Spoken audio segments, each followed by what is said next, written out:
We are live.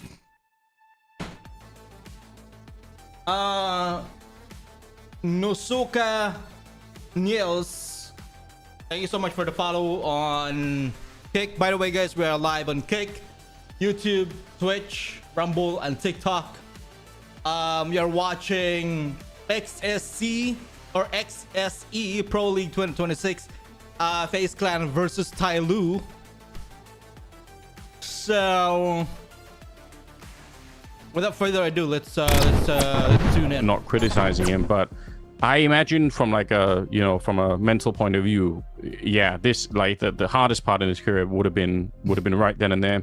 And I'm curious how it's gonna go now. Like, I'm curious if he can bounce back, or if ultimately, like, I'm just wrong about him. But man, before he joined FaZe, I saw him play a lot of Counter-Strike, and I think he's legit. Well, so speaking of FaZe, you know, I don't disagree that we haven't seen it necessarily in the FaZe lineup, but I think he could be something. FaZe lineup right now. I think honestly the biggest win for FaZe is being able to hold on to Frozen for now. Because I was sure once Karrigan left, once they didn't qualify for the major, like Frozen was out the door, there'd be so many teams that would happily pick him up, and he'd be a big upgrade for most squads. That I think the fact that FaZe have been able to hold on to this guy so far, and maybe that changes, like obviously we're not quite done with roster changes, I'd imagine, but if they do manage to hold on to Frozen, like that is almost the biggest W of all, because if they lost him, I don't think that's a player that you can fill the gap in anytime soon. J Bowen, I think that's the blonde one. That is, you know? yeah, that would be sort of a disaster, right? And FaZe have a pretty crazy, I would say, track record of letting go of people, you know, like Robs,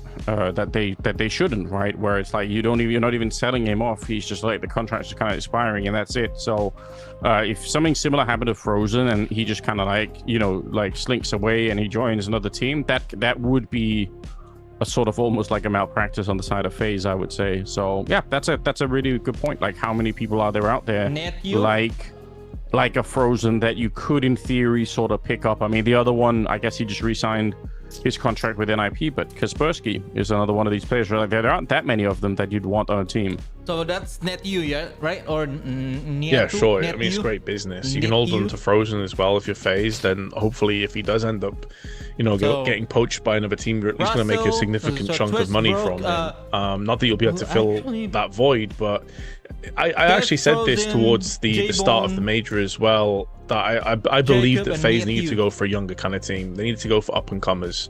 Jabone is a good pickup. There's a couple players alongside that would have been great as well. So there is definitely a way forward here for FaZe, but I think the issue is that all of this is speculation, right, Anders? Because we can't possibly know. Like, there's a lot of ifs, maybes, and buts. Does Twists have it within him to have stepped his level up as an IGL? We don't know yet. We simply don't. How is Cash going to affect this team and a lot of the teams at this tournament, of course? We also don't know how that kind of comes into play either. So, and then the other thing as well is, like, Twist's leadership is so different to Karrigan's, then maybe this is actually going to benefit someone like a Jacob more than being led by Karrigan. I'm not saying Karrigan was the problem, evidently not. He just went and won a major on short notice with Falcons, of course. But different players react differently to different IGLs. That's just the nature of the beast. So we'll see if this is kind of a boon to their own individual performances as well. There's some IGL that, yeah, like I said, I feel like it was such a chaotic mix when this FaZe team was put together with Jacob and Karrigan and all the rest of it. Like that, it's hard for me to judge like any kind of individual player in that lineup at that time. Like, you can criticize them, but I feel like maybe the reset could work out well for them. I think Nature's a pretty reliable AWP, or not AWP, but a rifler. Like so there could be something there as well to kind of add to it. We are seeing some great footage here of the players kind of setting up and getting everything ready. So hopefully that means we'll be underway sooner rather than later. Again, it's the best of one game that we're talking about early on here. Not sure about the map at the moment, but yeah, for the side of TYLOO, I'd love to see Jamyong off to a good start here. He's such a crazy talent. We kind of need. I think we deserve that, especially after the delay here.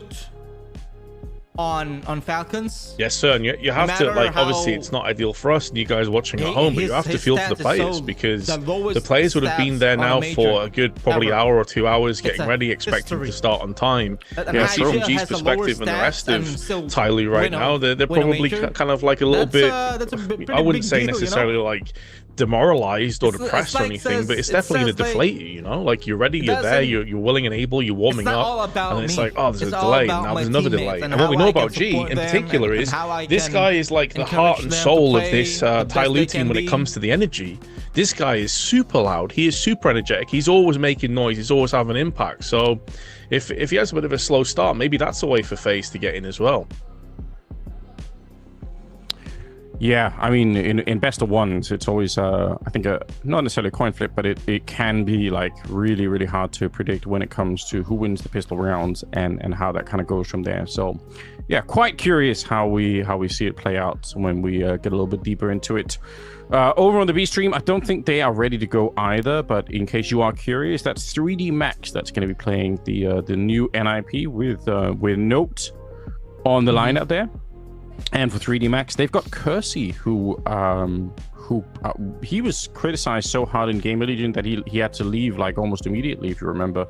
So, you know, just from like a personal point of view, I wasn't really impressed with his AWPing either, to be honest, in Gamer Legion. But it does make me wonder, like, damn, like, I actually, just because he was kicked so soon, I kind of want to see him like make a bit of a comeback, because that was really rough, wasn't it? Yes, it kind of felt as well to me, because he's also 24, so like it's not as if he's an 18-year-old or something that went bad and then, you know, he can always bounce back again. When you think of Monty, actually, it's kind of like a team of rejects in that regard, right? Like, you have a bunch of players that never really made it in other teams, like Rainmaker, for example, that have now had enough time to build themselves back up again. And I really thought that XSE's career was kind of in the bin, because of just how quickly he was in and out the roster, kind of unceremoniously tossed aside, didn't have great performances with the AWP at all, with 3D Max, with Gamer Legion, pardon me. So yeah, I think this is an amazing opportunity for him at 3D Max. But I'm going to be completely honest here, and this might sound a bit sour and like a little bit blunt, but it's an underwhelming roster change for me for 3D Max. Like, I get you want to keep it French, I get that you want to try and, you know, keep that national sort of side going forward, but this isn't a team that I think was exactly like, you know, pivoting with tons of star players to start off with. And XSE, for me, isn't the guy I look at and think, right, well, he's going to be a difference maker. I'd happily be proven wrong. You never know, but it isn't a roster change that like really inspires me. Just benched Brokey. Yeah, I don't know how it could, like, unless you've been watching XSE kind of, you know, play in tier 2 or 3 Counter-Strike and you're impressed by that. Like, if you just take the Gamer Legion like stint that he had there, you would have to say what's going on, like, what, you know, what are they doing over on that side? I think. Yeah, I don't know what the future holds, but again, that's kind of one of the things that we're here to answer. I think for a team like NIP, this might be sneakily like a tournament where getting deep could really make a big difference in terms of, you know, I guess we haven't even talked about this, but like VRS type points, trying to land those early on for this team, I think could be super important. Oh, for sure. And this is a great opportunity for teams like 3D Max that I feel as if 3D Max, like a year or two ago, their stock was very high. They initially were always kind of overlooked as being a team that didn't really have the star players. They were very tactically focused, but they always managed to just grind out victories and success and make the playoffs and just kind of build their way forward. I feel like there has been a decline for 3D Max, though, this last year or so. Going to majors, I had higher expectations. Going to tier 1 events, had higher expectations, and they've never really like lived up to that mantle. So yeah, I think this is an amazing opportunity for a team like 3D Max to have their debut with XSE, to come out here and really put on a bit of a clinic. I don't expect them to win necessarily, but they could be like a solid dark horse pick for the event. I mean, that's what they used to be, right? When they were, I think, at their most dangerous, you had this sense that they could always kind of show up and beat a couple of teams, and you never really knew. So that surely is kind of the hope for a team like that at the moment, to at least return to that and always have a chance to be a bit dangerous. Because I agree with you, I feel like they kind of fell off a little bit, and some of the shine kind of wore off a little bit. They weren't as fun to watch. Suddenly ran into their own kind of problems. I guess we're talking about roster changes, even though they're not at the tournament. BC Game picked up MztrDale, which I personally think is super fun. I think it's a good move. I think MztrDale got done so dirty, but, you know, in that Falcons team. I mean, I'm sure he got paid as well, so that's good. But I think from sort of a, like, I just think he was made to look way worse, and people almost like forgot how crazy good he can be. The fact that he's going to be IGLing is super interesting. I don't even know what to think about that, but I think he's got more left in him still. Well, Magus I do too, but I also don't really envy his position going into BC game when you're like I don't think, relatively new IGL and you're having to lead simple and electronic. I can't imagine that's going to be an easy task for him. Plus, keep in mind as well, they don't even have a fifth yet. Like they still only have 4. Senzu is the other player. His loan got cancelled and he obviously got bought out afterwards. Yeah. So they're not even a full roster. But yeah, I do agree with you. I think Majors has a ton to offer. I think he was scapegoated at Falcons. I think honestly a lot of players have been. Under his belt. Sun Pius is another one. Obviously, went on to have a better career at G2. Of course, that's been cut short now as he's been replaced with Wrinkle, which is another roster change. Have to say, I'm not sure about that one either, because I saw Wrinkle play at NIP and do basically nothing for like a year. That sounds harsh, but I honestly think it is just the truth. Yeah, I wish I could disagree, because I actually really like Wrinkle's presence, and like I would say right when he joined NIP, I was like, this is going to be sick, this is cool. But that quickly wore off, and I agree the rest of the time he just kind of was there and didn't really do much of anything. So I wonder about that too. But I mean, Sun Pius also I think has been, I don't know, at moments pretty underwhelming in G2. So I just, I don't know. The shuffles Rumble, are interesting, Kick, and it's always hard to know kind of before we really get into it what is going to happen.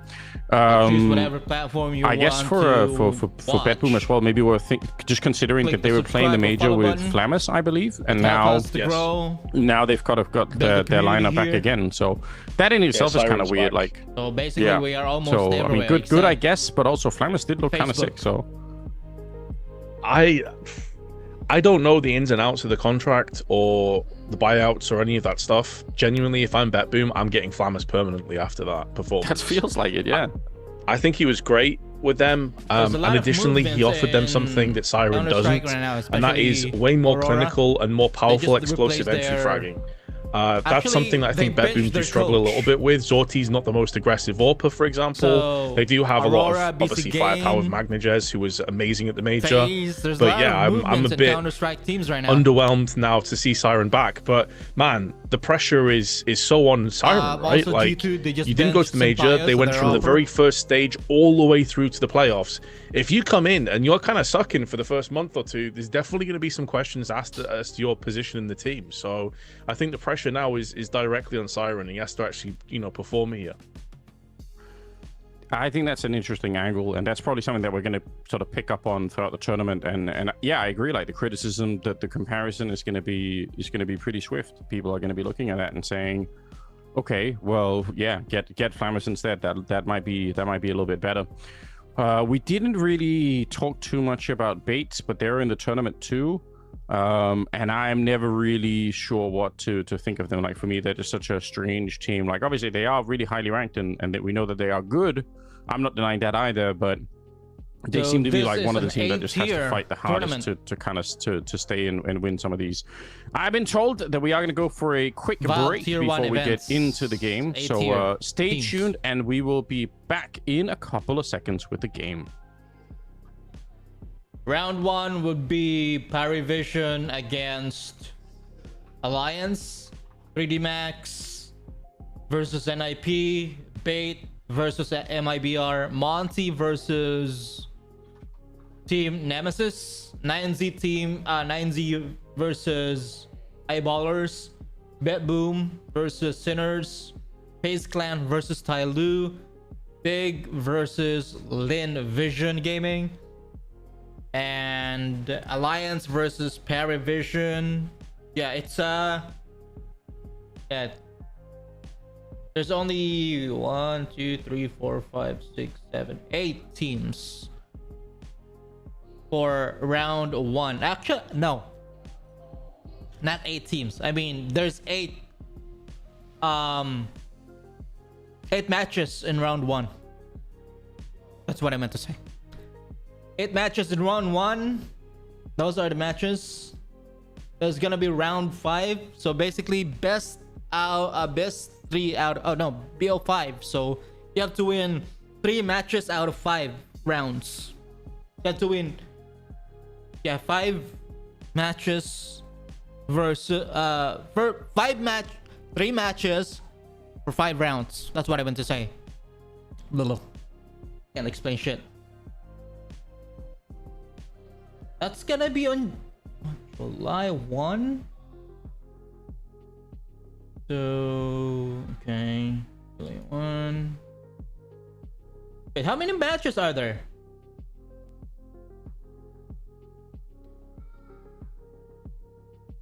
Okay. So there's actually 8 matches. There's gonna be like stream A, stream B in, you know. So stream B should be 3D Max and NIP. Stream A, FAZE and TYLOO. Okay. Prize pool is $500,000 USD, of course. First place will get $200,000. Second is $80,000. Third and fourth, $30,000. Fifth place to 8th place, $20,000. 9th to 11th, $10,000. 12 to 14, $10,000, and 15 to 16, $10,000. All right. So this runs from July 1st today, and it will end on July 12th. Guangzhou XSE Pro League, Guangzhou, China.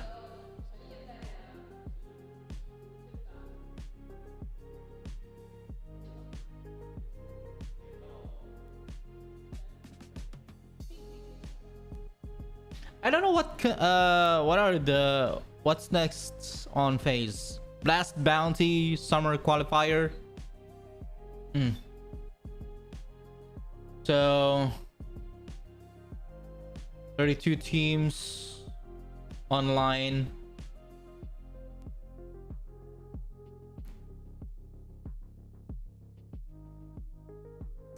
But this is the S tier team, you know.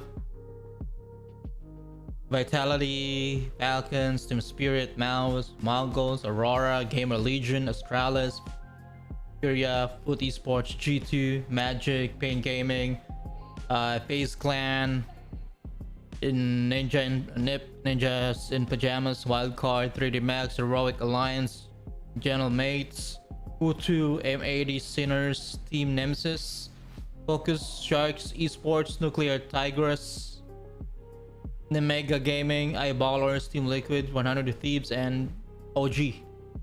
Those are the teams that will compete on Blast Bounty Summer 2026 closed qualifier. I think this is the qualifier for major. I'm not sure. Maybe in EWC, Esports World Cup. Let's see. Esports World Cup has a prize pool of 2 million. That would be on August 12th to August 23rd. First prize is $600,000. Second is $340,000. Third is $190,000. Fourth is $110,000. All right.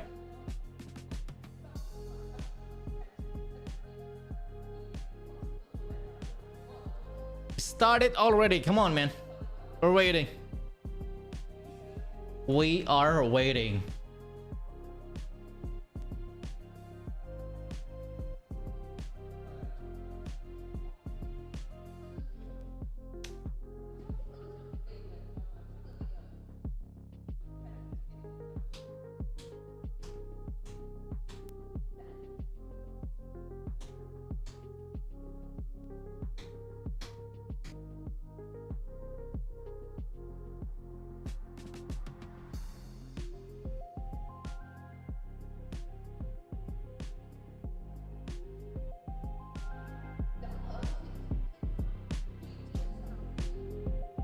They're warming up, you know.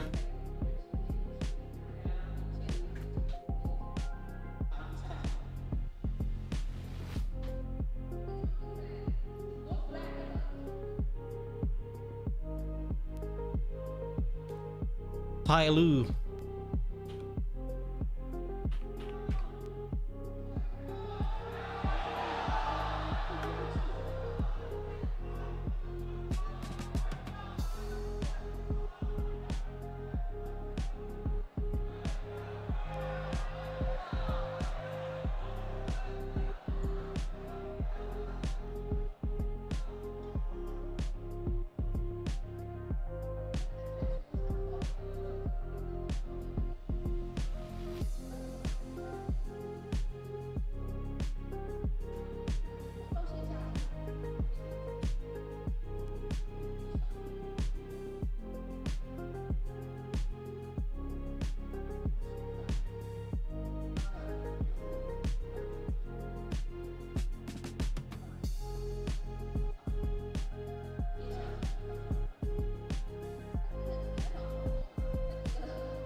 FAZE is now currently on rebuilding mode, I guess. Well, not really, I guess, but they are rebuilding FAZE to become a top tier team again.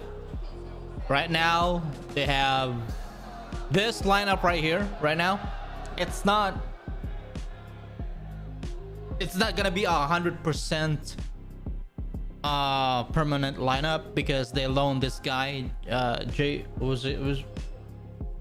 what's the call? What was the name of this guy?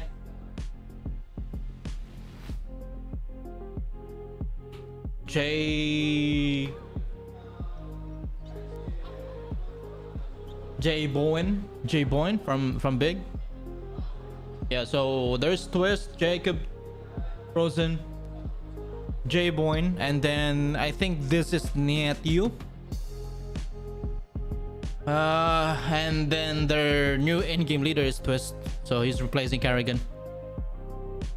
And they're going to in KJ. So we're building this new team, new roster for Team Falcons. I don't know what's the next move before Blast, or are they gonna maintain this lineup for this upcoming Blast? And yeah, it's really hard because Kerrigan left the team. He just won a major, and yeah, I don't know what's the future of this team, but certainly they'll do their best to become a top tier again. I don't know how Twist will going to perform as an IGL, because he was an IGL when he in Team Liquid for a short period of time. I guess probably a year or maybe less than a year. So he was in IGL and in Team Liquid, and then FAZE brought him back, and yeah, Kerrigan left, so he's the new IGL.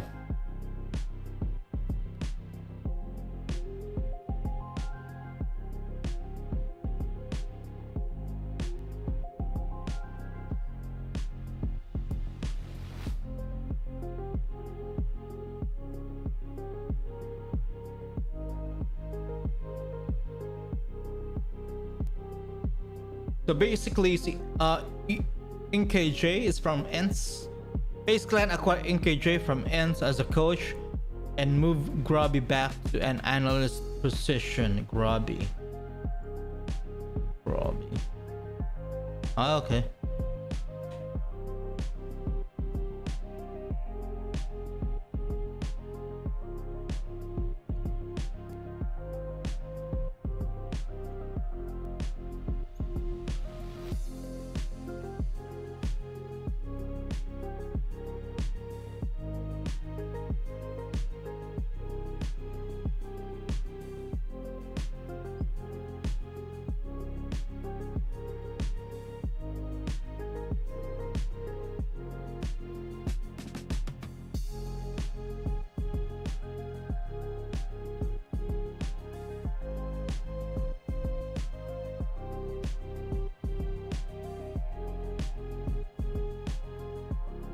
By the way, guys, we're live on YouTube, Rumble, Kick, TikTok, and Twitch. So almost every, streaming platform except Facebook.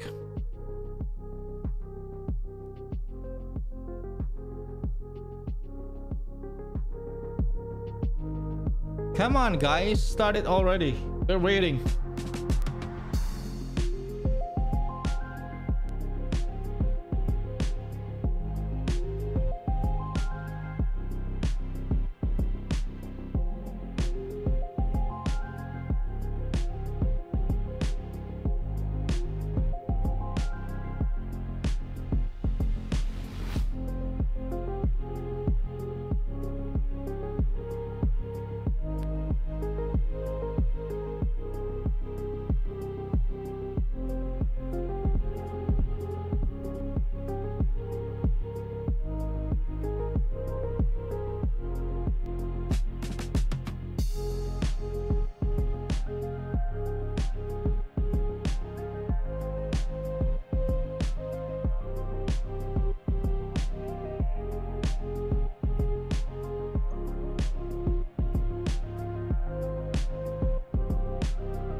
I'm gonna keep tabs on the stream A, or actually it's stream B, for 3D Max and Ninjas in Pajamas. It's not starting yet, and so is this.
They're still warming up, guys, so we have to be patient.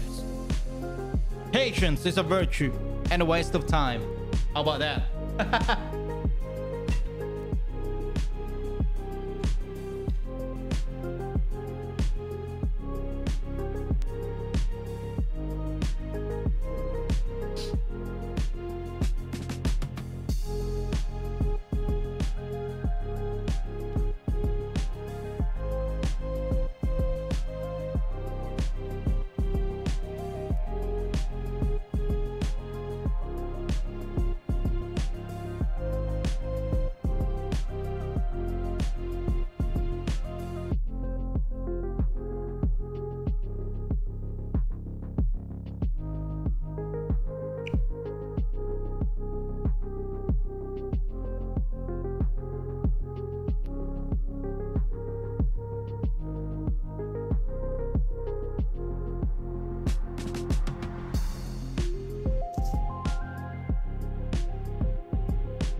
Here we go, man. Here we go. Round 1. Whose map pick is this? To get into the game, so if everything's working properly, then let's just get on the way. We've got FAZE versus TYLOO here, and we've got a bit of a delay, obviously, but we're off on Anubis to begin with, and it looks like TYLOO are going to be starting on the T side with FAZE on the CT side, and already looks like it could be a bit of an adventure wrapping around through CT spawn. In fact, they've got all the way into the middle. I'd say this is a really powerful position, and they're going back to the A-bomb side, I think, Vince. Yes, they've got them kind of all around the world. They try to bait as if they're heading towards the B site, but now Nietzsche's going to have to try and hold the line as all the T's come spilling onto the site. Good hold between him and Twist. Not able to deny the bomb plant, but a 4-on-2 retake kicking off. All right. Yeah, you're right. That is a really nice hold to begin with. So bomb plant's like half the fight here for TYLOO, but nonetheless, it should be FAZE on the way to a bit of a retake. G and Jamyoung, they get a headshot each. Oh, it's Jamyoung again! Taking down Twist, and that leaves it a 1 versus 1. And now all of a sudden, Nate's in a lot of trouble. He's low on health, and I don't see a defuse kit anywhere. Jamyoung has a big opportunity here. Another tag puts him down to 7-2. He's a bullet away from death here. What looked like a great start for FAZE with a 2-for-1 trade. Even if they give it the bomb plant, they should be fine in that position, but this clock has simply run out. Doesn't matter any longer. Great play from Jamyoung, and a really, really hard round, I think, for TYLOO to win. But that wrap-around, it worked out in the end. Wake the fuck up, man. It did. It's kind of wild that Natu was the first player to receive contact on Pillar, and he was the last player to go down with the bomb detonation, surviving and getting a couple of kills alongside it. And, you know, he's had a bit of a strange career. He was benched back in March on ENTS. He's been a part of FAZE for the last 3 months. This isn't his first event with them. He's played quite a bit, but his individual stats have kind of dropped off a cliff while playing with FAZE. He's got 28 maps played on a 0.93 rating. But he has also kind of changed his role within this team. He was kind of the second entry in, following up the primary entry fragger, but now he's more of the primary entry fragger. So it's kind of interesting, Anders, to see how he's had to evolve and adapt a little bit on this FAZE roster as well. And so far, at least, he's had a little bit of impact. We'd love to see more of that, please. But on the side of TYLOO, you've got to assume that, you know, if they could get Jamyoung up and running, like that's their primary superstar at the moment. Doesn't always, I think, turn up for some of these games, but when he does, it is such a delight. Like, he's one of the people, I think, if you go back and watch his first-person view in demos and just kind of watch a map from him, it can be really sick. Like, there's a lot of fun to be witnessed there in terms of the mechanics alone. Bit of a stack going on. They've got a flashbang as well, so, I mean, yeah, they can either use it towards outside of A, or they can flash their way into the middle. I don't mind it. Again, it's a $200 investment, so we'll definitely take it. But TYLOO, I think, are being appropriately careful here. Man, you know what I love? The HUD seems to be very clear when somebody has the bomb, like the yellow outline. I think that's a nice detail to really make sure that we know what's going on. And the numbers are giant. They've made the HUD for boomers, Vince, and I love that. Well, it plays into both of us, doesn't it? As we are both boomers. Bold boomers, exactly. Yeah, bold and bolderer, or whatever Hit Chat said before. Exactly. I could appreciate that, but yeah, I mean, this is what they should be doing, right? Like, they should be taking it, you know, right, careful, just make sure you don't want any stacks or anything. You've even got the Mac 10 to open up with, so yeah, it's not the most exciting round, but it's good work for TYLOO. What kind of flash is that? Yeah, exactly. You don't want to walk into a stack, give any weapons away needlessly. Additionally, they do only have the one Mac 10, so if you were to lose 2 players, you are immediately losing some pretty significant investment with one of those Galils or AKs going down. So that's even more reason to you know, dot your I's and cross your T's and make sure you get this round done fairly convincingly. Bomb has been planted, and MztrDale's trying to play anti-flash, essentially, down in the connector. Yes. But of course, we know from our perspective the CTs aren't privy to any of those. And they're also a little bit worried about pushing in here. They don't want to feed themselves into the Mac 10, which I can understand. But they're only realistically going to save the one Deagle. So this is a bit of a strange round to kick off number 2, realistically, for FAZE. Like, you'd like them to at least try and deny some of these weapons. Why is his name J-Bone? Yeah, I feel like that's definitely true. Like, get a little bit closer. You know, steal a lead or something. That'd be kind of helpful. What are they going for here?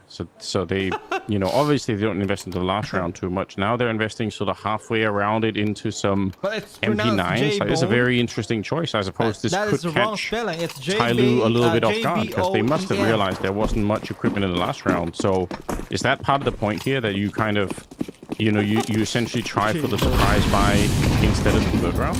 I'm interested. Yeah, I'm curious to pick their brains on that one. Maybe trying to prioritize the open. You're the new J-Bone's, IGL on FaZe Clan.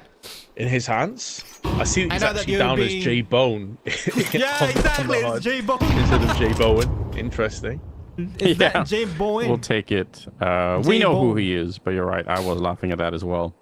I'm sure that that it'll be fixed eventually. Somebody will get on that mission. Production, get on it. But come on, man. Yeah, I'm curious. I mean, ever since we kind of went to MR12, there's been a lot of tinkering with the economy for different sides. I feel like the people are staying creative. As I said, you know, for as long as Counter-Strike's been around, people have been buying, you know, the Hero AK. But I mean, we've seen people buy like Hero M4s as well on the CT side. Like there are just a lot of different ways to try to manipulate the outcomes early on. And I guess especially in the best of ones, that's really important. You don't have a lot of space to make mistakes. So if you can get around back early on here, that would be huge. And I guess also worth pointing out, we're on the CT side here, off Anubis for FaZe, and oh hey, look at the charge coming in. It's J-Bone getting 2 kills. Frozen picks up one as well with the MP9, and Mercury finally takes down Twists, and they've got the bomb site, but not the bomb picked up. And Jacob, what a great flank around. He catches Emoja just as he's about to go and assist Mercury, and they will make it work. FaZe, a tremendous victory for them here in the third round. Like that early half buy-in with the MP9s. And then TYLOO, as careful as they were in the second round, they kind of go into this one, you know, jumping into the bomb site. You could see that Jam Young was just kind of charging over the trench line there to get onto the A-bomb side, and it doesn't really work out for them. A big brain call from Twist, and it works out perfectly. Okay, and I think it also touches on one of the things that you kind of mentioned there before all hell broke loose over on the A side of the map. With it being Anubis, and with Anubis being such a T-sided map typically at the pro level, I think it does give you a little bit more leeway to go for those kind of plays, rather than, you know, on an Inferno or a different map being super scared at starting poorly on a half. But good utility usage as well. Smokes tossed in to deny this fast push from TYLOO, who really wanted to get up close and personal onto J-Bowen. He's down to just 6 HP, but he's able to survive because of the nades that were tossed in to keep him alive just for a few more seconds. And now Nate2 is there to try and receive. Smoke down, but he gets no kills. Out early. It's really sick spacing there between the smoke going up, the flash coming through. Like, Nate2 wants to stick around and try to do some damage as that smoke is popping, but they timed it perfectly, TYLOO. That's actually really well done. And with just that one kill, the round is already over, and FaZe, they're doing the right move here. They don't really have the economy to go for any kind of a crazy retake, so better to walk away. But yeah, that was expertly timed. And it's one of those things that I think isn't talked about enough sometimes, right? But obviously, you can throw the smoke and then let the smoke fully pop and wait, and then you kind of go for it. But sometimes when you catch the CTs right as, like, a lot of CTs will do exactly what Nate2 just did, which is you'll stick around just to see if you can catch the outline of a T, and then you can try and spray them down. But they had the flashbang to follow, so they absolutely cleared him out. Really well played.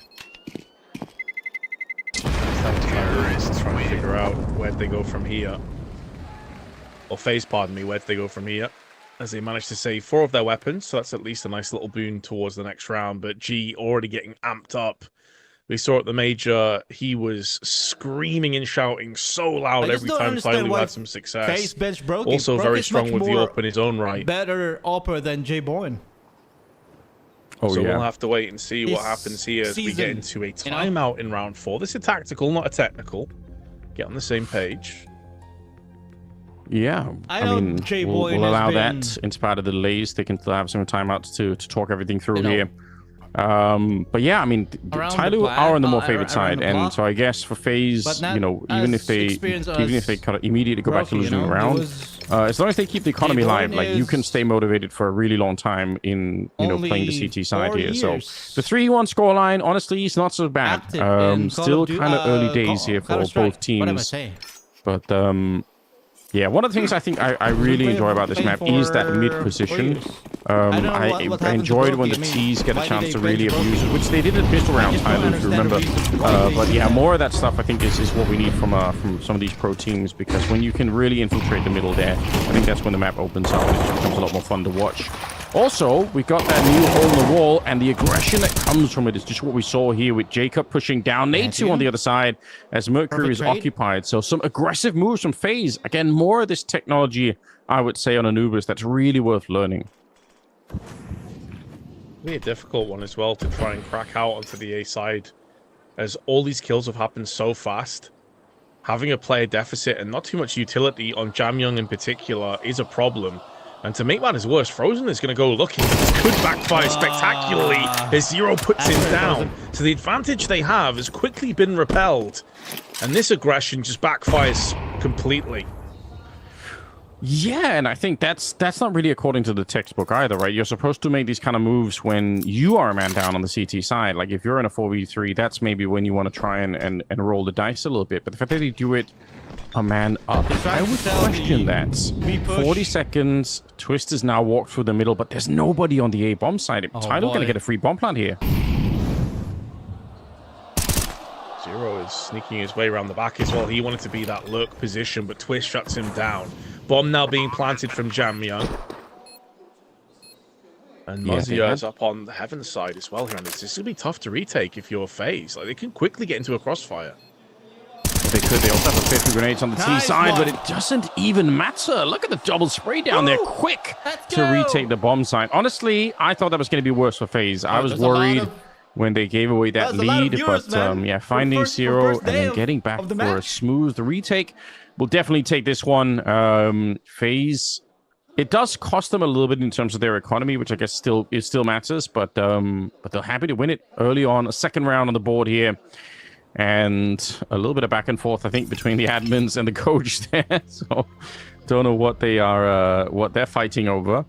But yeah, this is great work from FaZe at the beginning, to be honest. I saw Twist getting amped up as well. He was excited about that round win. Yeah. As you were highlighting, I felt exactly the same way. I thought once that crossfire was put in, it's a really weird kind of site to retake when you're all moving through cams together. You can get bunched up, it can get really awkward. Team damage and even TKs are going to be prevalent when you're in that choke point. But like you say, just absolutely nailed on with their sprays. And although TYLOO's economy hasn't completely capitulated just yet, they don't have much in reserve anymore. So if FaZe were to win this clean, TYLOO would be into eco territory, and they'll be very aware of this. So it's now back to TYLOO again. The pressure is on. Yes, you have the lead, but Anubis T side, you need to be racking up at least 7 rounds, in my opinion, if not more. Yeah, that's probably true. Oh, look at this move from Jacob. He's pushed through one smoke, and then he's down towards that center of the map. Surprised that he's now moving forward again, because this smoke that G is now watching fade, you should know that the CTs could be aggressive behind it, and they will know. They still get Mercury, but yeah, Jacob kind of, I would say, almost outstaying his welcome. We'll see if it's going to be worth it. It's a 1-for-1 trade, and it puts FaZe in a position where, again, they might be a little bit thin on the defense. They have 2 people here at the B bomb site, but to be honest, holding B, even when you have 3 people sometimes, it can be very, very tricky. And it looks like that's where TYLOO will end up in a couple of seconds. Especially when you've lost mid control, because you're always going to have an eye over your shoulders as to, are we being flanked from Temple or CT side? Typically, you're going to play one of those 2 A players in cams, but they've been smoked and mollied off so many times that they've had to relocate, and they've gone to 2 players on A main. So that's going to facilitate this fairly straightforward push for TYLOO. Smoke is down. Frozen's thinking of blowing open the smoke to try and get a kill on the approach, but it's not going to happen. And with this post plant coming in and 4 healthy T's left alive, this will be very difficult for FaZe to crack back into.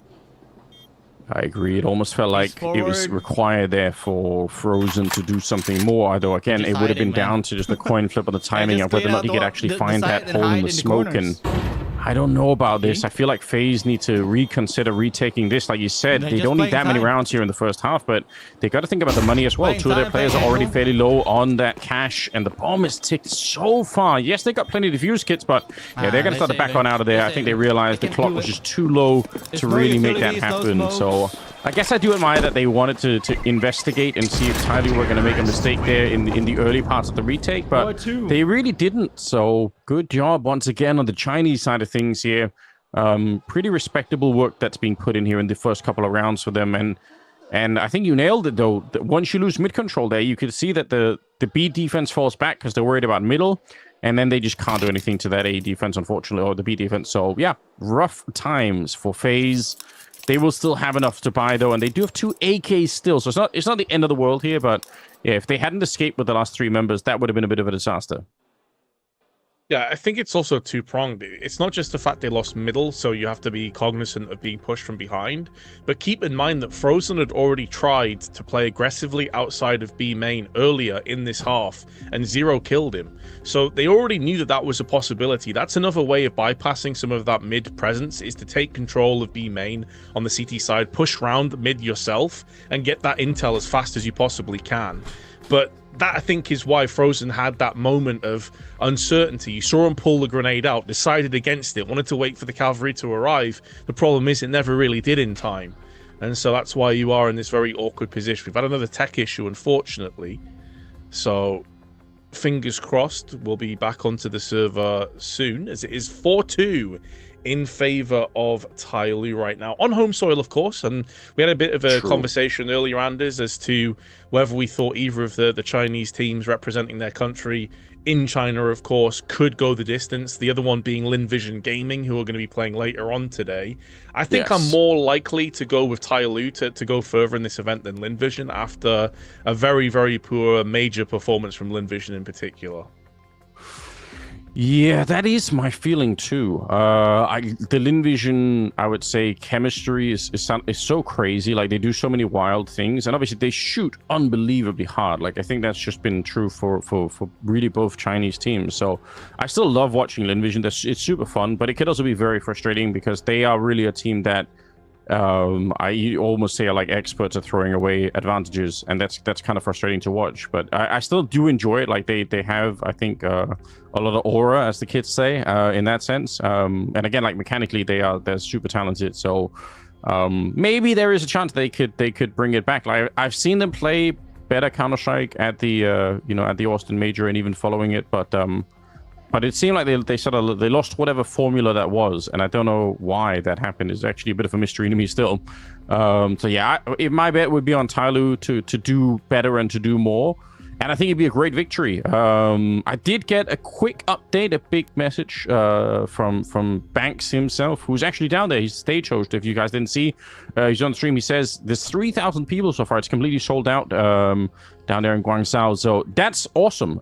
Shout out to Banks one time for giving us a bit of an update. So yeah, I mean, even though this is like the group stage, best of one, and all of the rest of it, I feel like there is, there could still be some pressure on, right? Like, you're going to feel the atmosphere in the room. So that's good to know. 100%. I mean, you could see how packed out the crowd was before when we were waiting to get started into this game. So now it's going to be the players with not much but just the thoughts in their head as they try and get back onto the server, and fingers crossed we get this one underway.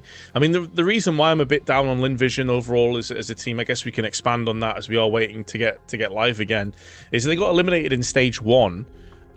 Lost to TYLOO, of course. That's ultimately what got them eliminated, and had no roster changes, which is a little bit surprising considering how poor they were. I mean, in previous majors they've gone way further than we expected, like we kind of wrote them off in stage 1. They ended up going much further than that. But I think the issue for me is the lack of consistency, because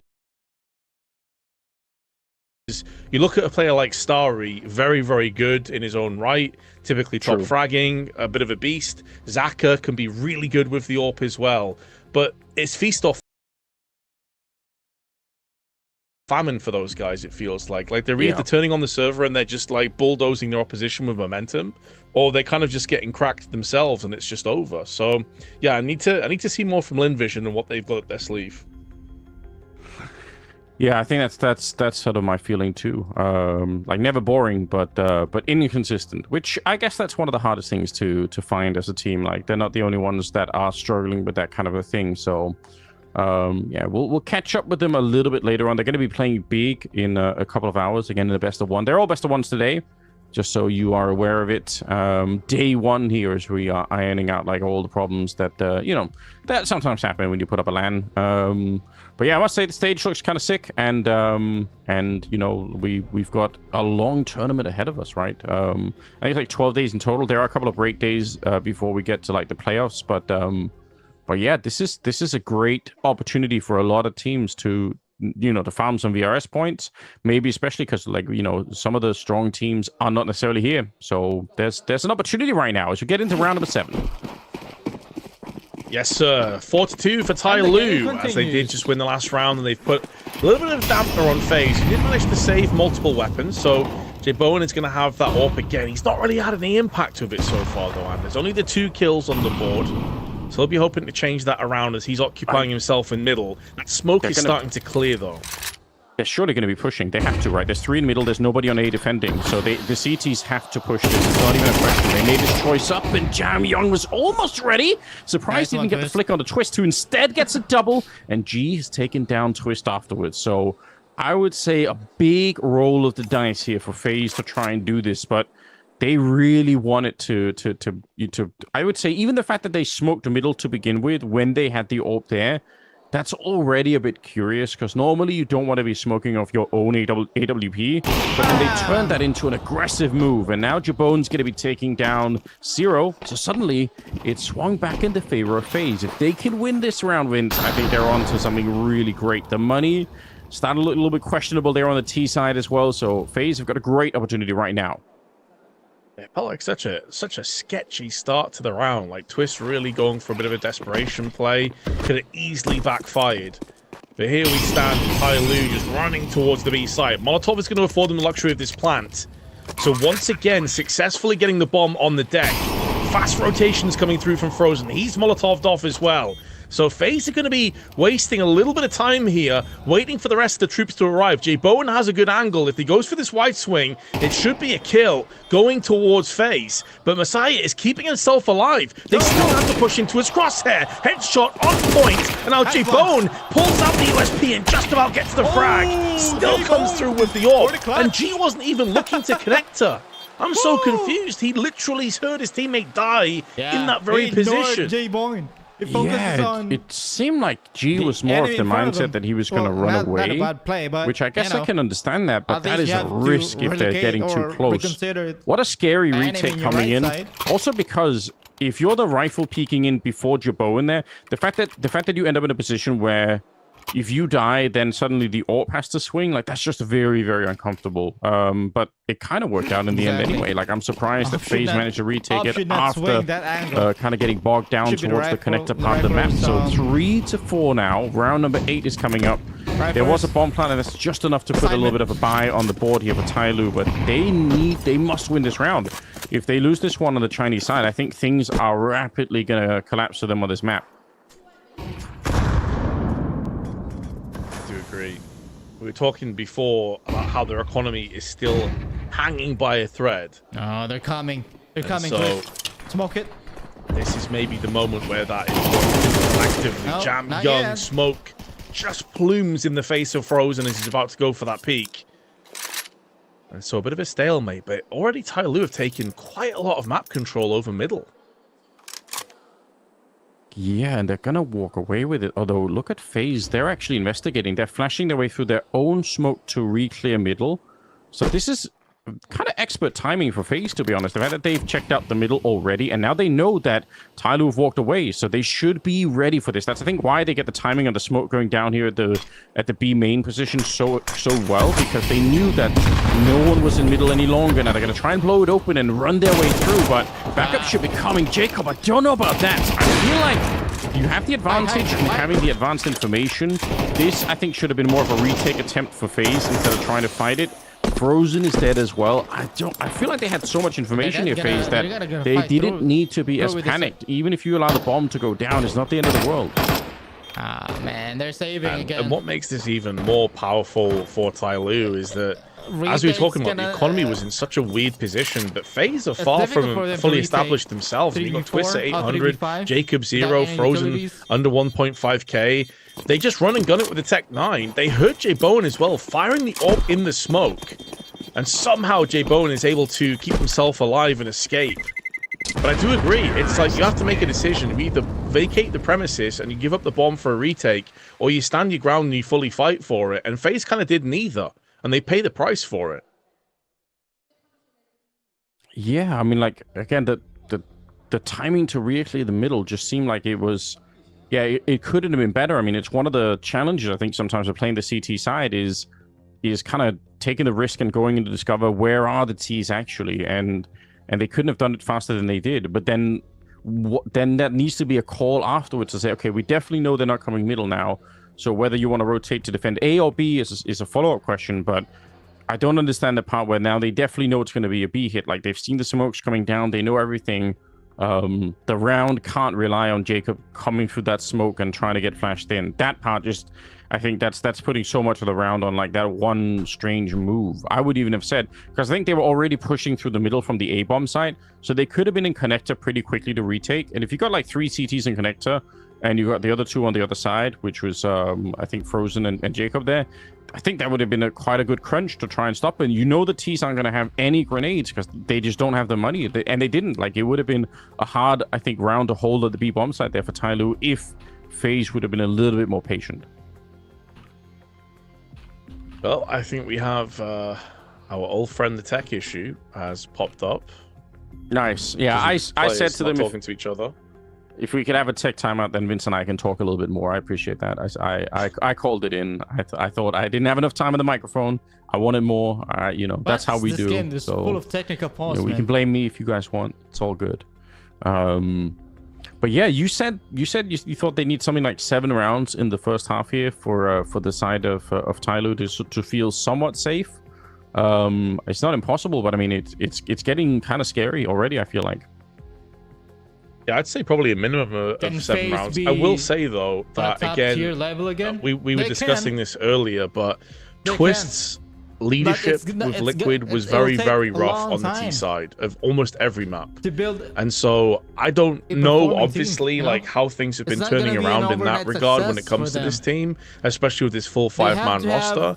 That is maybe a bit of a concern for me, is like, even if TYLOO did squander this opportunity and let's say the first half ends like 6-6 or even 7-5 in favor of FaZe, I'm still not entirely convinced on their T side either. So definitely take that with a pinch of salt. But I'm talking typically, I think most teams will be looking for 7 or 8 rounds on their T side of Anubis. There's only a couple of years on Counter-Strike scene. Yeah, I don't disagree. At least But yeah, big asterisk, not knowing exactly what kind of a phase that we're going to be seeing. I'm not sure. And I guess one of the things we're going to be looking for is like the leadership and the calling and some of these moments where, you know, like it. Yeah, we need to see the plan. We need to see some real firm grasp on the troops of FaZe, and must be important early on here, right? Like this is where, in theory, you establish a lot of the confidence in the team, and in Twist, right? You want to make sure that some of these new guys who are on the team really believe in the project and feel like Twist has control of it and has good ideas in the server. If you have a lot of rounds where that's not really the vibe, then I think that can contaminate some of the team early on. I mean, I'm sure they're going to do a lot to talk things over after the game and figure out what went wrong and all the rest of it. But I mean, I think early success is a nice way to kind of get some of that established in the team. Renew his contract. I also think in Twist's case as well, like he is playing with a different dynamic on this FaZe team as opposed to Liquid, that had some of the sort of older guard on that team. Whereas with FaZe, you actually have a lot of younger players that you can mold and shift in the way that you want. And so I think that probably gives him a little bit more confidence as well in terms of being a leader towards these guys and having them all play on the same page. Maybe you know, a little bit. Obviously, other than Frozen, who's been around for a long time, even though he's still a young guy himself. But like having the belief that, you know, they're going to follow him through hell or high water, basically. But that is again one thing where we don't know what to expect from J-Bone at this kind of level of Counter-Strike. We haven't seen him play much at all at this level. Like he's had a very long career. He's 20 years of age, but he's been at multiple teams. He was at Astralis Talent, some people may remember way back in the day, then joined Preezy, then he was at Vault, then he was in Big Academy, and he had a brief stint with Big at the tail end of last year that some people maybe remember in a Sky Esports Chennai Global Championship, where he played the entire event. Are you watching right now? But then he didn't get picked up. And who did instead? Comment your comments on the comment sections. Anders, and he's been around the block quite a few By the way, times. guys, we're live on not necessarily ever hit like a YouTube, really high note. Rumble, I would have to Kick, say individually, Twitch, he's and had TikTok. moments here and there. So this you is an can amazing accept opportunity Facebook. for him. I'm not live on Facebook, so you can choose whatever platform you want to watch kind of this game. take and their opportunity at this level of Counter-Strike. I They're going to be way more likely to follow the lead of a player like okay, this. good. So they're all going to have a ton of respect. Shout out, for. Angelo. Yeah, that I think is that should be the big promise here for him. Like you can't get into a more motivating position at the moment to try and impress Twist early on and really cement your name here at Tier 1 Counter-Strike. What a fast move from Jam Young, that's wild. He ran through multiple smokes, a double smoke in the middle here for the CT side, and he almost found an edge. His clan likes to play slow. That would have been such a sick play. Frozen though, he's ready for the fight. And nice one. Jabone actually picking up nice one, kills with the J-Boy. AWP. You're good, Keeps man. going, takes down You're good, G. man. He's slaughtered all of them outside of the B bomb site, leaving Jam Young in a 1 versus 5. And when the I was excited for the opportunity wrong presents, thing here, Vince. hit I thought it. that was going to be Jam Young just speedy in the middle, but instead it is the Danish AWP really showing up here. That's crazy.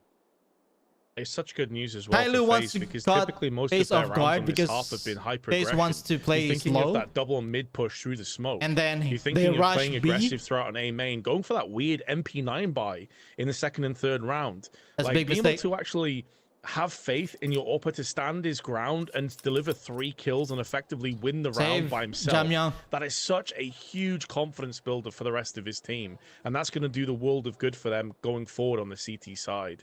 Great round from J-Bone, and that's exactly what you're looking for. Exactly. For him to have a breakout performance here at this event. Give it up, boy. J-Boy.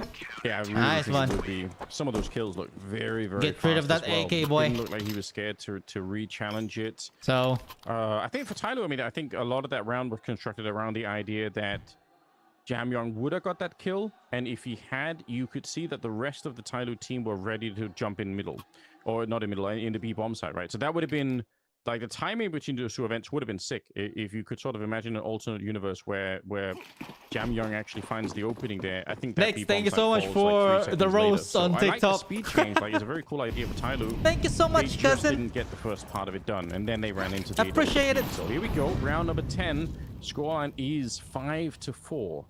I think FaZe will be quite happy with what's happening at the moment here. Again, no smoke in middle. I repeat this all the time, and nobody pays attention. But when there's no smoke in middle here for the CT side, it very often means that the AWP is going to be there. And TYLOO, they should be aware. They should be thinking about this. Now the smoke is up finally, and we're going to see a little bit of a boost down towards the center of the map. The viewers on YouTube, but TikTok, yeah, Rumble, they want that B bomb side again from the looks of it. And Twitch, shout out to y'all, guys. Like this boost because thank you so much for dropping by. Of playing AWP in middle alone. When the window wasn't there, what a flash from Jam Young that is though, as he follows through with a kill. Nice trade. Frag from J Bowen. So hold that thought for a second. He feels like he is snappy on the draw when it comes to this AWP. Yeah, he's starting to convince much. Surely a couple of people there. Jacob, he can't keep it going. It's a nice one in the first kill there. But it leaves the rest of FaZe in an awkward position. Jabone and Natu. Nice, quick headshot taking down G. Wow. Mercury's ready. And yeah, he's coming around the long side here. Jabone is wrapped all the way through middle. Saber up. AWP versus AK, and Mercury, he's now hiding down towards the connector. USP's been drawn out. That's a little bit interesting, but hasn't found a target just yet. And Mercury just has to hide. Like, that clock is running down pretty quickly here. Tries to check it out. Not going to find anyone. Oh, he's up on the other side. Up on the plateau instead. Looking for the no-scope, I think. J-Boy. And that doesn't work out. Mercury takes him down. No grenades for Jabone. I think to clear anything, he had an incendiary. Maybe he could have tried something deeper, but it's never going to happen here. So another good round for TYLOO. I guess are you a big fan of Counter-Strike for the taking? Tournaments? Still possible, yeah. Such as this one? Perhaps, and they've also drawn away a lot of the economy on FaZe. So this is essentially a 2-for-1 round. If FaZe can't hold on to these weapons, they are going to be flat out broke. So the pressure has really been applied. What I was going to say before, though, is before the window was added into this map, you could actually hold mid with the AWP by itself, but now you don't have to worry about being boosted up into. So eventually you need to send a second player in, and that's why TYLOO were taking their sweet time. Grenade is good, and the follow-up damage even better from Nyetu, alongside the flash from Twists. There's more of that aggressive CT side we were talking about. so valuable. And the way that he's holding right now as well, to outside of the A bomb site, like this is trying to engage the audience. Of the map that'll tell you so much about who's in control of the map. That front of A position, if the T's are holding it, then it gives them a lot of leverage onto the A bomb site. It also allows for fakes running back to B. The other position is obviously the middle, where Jabone is kind of, he's holding it from a distance, I would say, and the other one is the connector. Like, those three positions, if at any point you're in doubt about what's happening on this map, just, take a look at the minimap and kind of get a sense of it. You can see that Jacob is also kind of taking a look over at B. It's gonna be Mercury, though, dropping Nate2, as they did fall back from that early advantage. I think I would have loved for FaZe to kind of keep that position as long as they could. Missed shot there for Jabone, but Twist is taking down players left and right. He'll find a headshot on Jam Young. 0 dies, and it leaves G with an AWP. 1 versus 3. He does have the kit, or the bomb in his back pocket here, but it's not going to make a difference. Jabone still takes him down. Another good couple of kills for him, and suddenly FaZe are in a really strong position. Jay Bowen showing that he's not just a flicky sort of sharp draw AWP. He can also hold angles and hold positions on that broken wall as he propels himself up to 9 kills. In fact, I think he ends the half with 11, or the round, I should say, with 11 kills. Another multi-frag round for him. He's now up to 4 of those, and his ADR up towards 75. He's having a hell of a map for himself and has been often called upon to have this huge impact as well, Anders. Like, he's held sites by himself now multiple times and essentially gift-wrapped FaZe, not just a round, but also secured their economy. Again, we went into that round talking about how thin of a margin FaZe were living on, and now they have a chance to return the favor. It's TYLOO coming in with just 1 rifle and 4 Tech 9s. Yeah, quite a return here for the new player on FaZe. Many were doubting, maybe including us as well. What is this guy going to be able to bring? Well, so far it's been pretty good. The chat, certainly, I was watching you guys, they were doubting him as well. They were calling him Joe Biden in the chat, Vince, because he missed some of the shots earlier, but gonna have to come up with another nickname for him now. Let's see if the Tech 9s can do anything. They're quick on the A-bombs. Like, need to. Important spray down. But this is chaos and madness. Twisty's caught jumping. I hate everything about that. Mosier. He catches exactly. Why are you jumping? You're making noise. You're making your presence known that you're there. It's an easy kill. It's a free kill, man. They're essentially doing a 360 defense. What a mess of a round here for FaZe so far. G's taking down Jacob. Again, once you got that kill, surely wait for the teammates to do anything more than that. Not yet. Frozen. He's low on health.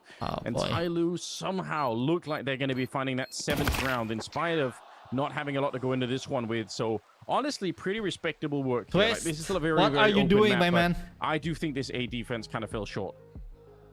Yeah, FaZe almost their own worst enemies at the end there with the, as you say, like leaping into the air, just seems completely caught off guard, and that's the issue for me. Is like they feel as if they need to be aggressive all the time and can't really hold angles that well on Anubis. And I get it; it's a claustrophobic map for the best of teams on the planet with this one, and that's why I was so impressed and so won over by Jay Bowen winning 2 or 3 rounds by himself, picking up 2, 3, 4 kills in those rounds and just locking it down by himself. Because when they have to play passive and more of these like natural sort of orthodox positions, they just seem uncomfortable to me, Anders. And I think that's what the last round really showcased a lot more. Take nothing away from TYLOO, like they still made the utmost of their Tech 9s. That run and gun ability is really where you need to be coming in and getting comfortable with if you're TYLOO. But yeah, there's definitely question marks about this FaZe CT side already.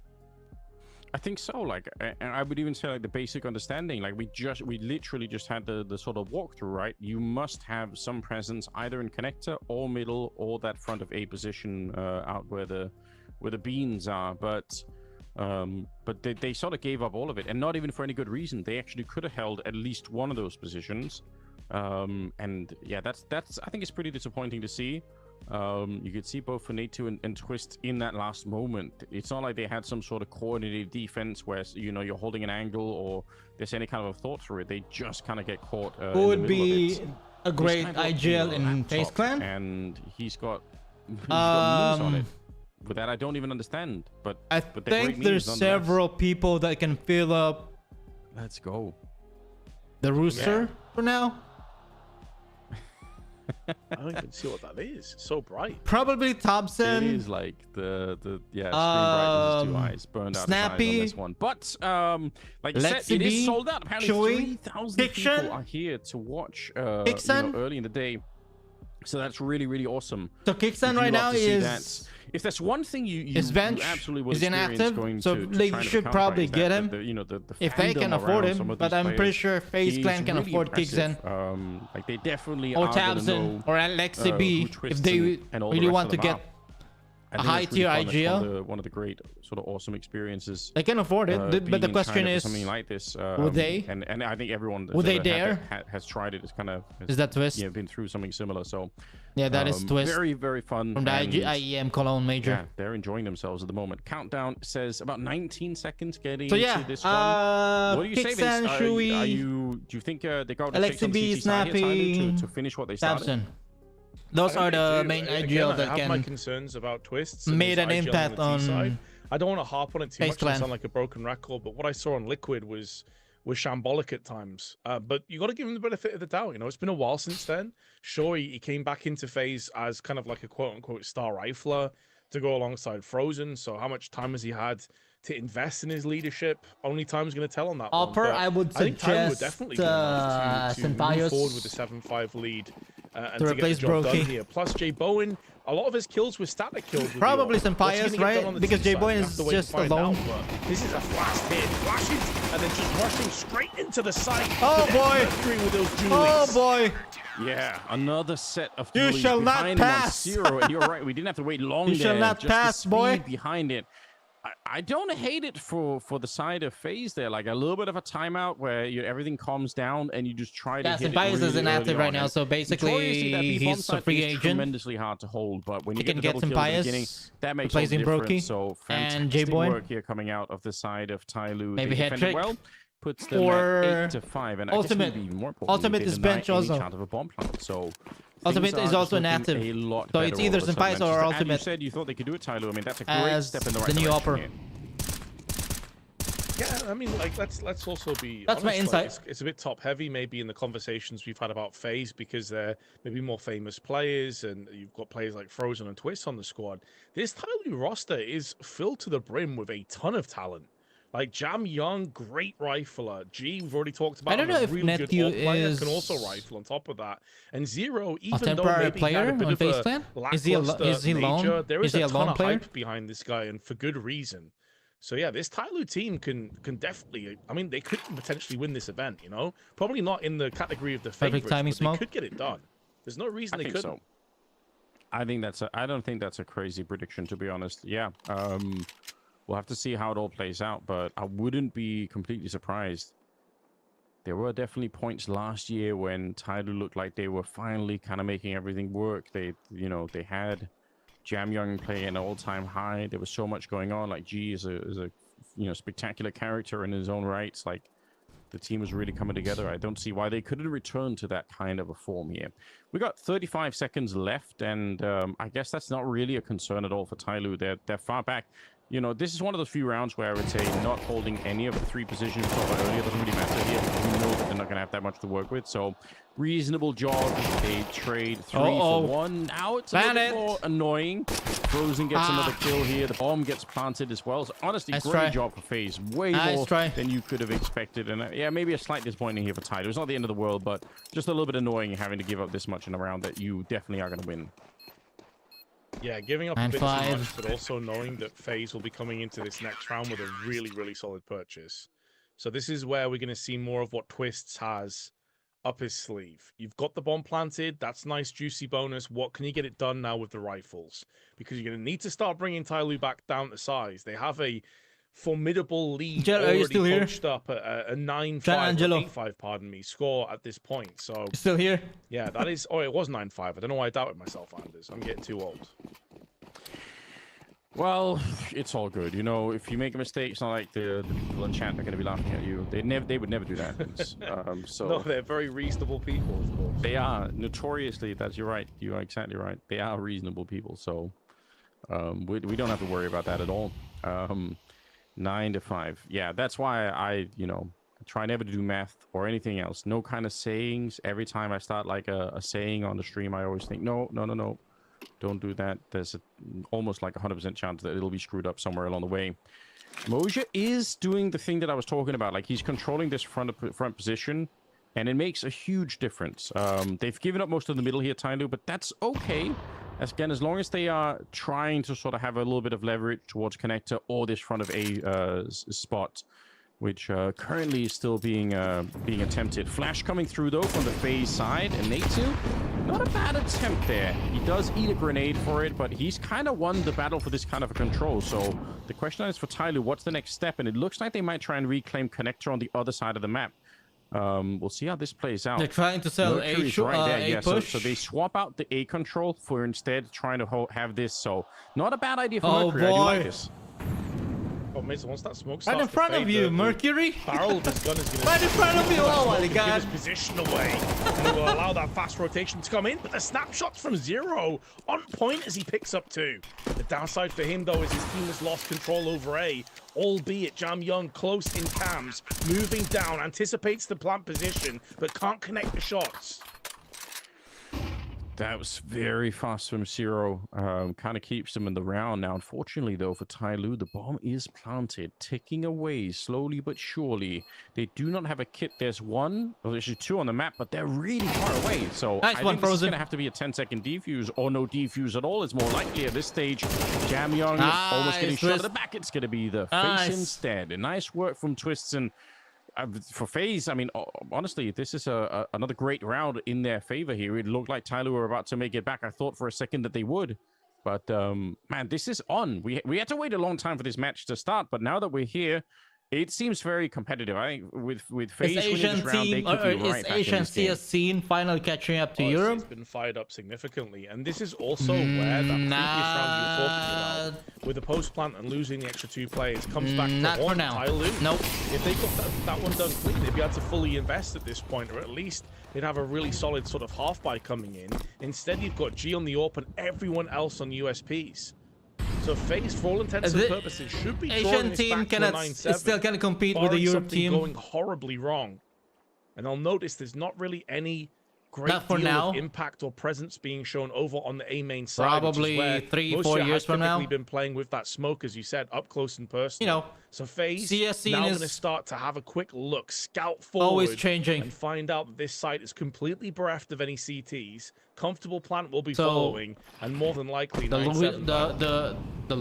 lowest tier and I mean, team in the nation. An argument here that G could have they couldn't still make it on the big league, and then the other 4 USPs could have been there, but then the risk is that you might lose the AWP. So I don't even hate the idea that they're kind of bodyguarding it.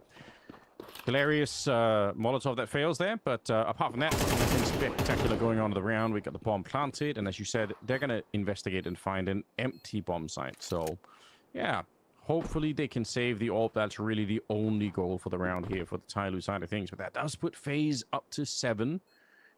Pretty smooth start at the moment. Like, Natu's fragging well. Twist is, you know, right behind Jabone, who's at 11 kills.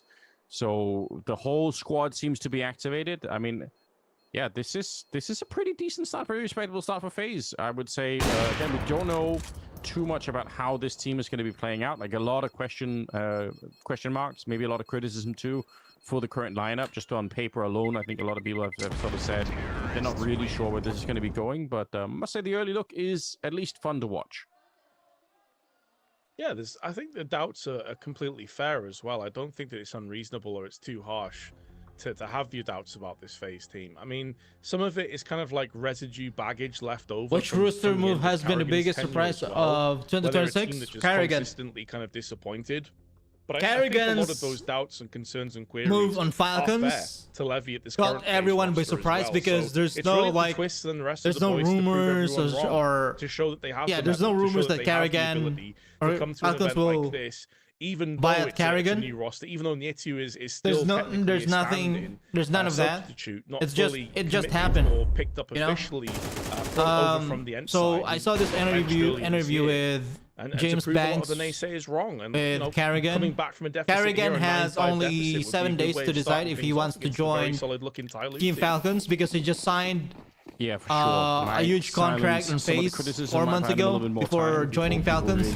Really so basically, Falcons probably paid $2 million to buy him out waiting with the smoke in the middle. Plus $1.2 million as well. It seems like for his contract. Dangerous. There's a lot of people on the other side. And I think Jamyang glad to see him fall back rather quickly instead of sticking around. A year and a half contract. That is a good flashbang, though. That is an easy He didn't really elaborate how long. Twist, though, seems almost is the contract on Falcons. Behind that wants to keep the pressure on. They've got 2 people on the extremity, so they're holding both A and B. It's outside of it, FAZE are, while the rest of them working the same in the middle. On FAZE. And I think the mid part of this map is what makes it so much fun. When you sign a contract, you also sign an NDA or non-disclosure agreement. You're not allowed to talk. We could be seeing a wraparound to the your salary, side, which is probably what TYLOO must be thinking too. In fact, they are because Jamyang is already looking for duration of your CT spawn. So of your time. I think the read is good for TYLOO. It's still going to be a very tricky defense here. How many years are you in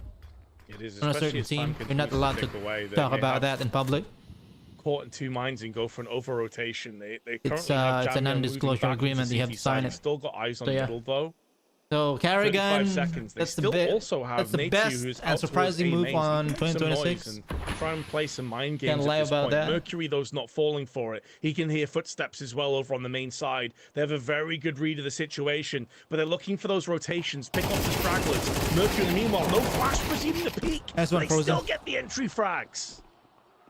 Yeah, in spite of the team kill as well. 13 seconds here. The bomb is being planted now. TYLOO kind of stood their ground. They didn't move as much as FAZE would have wanted to. FAZE were looking for somebody to be aggressive somewhere and that they could pick them off. That was the whole part of the plan there. Jabot sneaking in and shooting Moja in the back. That could have been a really awful round for FAZE. So what they did really is they cleared out the middle.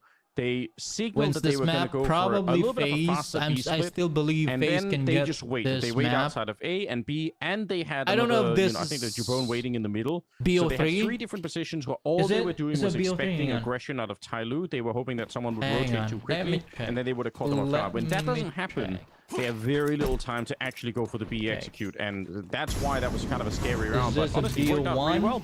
So credit to them. That puts them at 8. It's a BO1. And again, it puts a massive all other matches are BO1. So this game is absolutely elimination and advancement matches are BO3. Doing on the CT side when they pick up again, BO1. They're feeling the pressure now for sure. Oh, big kill from Mercury on the back. That Eagle goes in for a second onto Frozen. And now he's traded up to the AK. Triple spray comes in for Mercury, down at 6 HP. May not realize that Jay Bowen's already moved into jail, but he's encircled by CTs. It's a nice flick, finishes off the weakened Mercury and puts this round back under repair. However, Zero nullifies him, and now Nietu down into a 2-on-1. They know he's in con, and they have a rifle alongside Zero. What a disaster up against the Deagle here. And A2, can he finish it? Spray is good. He's almost got it. Grenade almost got it himself, man. Now he's pushing out. AWP on the other side. It's G with the headshot to just take down A2. That's as close as it could get there.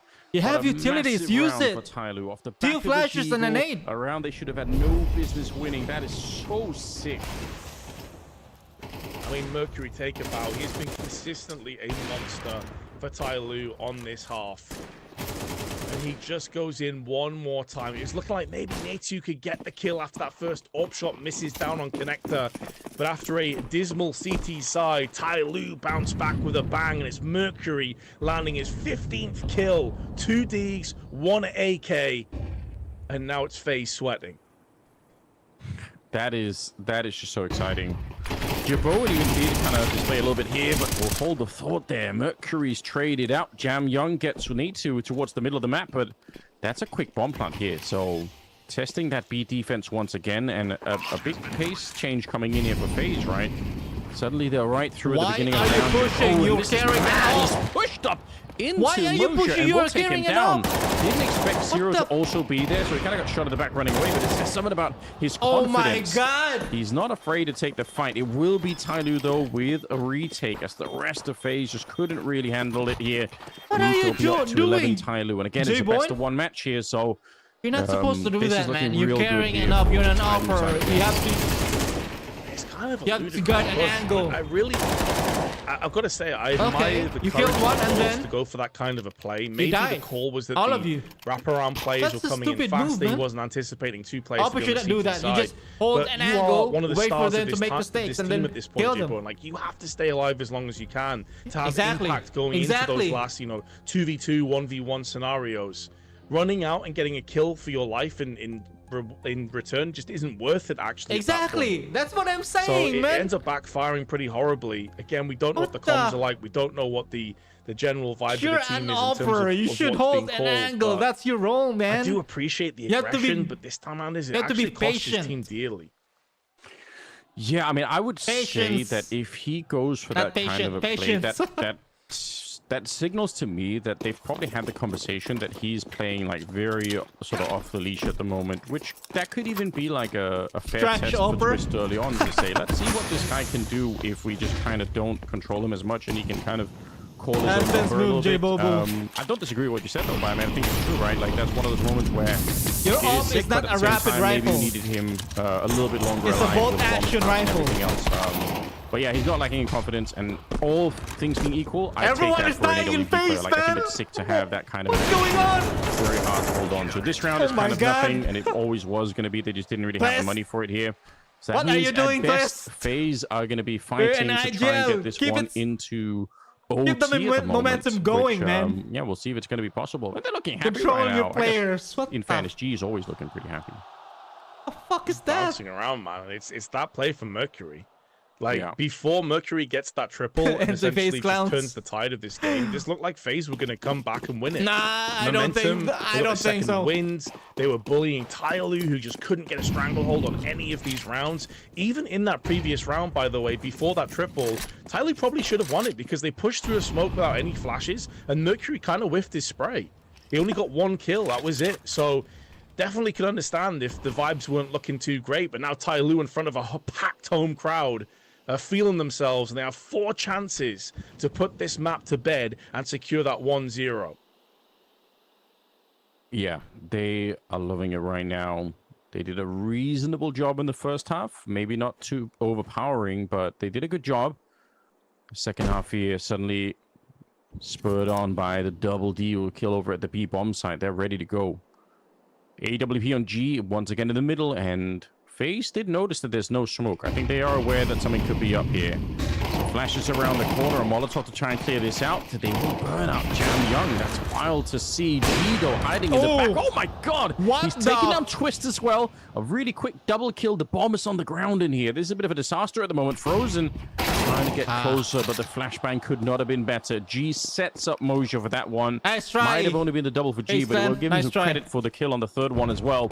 And that leaves Nate with a 1 versus 3 with 30 seconds. I mean, this should be unwinnable, right? The fact that he has to go into the middle, pick up the bomb, fight 2 people, and find the bomb site, there's almost no way you could do this. A strong headshot to begin with on Moja, but now we're down to 20 seconds, and finally, the bomb is there in front of him. See if he can actually go and find it. There we go. He's picked it up now. 15 seconds. That's why I said it shouldn't really be possible, because he's already spent the majority of the time here just trying to find the bomb itself. Why are you making noise? G backpedaling is very, very smart. He knows he has to play around the clock, and Nature has to plant right now. He can't. As soon as he runs here, this round is going to be over. No chance. Expertly played for G, and it's TYLOO to take the opening map. They're on their feet right now. They're loving it. Like you said, the home crowd in front of them. These players, man, they don't know what they're doing.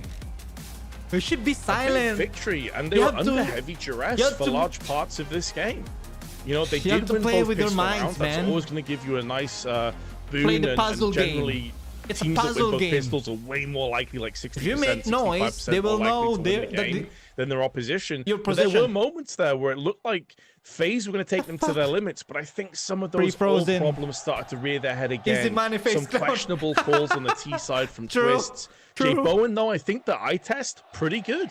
Pretty solid overall. Had a good CT side, had 2 or 3 really, really impactful rounds. I love how aggressive he can be. Landed a lot of flicks, a lot of big shots as well. Yeah, I know. But could also play static. So it's like FaZe have lost the game. That's rough. Effective as an Opper. Jay Bowen, he's so aggressive. He's doing things that an Opper should not do. Impressed with him overall. He's pushing. I agree. And if I had to choose between having, you know, like a very kill niche one guy AWPer and an who, you know, might have exchange, more talent, but we're not seeing it, and having one that's unleashed whole who's team then get making a killed. couple of mistakes, I'll probably pick the latter of the two there. I think that's a nice way to play early on. So oh yeah, my God, excited for FaZe nonetheless. But yeah, TYLOO, I mean, they could be one of the stronger teams of the tournament. Certainly is looking like it at the moment. So very, very good stuff. I'm not sure if we will be able to hear what Banks has to say down the stage. I do see him down there with G, I believe. So hang on. Could be the dark horses that they could have these awesome runs. But it just doesn't feel like that anymore when you watch them on the server. We're now 3D Max versus Snip. A little bit limp. Massive space being taken in middle now for NIP. Lucky. He's got to be watching this. It looks like Macca's about to cheat over. But I actually really like this smoke. Because it just gives the middler even more time to think. Macca, though, spots the shadow, claims the kill. Spursky, dealt with. Now with Masuta, you can just step in and only focus at A. Whilst this looked good for NIP, suddenly it's completely fallen apart. So they'll eventually get a trade, but there's just too many players. Yeah, the buddy system looking real good. Able to enable the trade for what is looking like it should be a first. There's no difference even when you make noise because the enemy were to plant the bomb. Yeah, exactly. 30 seconds. He's got a lot of distance. What's the first man? Well, at least he had to fake the plant, you know. Well, I think he faked the plant. It's just that it didn't hit his shot. That So one's just simple. That one's just Macca rotating over, and then everyone can just do their job. Like it sounds really simple, but it is. Like any pure contact with any ability really. They were just trying to brute force their way in. Just doesn't work whatsoever. So a nice round back for 3D Max. Hopefully they can make this consistent. This is the first round. We're going to get down on the AWP. Mac has still got his. This will be an interesting head-to-head. Oh. Okay, little bang on to note there. Damage has here as well, taking damage 27. A-main coming through from Lucky there. Masuda being able to finally grab onto the node. Down on the advanced angle, won't be allowed to trade. And with that pick, 3D Max happy with the numbers. They'll fall back. Not going to hang out too long. Smoke off A-main, allow the rotation to go over towards that B site where Shush is going to start to poke his head. He's managed to find that pick onto Gravity. Now, Kirsty's got a lot of work to do here if he gets pincered in from Con before Lucky gets here. Wait, XSE has been replaced with Kirsty in 3D Max? Yeah, they bench XSEs. Or exercise? XSEs. They bench him to play as a Kirsty. Not find anything in towards middle. This one feels all but set and He's done. from Gamer Legion. Okay. If you're snappy, you got to really hope and entice 3D Max. And that they'll go in towards Con, try and take a fight into your AWPer. Timing looks good for Snappy to get over at least. There's no one home on A. NIP don't know this just yet. With Maka having a glance in towards middle, missing the timing in towards the water. It was all irrelevant, unfortunately, because NIP are going to save, which makes sense, because they don't know that A is clear. But with 19 seconds, a 2v4, you're never really going for it. Yeah, plenty of money in the back pocket. I think Kaspersky can drop notes, an AK there as well. So everyone should be happy, especially with the AWP getting carried across to the next. The 3D Max, happy to handshake. Don't look for the hunt and just worry about their own economy, keeping 4 weapons alive. Now, into the 7th, we'll see if anything changes. Or if it's going to be the same old thing. But I'm liking the change up from 3D Max. Just going for those micro-aggressive maneuvers. Looking for the early picks on that CT side. Yeah, they're definitely disrupting the T side a bit. I think NIP in the early rounds, that they realized how much space they had. And as a consequence, that they've just assumed that they're always going to have this space. And you can now see the adjustment again here from NIP. Stown's holding a much more classic angle. They're dropping the utility to try and block it in towards middle. Mac has been spotted. Not sure about Lucky. And Snappy, speaking of being lucky, he's fortunate enough to just live on a prayer. 14 HP and maintains the 5v5. But NIP haven't got a clear way in yet.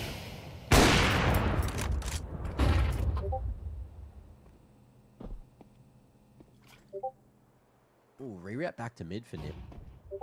Looking like they will bust that molly after the window fades. Maybe just change the title.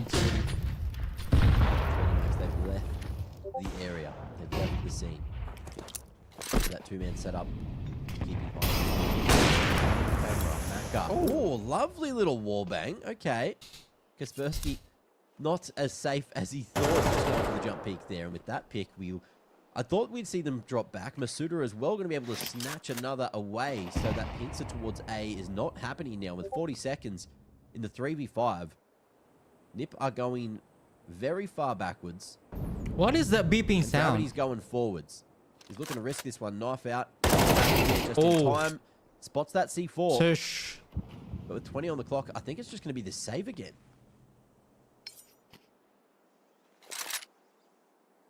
That threw me off because I didn't realize there was 2 Masutas on the HUD. Yes. Bro, I can't move on without push from Joe Boyne. You know, Gravity being put in the work as Me well. too, man. He's still here. Yeah. Still trapping here, man. But I don't know if people would have got it. John Marvin, But now you do. that move's still trapping here. Explain the joke. This is Could the someone thing for clip that? NIP that they're going to have with Note, and that is patience. I'm going to clip that. Because with him lurking, especially on the T side, This guy, the things that you can push get away with an up in tier 2 and tier 3 are not things you can get away and make with his team in tier lose. 1. So That's the title. what I mean by that is contact taken in towards mid, immediately tries Or to push unbelievable get the timing, moves from J Masuda's Boyne. already holding. Like, you will not be able to get really advanced timing. The best move so far on J Boyne on his first match. Taking initial contact and FaZe Clan. Well, that's a long ass title. Learning curve. This is a really good tournament to do it because yes, this is in player break, but it's sort of like pseudo. Even Brokey will do. player Yeah. break at the same time. Exactly. Brokey is a seasoned opper. He knows what he's doing. That guy, J Boyne, I don't know, man. He's running like he's running around like a headless chicken. He doesn't know what to do.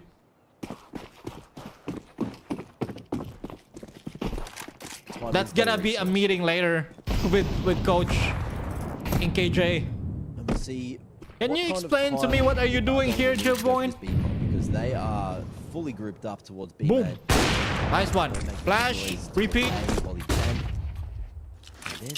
That's your angle. Hold it. Just hold it. He's actually going to be blocking their main with the smoke. They've got probably the stack towards B with Macca being in the vicinity as well. Wiz going to stay mobile and go back all the way through CT. In the meanwhile, though, Nip having a look at mid. We'll see if Kaspersky can get a nice timing here, but Lucky heads up. Who kills who? Okay. Ooh, and hard to hit as well. Nice jiggles. Smoke the camera. First match ultimate highlight. Well. He's going to keep 3D Max guessing, but they might end up still going back to B here. That's going to be one of the bases of my title or later. If I'm going to clip that. Yeah, they're really trying to stage. You know what? I'm going to find it and clip it. For a reaction. 3D Max have been known to take these picks, take these swings. I don't know what round it is. XSE being really disciplined right now. And you need to do this, especially in a 5v4. You don't need to do this. This feels a little bit scary. XSE, though, actually is able to line them up. Flashbang play did not work with NIP. It's snappy slash that achieves nothing. All the bodies hit the deck. And now, in fact, the AWP is lost by the hands of MztrDale. Tell you what, XSE has been working on and off the server. He's been brilliant. I really like the decision-making he's made in that round. Even though I was a little bit scared initially, it works brilliantly. And when it works, it's beautiful. Certainly looking good considering how long he's been in the lineup. Good to see that the prac has been paying off, at least individually. We're all tied up. Streaky game so far. 4 apiece. Let's see if it's going to be tied up at the half or if someone will continue a streak or end it. Always, MztrDale and hoping he can find something that's down. Full line with brain. MztrDale down in front of his head. Aggression, crunch towards that main. He's looking like 3D Max should be able to find some more value for money. Smoke getting blown, shots going both ways. And we're down to the 2v3, favoring 3D Max just barely. And Macca is open and ready. And with that AWP in hand and those shots coming off, Nip, they are very aware that Maka should be here solo. But they're going to split up now with a minute on the clock, trying to retrieve the bomb and figure out exactly where they need to be. There goes Maka. Shush has found him in the 1v1. And he might just keep on pushing forward with a pick onto Lucky. This could be a huge round for Nip to swing this back. Big damage. Snappy's read it as well, right? Like, he's gone big, so he's planting the bomb. Is the penny going to drop here for 3D Max? Because Shush is going to hold his nerve. Yeah, now they know. And he can hear them rotating and running away. Shush is going to be right behind them with his knife out. Gravity's waiting until he can start running. Shush still heard him, but can't get the clean kill. He's wasting time, and now this is weird for 3D Max because they know there's only one player on this bomb site, but Gravity stays to try and hold Shush. Can't do it. And now for Lucky, he's got a kit, he's got a flashbang, but there's no smoke grenade, and time is not his friend. The nade's going to go deep. It's not going to kill him, but it's going to be enough to put him off. It's taken 4 rounds for NIP. Finally, at the hands of an individual play out of Shush and a decision made by Snappy, they're able to find their 5th in this mid-round. Beautifully done. Just a full read, knowing that 3D Max love to play together on the retake. And probably a little bit of sound information there as well. But you'll take that every day of the week. And look at what they had at the start of the round. You've got to remember, this was Tech 9s. Managing to find themselves the upgrades with those picks over towards the water fight. And this is one of the times where 3D Max's aggression gets the better of them.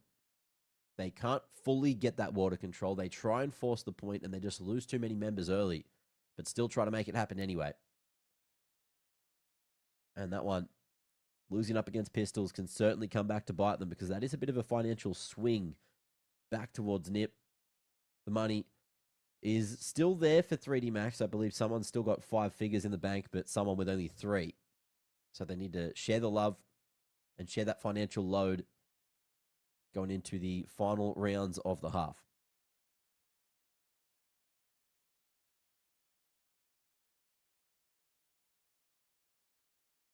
What's going on with the FaZe TYLOO game? TYLOO win 13-8. They move 1-0 in the Swiss stage. I found a clip. Is that an upset? I'd argue that's probably an upset. All right, here we go. I'm gonna clip it. Maybe org-wise? Org brand power-wise? Yeah, brand power-wise, yes. But in terms of, you know, Tyler's been doing numbers in FaZe. They missed the major. So, and they made, like, 3 roster swaps, 2 roster swaps. So, I don't know. It'd be a big reach to say that was an upset, I'd say. Yeah, that's valid. What's going on here now? Coach is getting told off. Questions?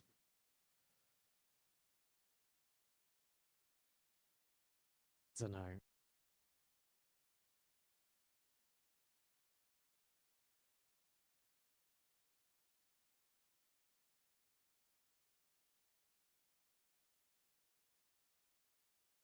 Maybe just getting reminded how his microphone works. Maybe they're trying to call timeouts and it's not working.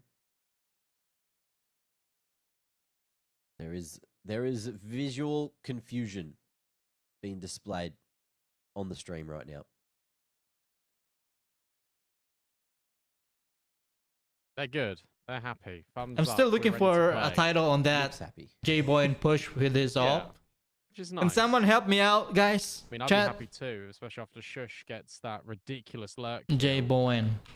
As Snappy's Stupid able to move. pivot in towards that MTB bomb site. Spoke a little bit about Luminosity, right? Like, we get to see them. That's our next game today. We don't have to wait long. Well, I hope not. To see Luminosity versus Nemesis. Yeah. It's just around the bend. Just how long that bend is. What are you doing? Together, won't we? J-Boy. Exclamation point and then 4 question marks. Adjustments. Looks like the game shouldn't be too far away. Play a little bit here, but I don't think so. Go look at some stats. Yeah, what is this? Whilst we wait here, and that is NIP statistically better on the T side than the CT side, but amazingly for 3D Max, they've only played this a handful of times, right? They've actually played it once at 3 different events. They played at Bucharest, they played at CAC, they played at State Ranked, right? And they have a near 60% win rate on the CT side. Their T side on Anubis is awful. Like just over 35% win rate on the T side of Anubis. That is dreadful.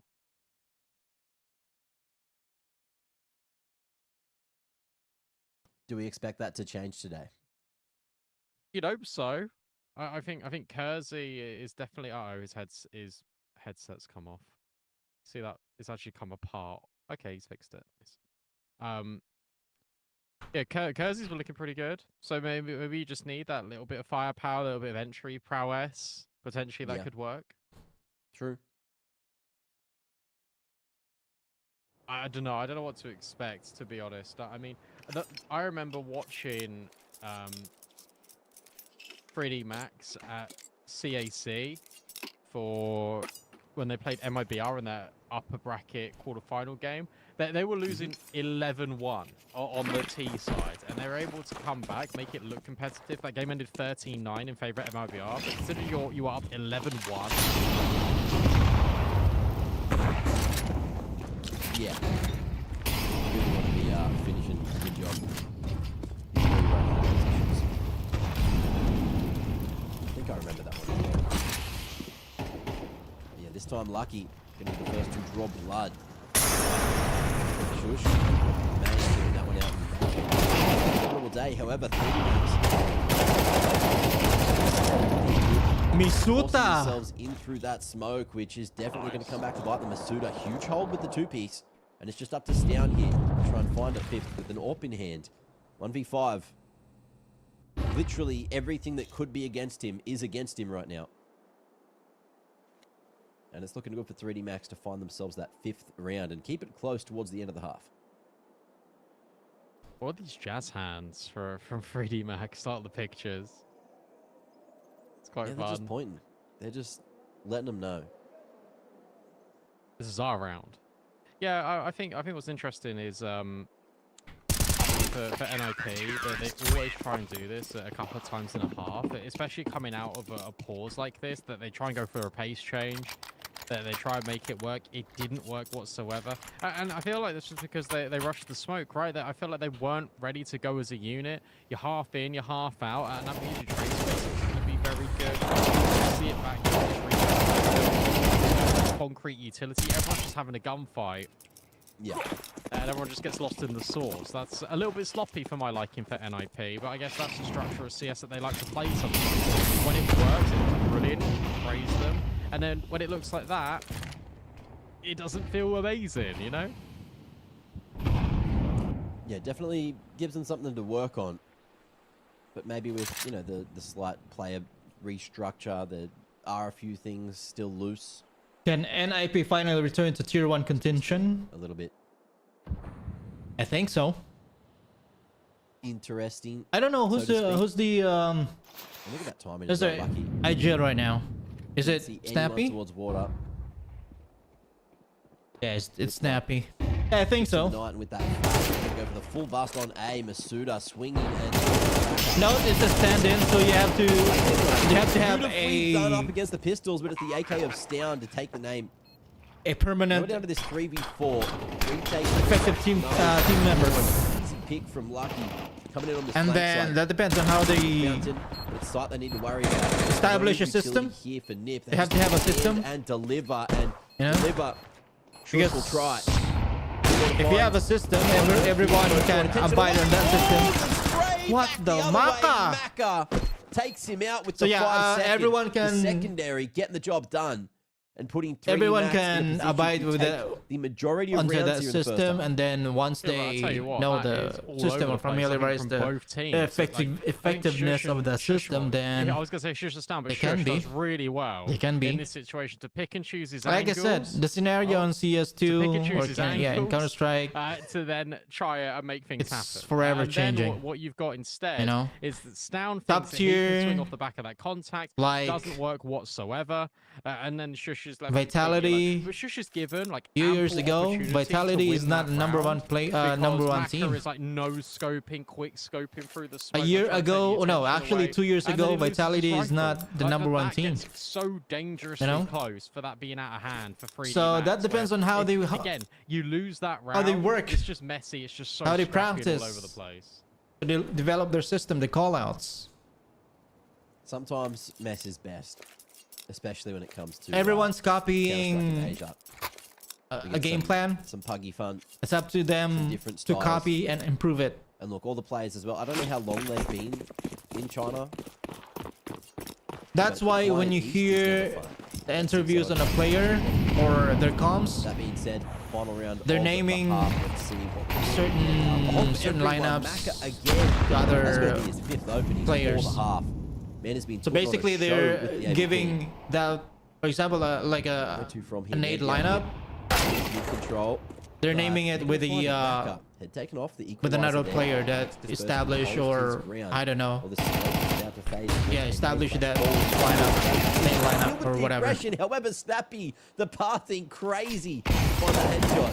And now full A control, as well as with mid there, Kaspersky. Cut off the rotation. This is classic NIP, and again, classic Snappy.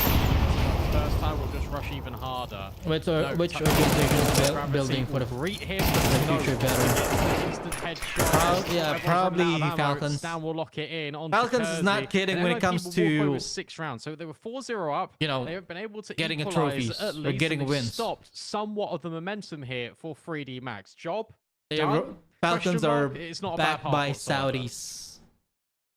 So there's a lot of money involved, you know, getting Carrigan, Nico, Monesi, Tessis, Kyusuke, even though those two like Kyusuke and Monesi, they're not that expensive like Nico, because Nico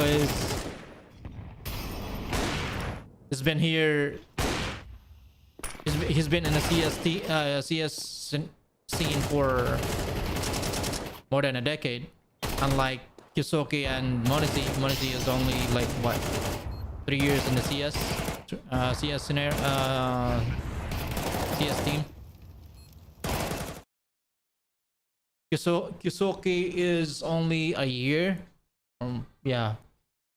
He just joined Falcons. Falcons is his first team. So Falcons, I would say Falcons is the #1 organization building for their better future. And second, G2. Assume we're back, and we are. Here we go. 6-6. Yeah, G2 is a contender. For NIP, and they've all just Even though they Kevlar. lost, There's no kit, there's no lost the util. spirit They just have Kevlar. back in Major, And but Note is killing them all again. managed to hold their Note is ground, unbelievable you know? pistols, apparently. That is 7 out of his 13 kills in the pistol round so far. ever since Lucky though, was able to Monesi get and a couple Nico back, but it's a 1v3. went to Falcons, No, that is you their know what? I first reckon I can get a quad kill, but he's overstepped. qualified major. There's things back and forth, but it's snappy to lock it in. NIP will get both pistols. And on the when hands was of that? Note. When was Nico left happy with G2? that. Probably 2 Although you years gotta ago. remember, 2 years now. It was like, what, that 4 Yeah. round streak before Nip finally got Falcons two and more rounds G2. towards the end of that first half. And now 7-6, winning both pistols. Because 3D Max still doing a fantastic Also, job to be Vitality- this close in the game. you can identify They can force you vitality this round as vitality well. on their No effectiveness, bomb on their a, like structured Juggle around with the money. system Getting and Percy with aggressive what armor and an AK. aggressive game style. And he's getting very Aggressive but with careful, his big you know? rapper as well. Scout towards So Cons. that's why they're Couldn't one of the find strongest team right anything now. This time, except in damage They on win himself. what? How many majors? So that buy has come 3, through. Nip 2? now adjusting their Maybe defenses. maybe 2.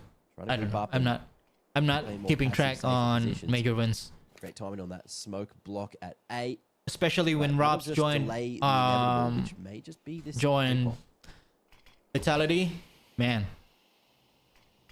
Yeah, I mean, it will delay it, which is And also good, the call out on because Apex. Utility Apex isn't great either for 3D Max. is one of the greatest IGL. Already, they haven't got any.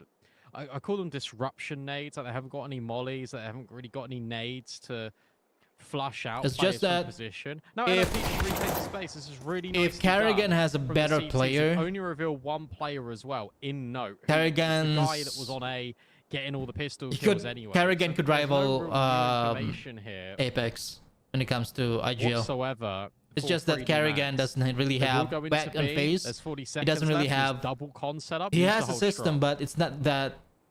It doesn't really function well. It's not effective. That's why they didn't actually qualify for major. So he said like 2 months ago it's not supposed to be on a major. Karrigan said it. 2 months ago I wasn't supposed to be here, but look at me. I'm winning majors now. That bomb flank going to be forced with how little time's remaining. CS scenario can change like a weather. Snappy needed to go down there, but Lucky couldn't find him. And Maka, definitely not the right tool for the job, but he's going to do his best damn job. Snappy waiting for Note to get a bit closer. And now it's ring around the Rosie, but the scout not going to be the one to do it. It's the MP9 to close. Big damage out of Maka, but alas, it's another expensive round. Yeah, Paravision nonetheless for Nip. You could buy again. They're solid, man. They're solid. By the way, Mac got that kill on Note, on the B main player. Paravision is ridiculous. Snappy had underrated. To get that drive-by headshot with the MP9 and was able to. I hope we a lot of teams POV overlook their performance. How he's been able to get because headshot follow through on Note. They don't really have titles. They're not really a big contender, but they improve over time. Feels a lot more justified than the previous. Especially James as an IGL. James is an experienced player. He's an experienced IGL. And Hobbit, actually, Hobbit just joined. Push from Nip. That was a few weeks ago. He joined as a stand-in. Hobbit gets involved. If you don't know Hobbit, he's from the 4v3 Gambit. Aggression through mid. I know him from Gambit. So Paravision has a strong system, but skill-wise, individual player. Wise, it's not there yet, but try and get back in here. The flash is good, and Lucky given I guess it's that they're trying hard Snappy on the trade to qualify in a major. For Nip to find it's just that it's not enough in a row here for the half. They have to make a system that can rival like G2, Mouse. Not like the top 5 players, but at least top 6 to 10 that can rival those players. I don't know what's the standing on Paravision and on HLTV. Which against a team like NIP, you should always be expecting the aggression, but in a time like that to bring let me check. You know the money is weak on your side, so you decide rather than playing conservatively, you're going to be a bit more on the front foot. That's a really brilliant call out of Snappy. Okay, world ranking, Paravision is number 19. You've taken water, that means you might not have players in middle, because your middle players will be the water players. No, Dastan is also all about experienced coach. NIP. They call a pause because they understand that they can't buy. That this should be a 10th so they're making moves now. I'm hoping they will absorb Hobbit because Hobbit is just a stand-in. On the back burner. I'm hoping before side of Anubis, the EWC or Esports World Cup, they will have Hobbit the French team as their permanent member or their permanent rifler. Let's see if anything because that is his role. 3D Max. You were highlighting how and rough then the has been. Yeah, speaking of coach-wise, Dastan has been in Paravision for that is going to get any better, but so far 2024. He's from Avangar. Every single way. He's from Avangar as a coach. Virtus Pro. 3D Max hoping that. So yeah, the CTs will he's an experienced coach. The Avangar and Virtus Pro. It's not just that 3-2 split. It's not like a utility coming through. a low-tier team. It's a well-known team. Gravity. They can compete. Get them to come back across. The But A now, has been Paravision opened up completely, and the bomb doesn't know which way to go. Camera players hanging it around just to is escort the making their way package to a safer onto position, the and big this is scene. looking like a They're trying to great climb round out up. of 3D Max. Will we see Number any 19, contest? it's like I said, And that's come out of absolutely nothing. That's come million out times. of the worst investment as well. CS scenario can change like a weather. Kaspersky, but he gets dealt with by Lucky. Shush is able to get the trade, and I suppose the Exactly. M4. Bolchino But now it is just about saving. got replaced. Down. I know. You really do think that after NIP, It was replaced. Storm of Oh, yeah, it was sides, replaced by the a Hobbit. Lines will come easy. Or instead they no. don't whatsoever. And I really like that 3D Max do not overcook. Yeah, Hobbit. They go, okay, we got the kills at A, we're just gonna go A. Because It does take them a minute to figure that out. I don't know how- but at least they are going in that right how direction. to say this They are name. able to plant It's their feet Lax. on that A bomb. It's Like they Lax recognize that no one's Jizz. home. Just joined on 19th. This feels horrible. And Hobbit joined if on you're NIP, 17th. because now this buy So, is going to be a pick a mix. There's gonna Nota be amazing and stuff, there's Bolchinook gonna be get awful replaced stuff, by and now if you lose Hobbit this, and like, 3D Max Slack are right back Jizz. in the fight. Yeah. So, in order for you to have a system, you have to have a permanent, effective team member that can hold their own, that can hold their ground. You know, like this, like 3D Max, Streaky.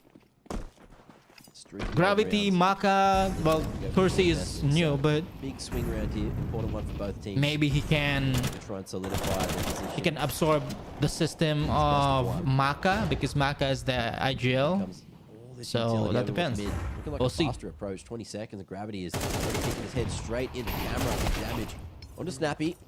But Note can be able to fight for that A main control. Expecting the pincer. This time, though, deep smoke in towards the temple. And the CT's covering both sides just in case 3D Max want to keep on pushing. I'm through excited it. on EWC. But everyone just hitting the brakes. Man, EWC prize pool, 2 million. First prize is 600,000. This is weird. Like Lucky's Lurk has to find success here. Because 3D That's gonna Max be a are fight only in middle. for their Unless they're life. able to get rid of this player and the double flashbang wheel. Falcons, Now Snowl is feeling Vitality, very uncomfortable. Looks in towards plays that out. That means the A main players all can the move top over. tier But now he has to pick teams. his poison. B main. Mongols. I'm or surprised Mongols didn't Temple. qualify for He's major. able to fire off one They shot. kinda- but they isn't kinda able to slowed get a down. kill. It'll be Lucky that You hits know? the headshot. I don't It'll know be NIP that will be how saving and here why, in the 3v4, you but imagine, especially because Snappy is They're not. only on an MP9. No, They're no really HP. ineffective. It's Those gonna be last 9-8, and games There's also going to be no money for NIP. during major. And I'm not used to it. Rough. You know, Snappy falling. when you say the Mongols, Makes that oh man, attempt they're at the save. Not when you too much heard the nicer. Mongols, MP9 they're could've gone a long way better, in the they're next good, round. they're effective. But Next week, last just how much few we games want to keep on both the these major, I was rifles like, alive. this is not the play style of Themselves some the Mongols. opportunity to make anything happen into the next. It's weird, it's new, Again, it's I don't know how to Very explain deep it. into regulation. It's like Back I'm to looking- one round away I'm from looking at a team that evening doesn't things up. win, Look at their economy too. that They're doesn't doing win such a high great prize job tournament, you know. at keeping themselves in a healthy financial position. You look at all of the rounds that Nip was winning, they were having like 1 or 2 alive at the end of it from the rest of the rounds they were following. That's why they're now finding themselves in a position where they really can't contest. They can't afford to. They lost to 9Z All these actually. retakes. They lost to 9Z So 3D Max during the changing the stage narrative in 3 their direction for on the moment. IM Cologne major. Under Tech 9. 9Z, Picked up okay? just a compliment 9Z. with a couple of 9Z is rifles not the on top C. top team. Let's see if Yeah, the it's not rifles it's can not be the top makers team. here. It's not actually Or if it will top be 10. Save after save. 3D Max again. Enjoying the pace that they're bringing, and with that flash, with that push, they're going to catch Note there. And that's one of the M4s on the ground. Looking like it should be irretrievable. Molly trying to make that one happen. Snappy, can he get up to the fountain in time? Looks like he will be given the opportunity to pick up that A1S. Guns getting tossed around. Bogdan's Law. Masuda picking up the AWP for the round. And the A site still the target. Yeah, they're going to have Snappy's going to have no clue. Shush has found Lucky, which is great. But Snappy is holding camera rather than main. Now he'll get the indication. And that smoke has missed for 3D Max. So maybe there's a chance here for Snappy just to take away a kill. He doesn't want to overextend too far. He knows about a lot of them. Brilliant flashbang to maybe invite Kersey on the angle. Instead, he decides to play safe. And Snappy will find Misuta, and nearly is able to find Maka. The backstab is on from Gravity. Kersey then steps in. That's brilliant from 3D Max. It was looking like it could fall apart. Instead, it doesn't. And they are able to equalize the scoreline unless Shush goes for a ninja defuse, but there's no smoke grenade, so that feels incredibly unlikely. And on Anubis, like, this is the worst map to try and get a sneaky defuse off. He'll just play for 8 kills instead. Will be rewarded onto Maka, but now we make his leave of absence. And I'll tell you what, Lucky's been playing really well, and he's been allowing like some of the stars to now get involved a little bit more here for 3D Max. Like, we're starting to see moments out of Misuta, moments out of Kersey, for instance. For NIP, like, you look down the line, you're like, okay, well, who's doing that for NIP? And you could argue it's Note, but Note has got 7 kills just on pistol rounds. And whilst that's brilliant, whilst that has earned NIP like a pistol and then like a conversion, when it comes to pure gun v gun, 3D Max are winning most of these gun rounds. Yeah, that's true. You know, they're doing a very good job at doing that. So that's how you say the name. Note. Going for the Mac 10. I thought it's Naughty. Historically, but also he's not having a great day, so maybe just save that money for someone else. Use the utility. Maybe be the point man. Next match, guys, after this, it's on the other hand, LUMINOSITY LG Gaming. LG, it's LUMINOSITY Gaming and NEMESIS to also be picked up around Shush's saved AK. He's dropped for someone, and also with no utility. Where's he going? Kaspersky sees that smoke coming, wanted to block it, and does get in front of the lurk facility. Flash timing's good, but unfortunately blinds Kaspersky as well. Shush, however, 3-man spray down. The trade game is over the top. And that's going to be a very good position for Nip to try and keep the double digits and keep the lead. Oh.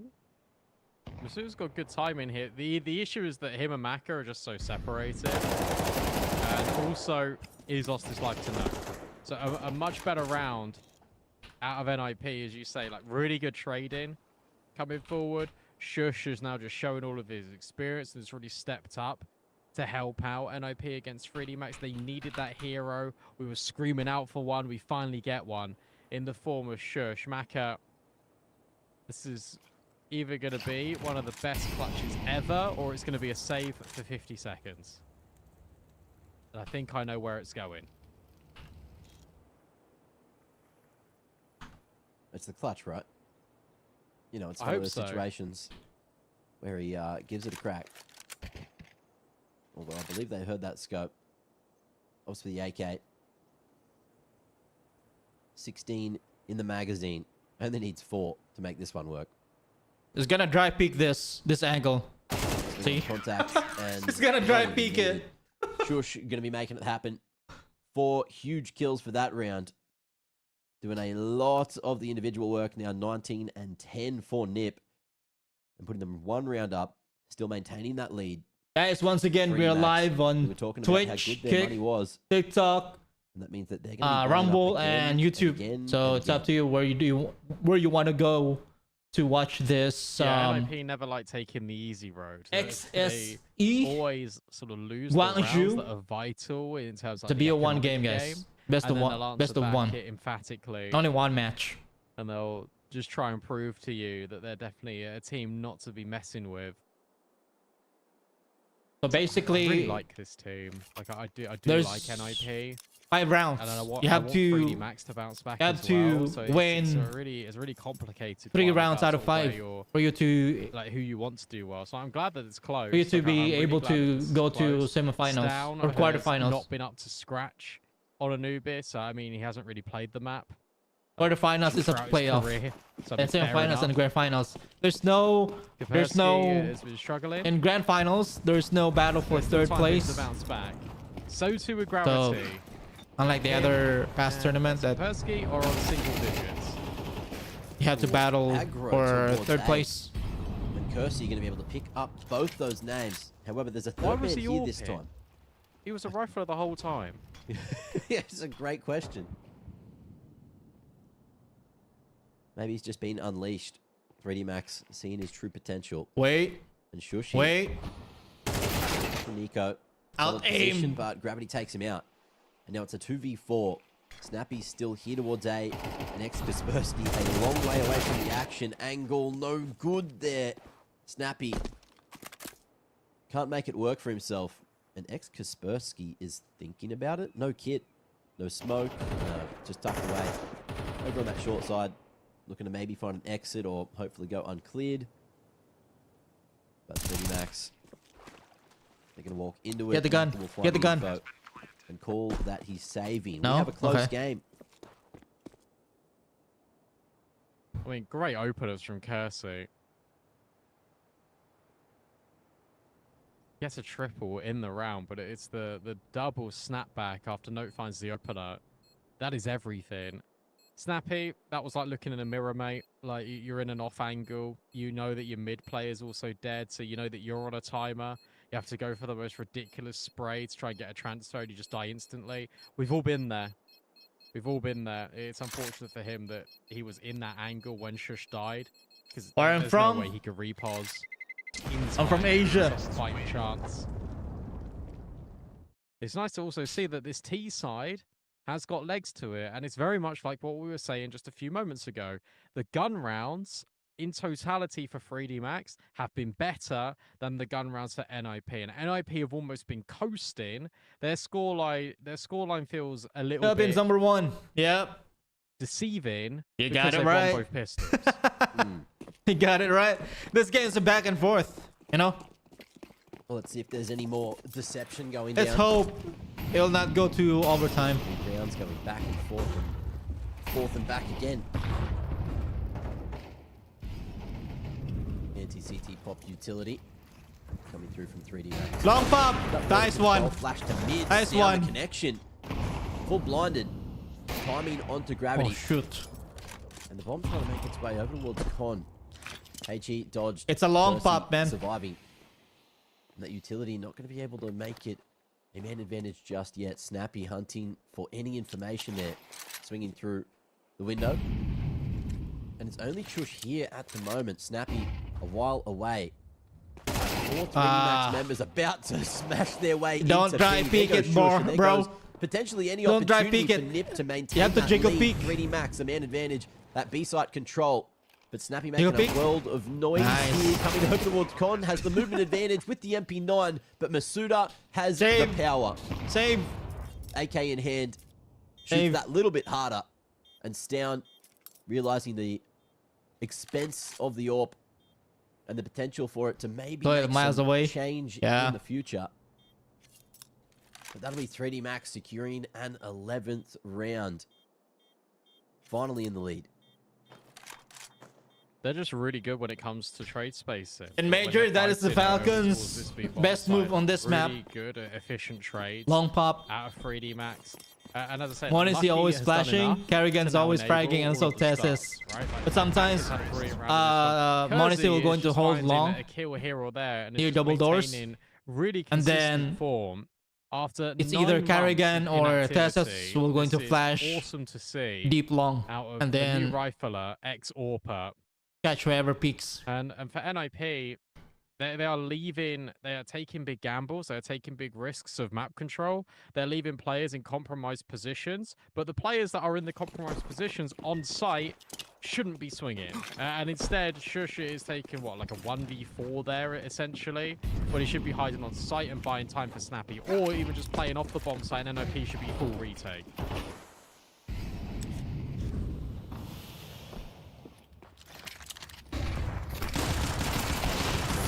Long pop again. Ready and waiting. The flash not going to be good enough to long pop again.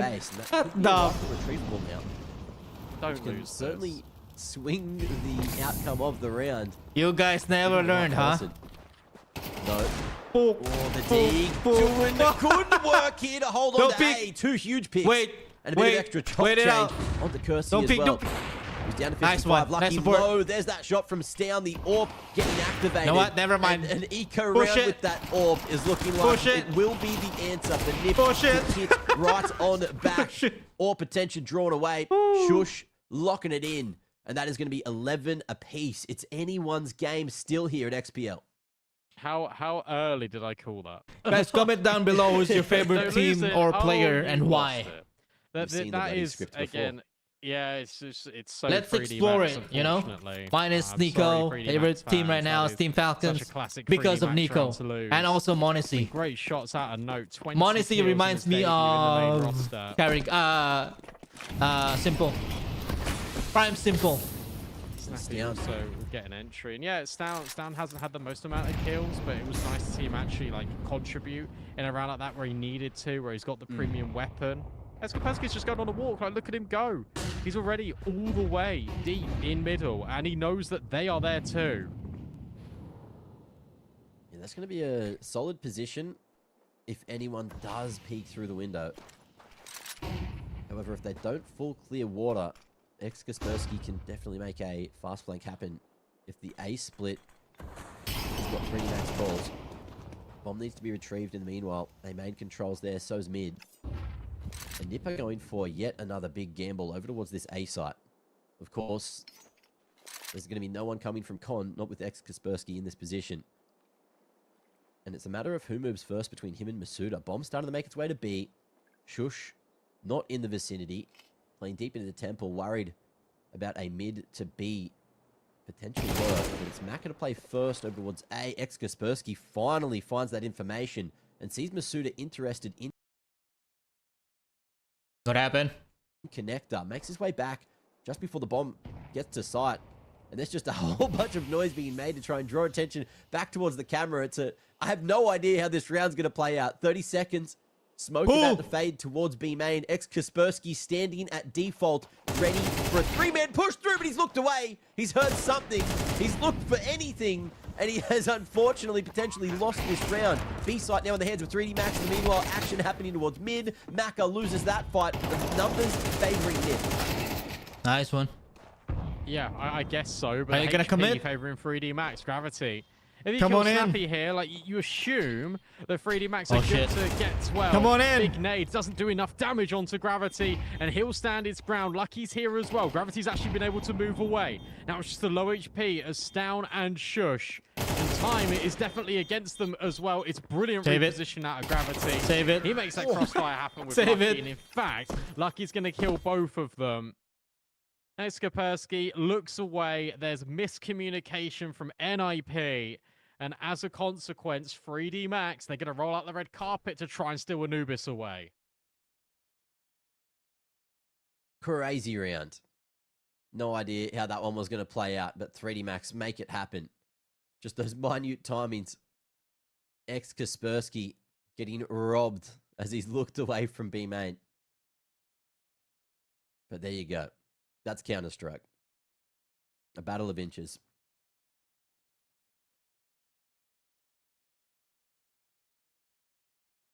Now on the tactical, just figuring out how this last round of regulation is going to look. Actually, might be a technical. Headset off for Kaspersky. No, it can't be a technical at 12-11.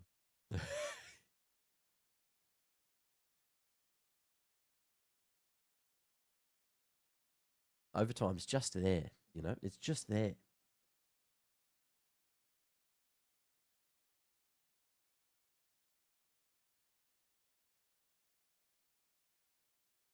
It's right there. It's right there.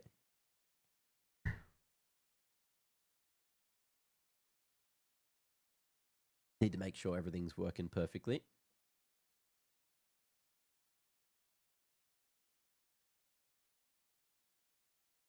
Best offer ever? I can't even remember how the money was for Nip. Good question. That's a loaded question, man. It's That's a loaded question. Place, isn't it? Best offer ever. Simple and Zaiwu. It isn't great. Yeah, Simple and Oh, Zaiwu. it looks horrible on the HLTV scoreboard. Yeah, that's my It's not answer. great. It's either simple or Zaiwu. Everyone else is going to be, yeah, backs against the wall type beat. And 3D Max as well, arguably don't have a lot of money, but they won with 2 alive. So you'll take that. They'll have a better buy regardless. That they will have a better buy than NIP. Yeah.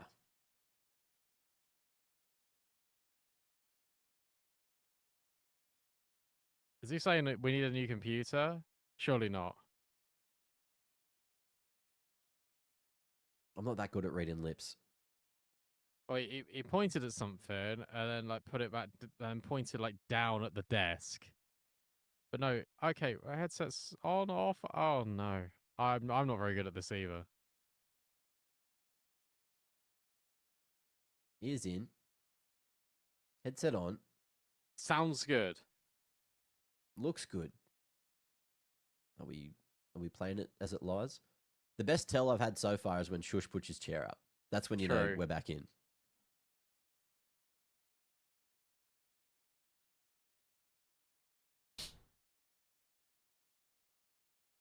It's not good for NIP.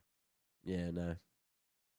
I really want to go back and look at these stats because I think this has been on the CT side.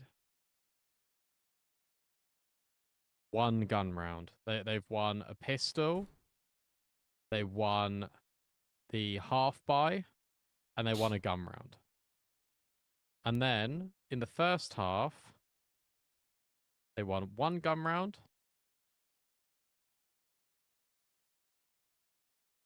2 gun rounds. Yep. And that's it.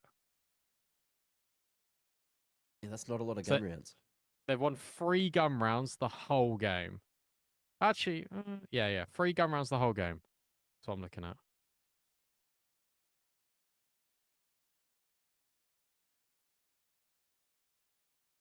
That is troubling.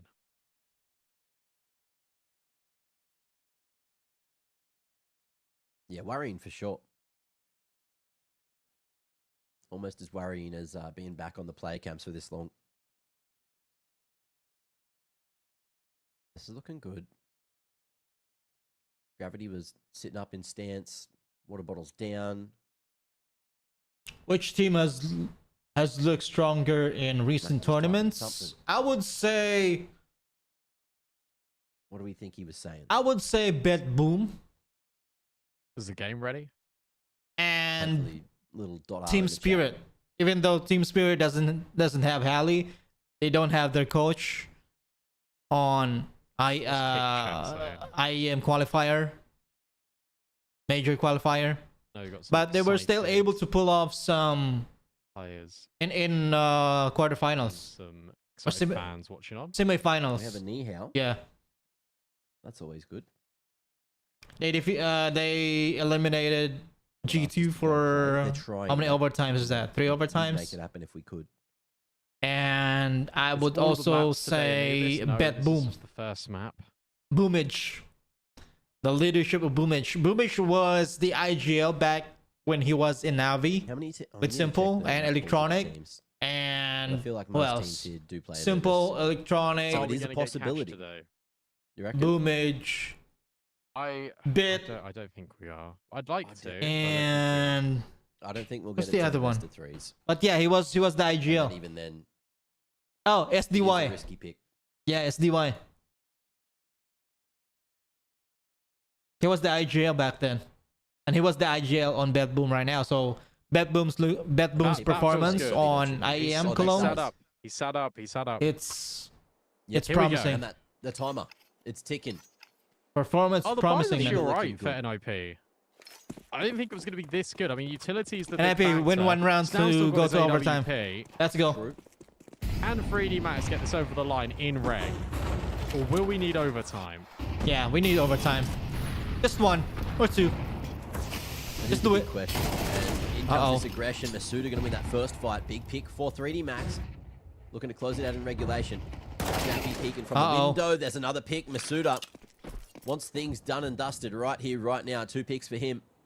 And Lucky looking to activate, but he knows that Stound is hanging around. And Shush still alive somewhere on the map. But be patient, man. Be patient. Hold your angle. One. Over towards the window. Smoke. There's that crack of the AWP. Crack of the whip. 3v3. And that's brought it back to the 3v3. I don't know if that Snappy, be patient, spotted. man. Hold your angle. There's no aggressive rotation. Snappy. He's One right more. here in the corner. One more. Crosshair poised, good, and that's going to be a Nice. smoke on the ground. And 2 more 3D That's Max gonna be an members. overtime, man. OT, 1 He's kill gonna away. save it. He's gonna And save lucky, it. A 1v3 Or maybe away not. from a clutch to win the best of 1. Maybe not. They don't want. He doesn't want to go to overtime, so he's going to attempt. And he has got the this. ball, but making this Is happen going to attempt is to gonna win be this round. incredibly difficult. He's guessed correctly He has the so bomb. far, but Snappy's also repositioned. You got Shush that's clearing out A main. The walls are now closing in on Lucky as Stown gets into position with this AWP. It's a big fight, but Stown's ready for the crossfire. Nice NIP try. are going to force overtime. Nice try, Lucky. The tech pause pays off. Kaspersky getting things back together. First OT. Some of the individuals on NIP probably not happy with their performance so far, but now they've got a few more rounds to try to change that narrative. How many more rounds are needed? How many more OTs are needed? How long will today be? The questions that everyone's asking. Let's have a look. Everything going down yet again. Big round out of Snappy. Look, he won there.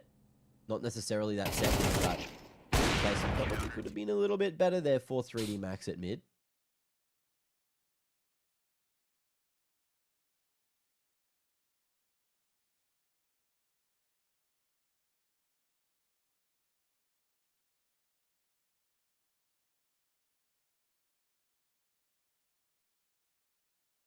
What a game. We couldn't have asked for anything else in this best of 1. Now we're looking for 16. That's the magic number. 3D Max, their T side has been very good. I think they've been the better team. I'll be honest. I think they've been a better team this best of 1. So let's see.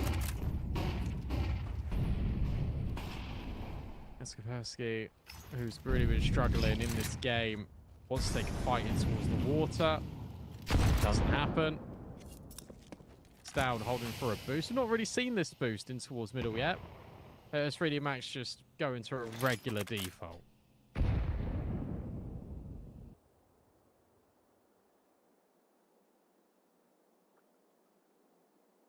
Everything's slowing down. 3D Max looking like they are going to go. Why are they throwing their nades for no reason?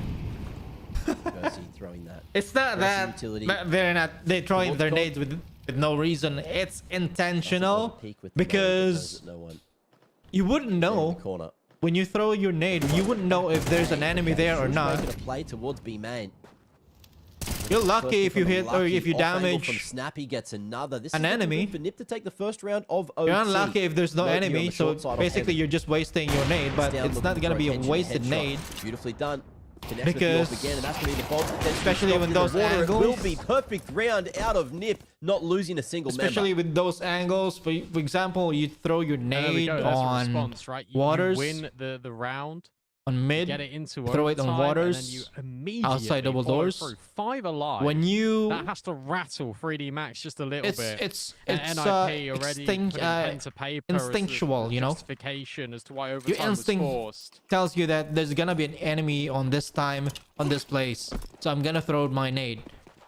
If not, then well, For you two, lucky for him. Yeah, that's brilliant. If you hit an enemy with your nade, if you damage an enemy with your nade, then you're lucky that your nade hits.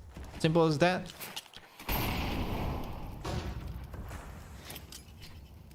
Just like that. If he throws his nade, he damages enemy. That's an advantage. Down there. Oh, and across the top of the smoke, they looked for it, but Gravity can't find a thing. Shush ready. And also you can, if you throw your nade, you can check if you that nade hits your enemy, because you can check the damage Keep it to the or 3v4. utility damage on your goes down, and this is going to be much harder for Snappy on this the time. tab. Both CTs here with the bomb, not quite in the clear, over towards the camera side, spraying away. You have to keep track on your wow. Gets it done with a nice little two-piece at the end. Beautifully done from 3D Max to lock in their first round of OT. Keep checking your utility damage. The end of the table for 3D Max. That was awesome out of Masuta. And I feel like Snappy is doing everything right now. He's just getting so many multi-kills. He's making it look and feel really easy. Bro, are you related to Jonah Brusco? I don't even know those. That was hard. That was a really difficult gunfight. I love that he spots Snappy, the turn of the barrel, Jonah and Brusco. Jonah of Brusco brothers? I don't know, man. I'm not related. Who are they? You know what? Let me find out. Who are they? And now it's definitely known because suddenly Masuda's just spamming everyone. Break onto smoke. They want to go quick. They want to get active. Yeah, exactly. Taking space. And now Shush is left completely by himself. It's Masuda Would you like to be damaged for 3D Max as they breach on nade without seeing your enemy? Beautifully done yet again. So Snappy looking to you need to back off, right? You need to back off. Like flash prevents you from pushing. Ready, Maka below nades, smokes. He's just seen that leg as well. Molotov, incendiary, HE grenade, something like that. So the final round of this first half of OT is not wasted to utility here for Nip at all. It's just that you have to make precautions so that they can push, so they won't run you over. Hold on, hang on. Oh my lord, they found him. Kersey gets it done with a spray, lines it up. A sigh of relief there. No, yeah, okay. I've seen this picture. I've seen this this person a couple of times. No, I'm not related. I mean, I'm not related to him. Look at the time on that DQ. John Marvin. I love the fact that NIP do that, right? That's the only way to win that round. That's probably like the most unexpected thing for 3D Max to anticipate in that moment, just to stick on the bomb. Because we have the same pace? Nearly, but not That's quite why you said that. So they win the first round, they then lose the following consecutive. So 3D Max will take a slight lead headed into the second half of overtime. It's the CT side that they having a similarities on. It's the CT side that they built back into as well in regulation. It was NIP that we're started far from apart. No pistol rounds in overtime. It has to be the gun rounds. That's where 3D Max are doing their best work.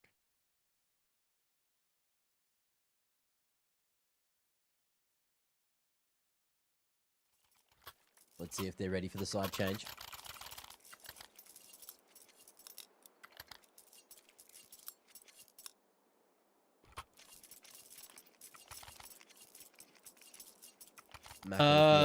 Nusuka Niels.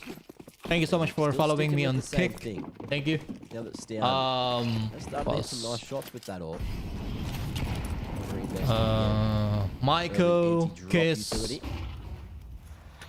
Nicole, Ravis, NBA fan #1, M Joseph, Nix RRT, over towards drop. Treasured, Jesse, Amira, Max. Again, heavy presence I'm CJ, JV, Kevin, Chris, Nataba. Thank you so much, guys, for joining me on TikTok. Thank you so much for dropping by. Very good at earlier in regulation. This time they traded. Lucky off angle works, gets that two-piece. It's not a long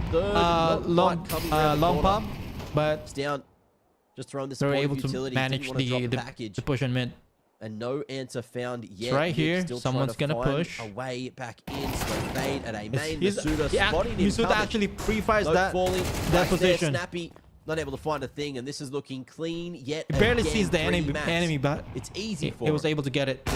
Ooh. Nice. Very, very easy for 3D Max. When the up fires, he actually kind of microaggressions in the mid round. distracted failed them with an up once they started winning rounds. So he focuses on double doors. So they go straight back to doesn't know the Snappy needs an answer. Other backup was on that angle. That will not work. He cannot flick. Or if it does work once, he cannot flick because I think he's also opping. Craft something new. XSE needs to take a pause as well. I didn't feel see like we that. need another pause here out of NIP. They are flatlining, and 3D Max have now got 2 chances to close. Maka, what are you doing, man? Kaspersky, ready for the repeat. Can I just push posted on the middle without flash? That's why it's called a little easier for Nip to maybe have a long pop here. Or at least hold on to an extra and one. yeah, even dry peek that angle. And battle for that Have to jiggle peek it bracket in the Swiss stage. Shush just waiting for aggression from 3D Max, but get it back away. What a nice nade, man. Perfect timing. Pulls that attention away. And Smoke's going both What are you ways, doing? Like breaking the air in front of you? Bomb's still a far while away. Stown needs to make a play at some point, or does he? That's the big question.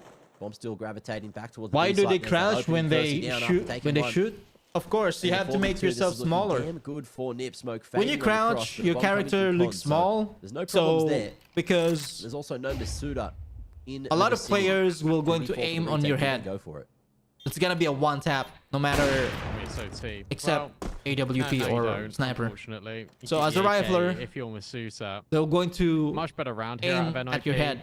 They right? Together. One bullet. For this sight that's it. hit, that's all. That's all it takes. One bullet in your dome. Into your dome.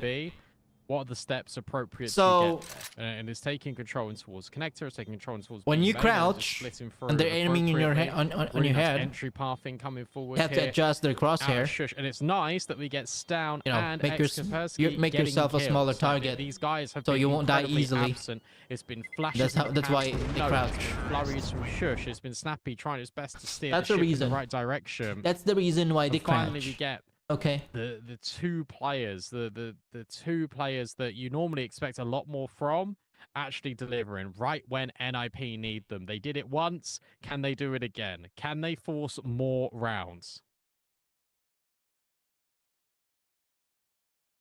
Let's all find that one out together.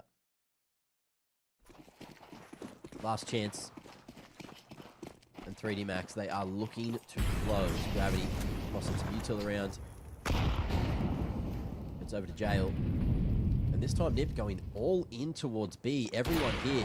Don't jump in before the flashes. Gravity in a great place for one, but not that second. Shush on the trade games. Good. Kirsty standing tall and showing his worth with the rifle. Yes, Kaspersky needs to trade, but it ain't going to happen. But it's looking like 3D Max are 1 kill away from making the W happen. In this best of one on a Is the gap between tier 1 and tier 2 getting smaller? Yeah. Down. He's had a rough game so far, and I don't think it's going to get. It's just a matter of winning championships, you know. No, I don't think so either. I mean, the bomb. That's the big. Winning championships. Another great tournaments, whatever kind of tournaments it is. IEM, majors, all the way around the world. Well, Lucky's holding, going towards CT. The penny will drop eventually. He needs to hit the quickest of shots onto this off angle, onto the head glitch of Lucky.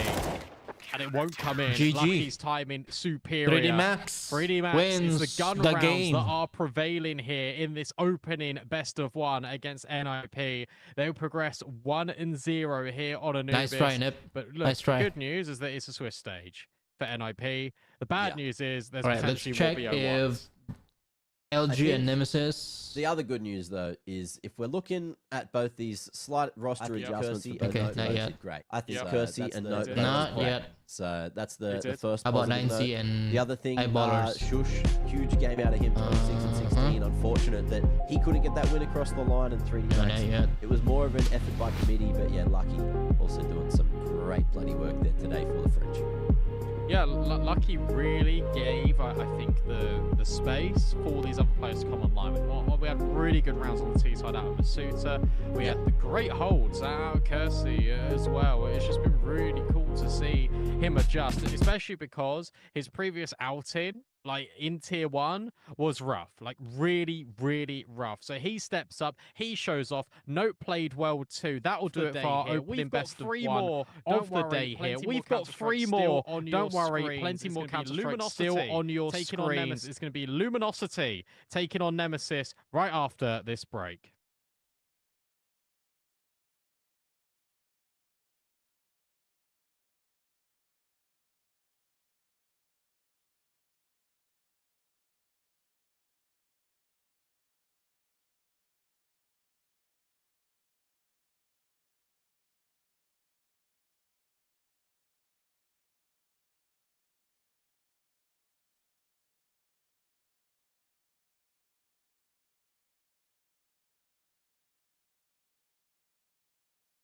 What's your favorite weapon besides the AK-47 and AWP? I would say, well, it's not like a favorite weapon, but it's a love and it's a love and hate weapon. It's the Deagle, Desert Eagle. It is satisfying when you hit someone in the dome, like one tap it, but it's really annoying that your enemy is stationary. Both you and your enemy is stationary, and your crosshair is on their head. And then when you pull it, you cannot hit the shot. It's like where's my bullet? Where did my bullet go? So like it's confusing because it's a sure kill, but then again it's like magic. Like the bullet's not there. So it's love and hate. It's satisfying and annoying at the same time. That's how that's how I feel on the Desert Eagle. So not a favorite weapon. Which system map deserves rework?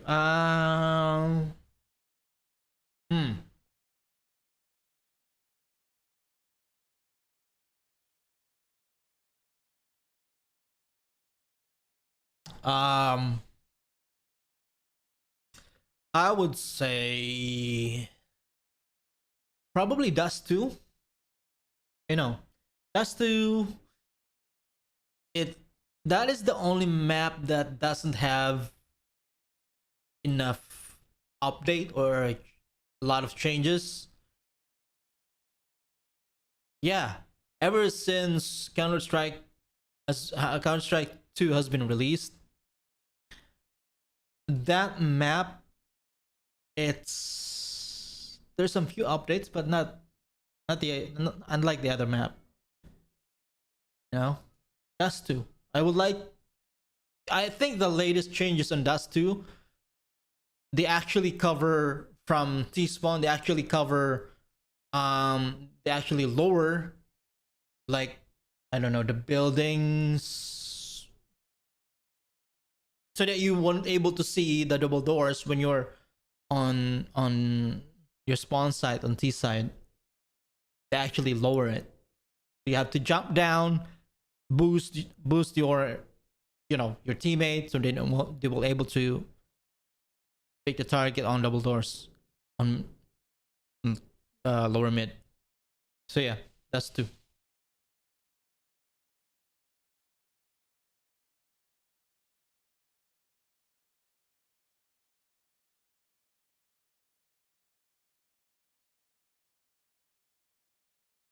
LG and Nemesis next. Let's just wait. I think they're not ready yet.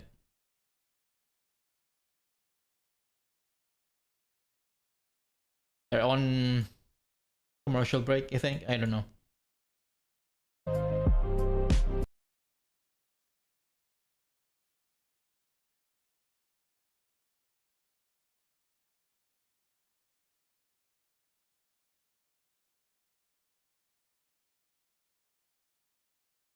NEMESIS and Eyeballers in 13 minutes.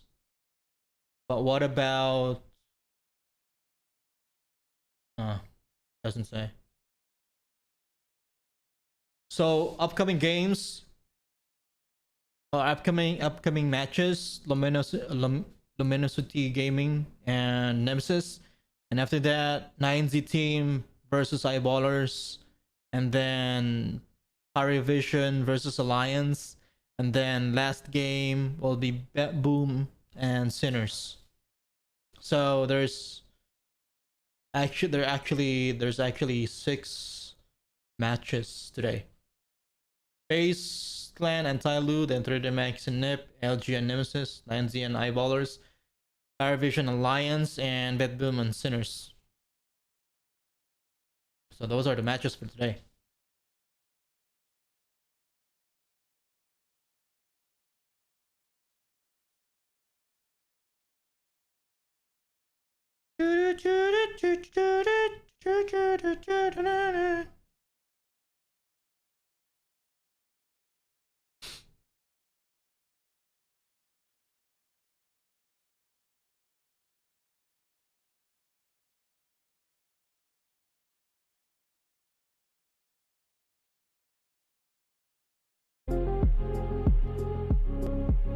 So they actually swap it.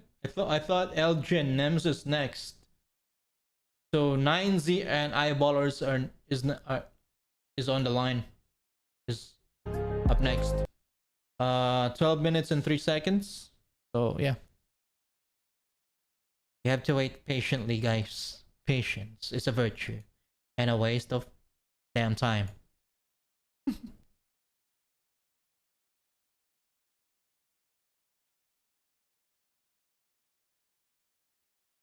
I'll be right back. I'm just gonna grab some food and drinks.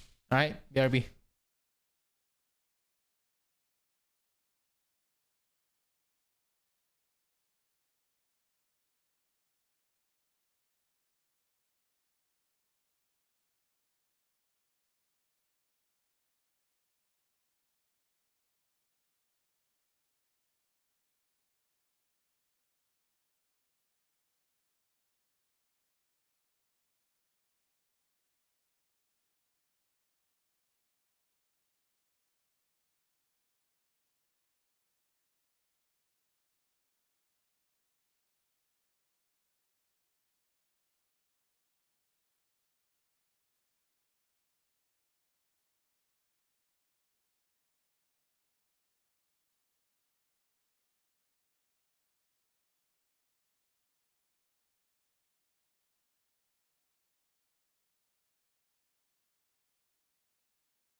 There we go. We are ready now. What's up, everybody?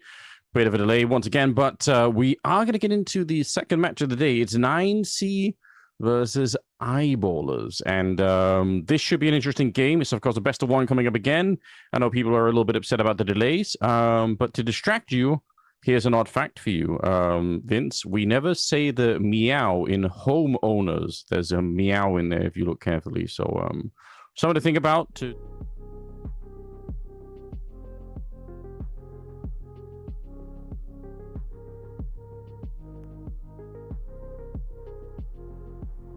Oh, I think you might be muted on my end. Oh, there we go. Can you hear me now? Oh, right. Now sweet. 9Z, yeah, I was a bit also perplexed and shell-shocked to what you just said about the meow in homeowner.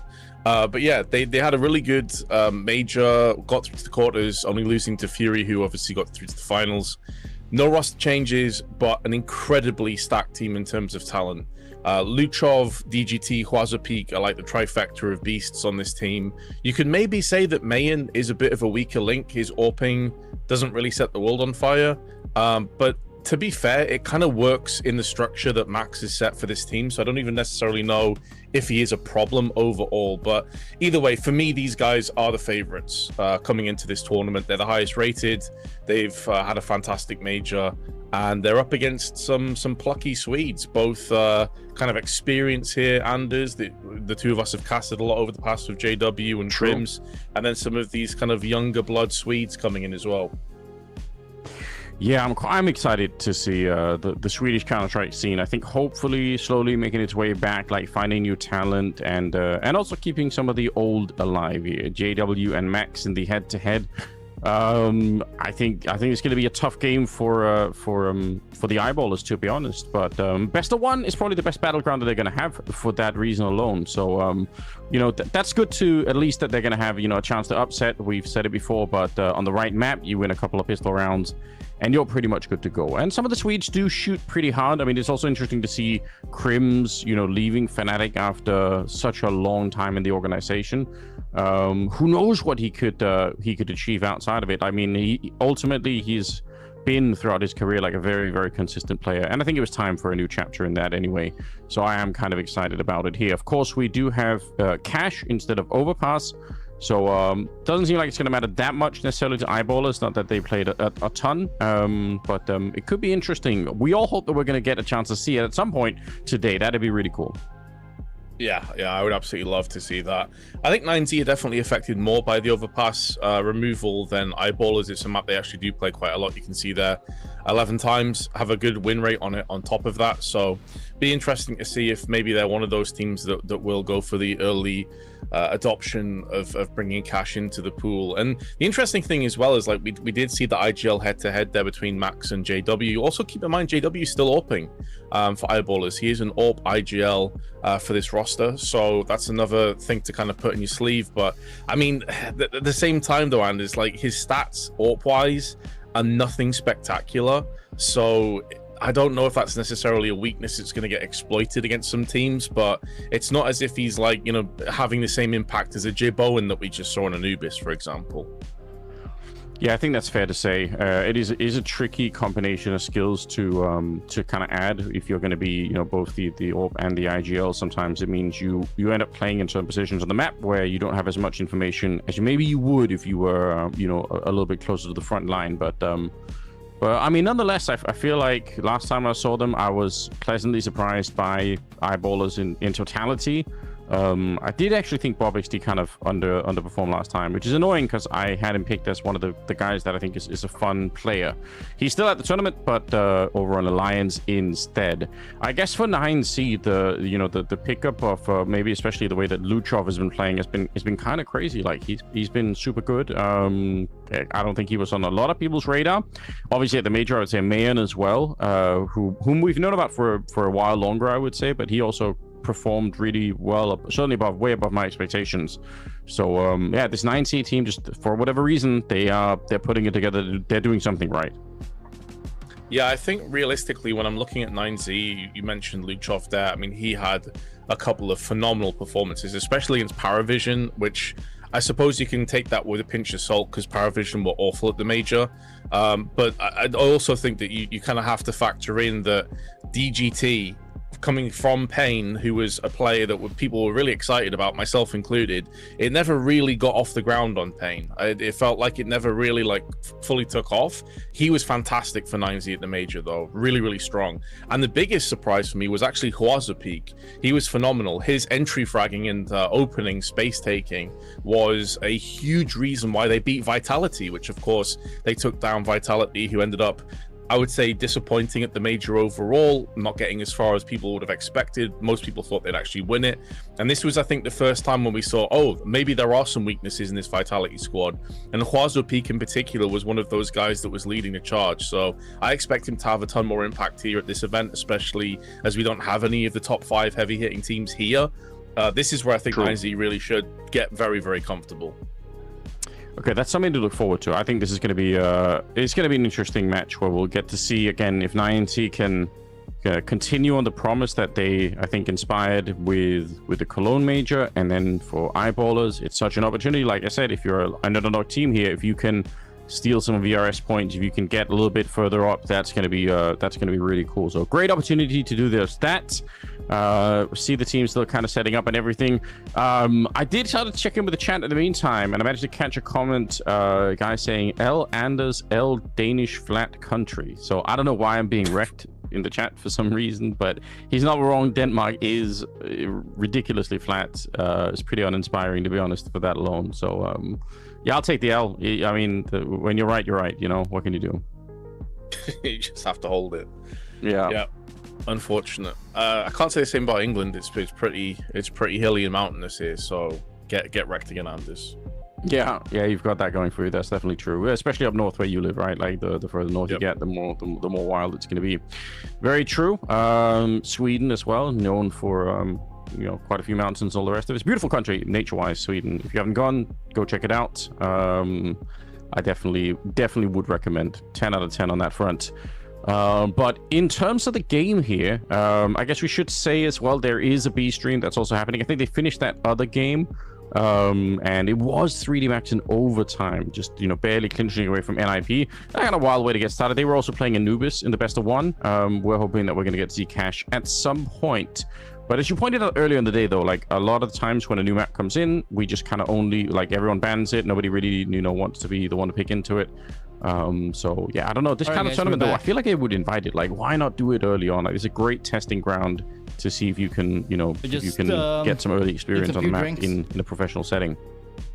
Yeah, especially as the prize pool is also massive, so there's a lot of reasons to go for that risk and to float a cash. I think that's definitely another component to it. And so many of the teams at this event have multiple roster changes, so yeah, I think this honestly is a really good time to maybe try and float that cash. The problem is, though, that it's not been in the map pool for such a long time. And a lot of these guys playing at this event are like early 20s or even late teens. So when they last played this map, they would have been super young themselves, probably not in a team format. And that's maybe another thing. I feel so sad saying that out loud because it makes me realize how old we are. But still, like, there's going to be a lot of players that have just never had an official on cash before. And that's maybe another thing that you have to factor in.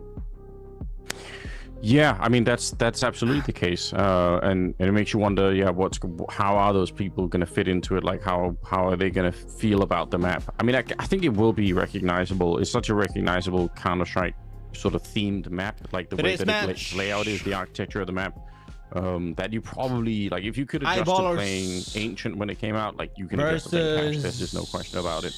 But it is a map that, I mean, already people have found a lot of interesting weird wall bangs on. Like, there's still a lot available like that. So I suppose if you're early out the gate with that kind of stuff, then maybe you could surprise. SJW, you got Peter in the background as well. He's been around since forever as well. So good to see. Counter-Strike has a way of holding on to people for forever and ever. It's kind of an interesting phenomenon. That's, yeah, I mean, so we have JW Dex. The thing is as well, JW is, like, I think Maxter, when I think about him, Crims, he's way older than he actually is in my mind. Like, he's actually only 31. I think Crims was, but for some reason I thought he was like Carrigan age, like 35, 36. So Fnatic? He's still relatively young, and I've seen a couple of like posts recently talking about how Carrigan might be the first 40-year-old professional player. 2026. I honestly don't see why not. That's if 10 years, it's, man. If it's down to him, I think age really doesn't matter that much. Until you're getting like into almost your 10 years or whatever. He joined it's Fnatic more about sort of your commitments in life from and how much you Godsend. want it and the hunger that's there. So I don't see why we won't have October pro players 24, going into their mid to late 30s on a fairly common basis. In which case JW is still a young man. June 5th, 2026. Yeah, I think that's true. 2016 to 2026. Yeah, typically it's when that's other priorities in life sort of start to kick in, and you say, well, maybe I don't want to be playing Counter-Strike 8 hours a day. Then it can be a challenge, right? But if you still love it and you feel the hunger for it, and you been disbanded since 2025, improve and you want to kind of like keep your Counter-Strike skills sharp, then absolutely, it can be done. I think so. What about Apex? We don't know what the limit is. I suppose that's we're all along for the ride in that sense. Disbanded. But it almost feels like if you're Carrigan, like why not push the upper limit as much as you can at this stage? And you just want a major, so what's the point of even like considering the retirement stuff yet? I feel like it's you might as well keep going at this stage. They're doing all the setup stuff. I suppose that is important, but yeah, all we're doing is we're left waiting in the background, which I guess is it's all we can do for the minute here. So shout out to you guys for I don't know why people were doing this, but for the hour delay that we had, people were still just kind of spamming in the chat the whole time. That's some dedication. I appreciate that. So yeah, keep it up now that we're here and we're live and we're back to go. I guess we could just quickly check in and think about some of the next games here. After these ones, Gotta we do grow. have, Thank you so much for following me on Kick. And then towards the end of the day, it's Big Vision and Bait and MIBR. Trying to think about which of these games. I guess the Bait MIBR game might be like one of the stronger games. That's on the B stream, I think, at the end of it. But just overall, like that feels like it could be an interesting game.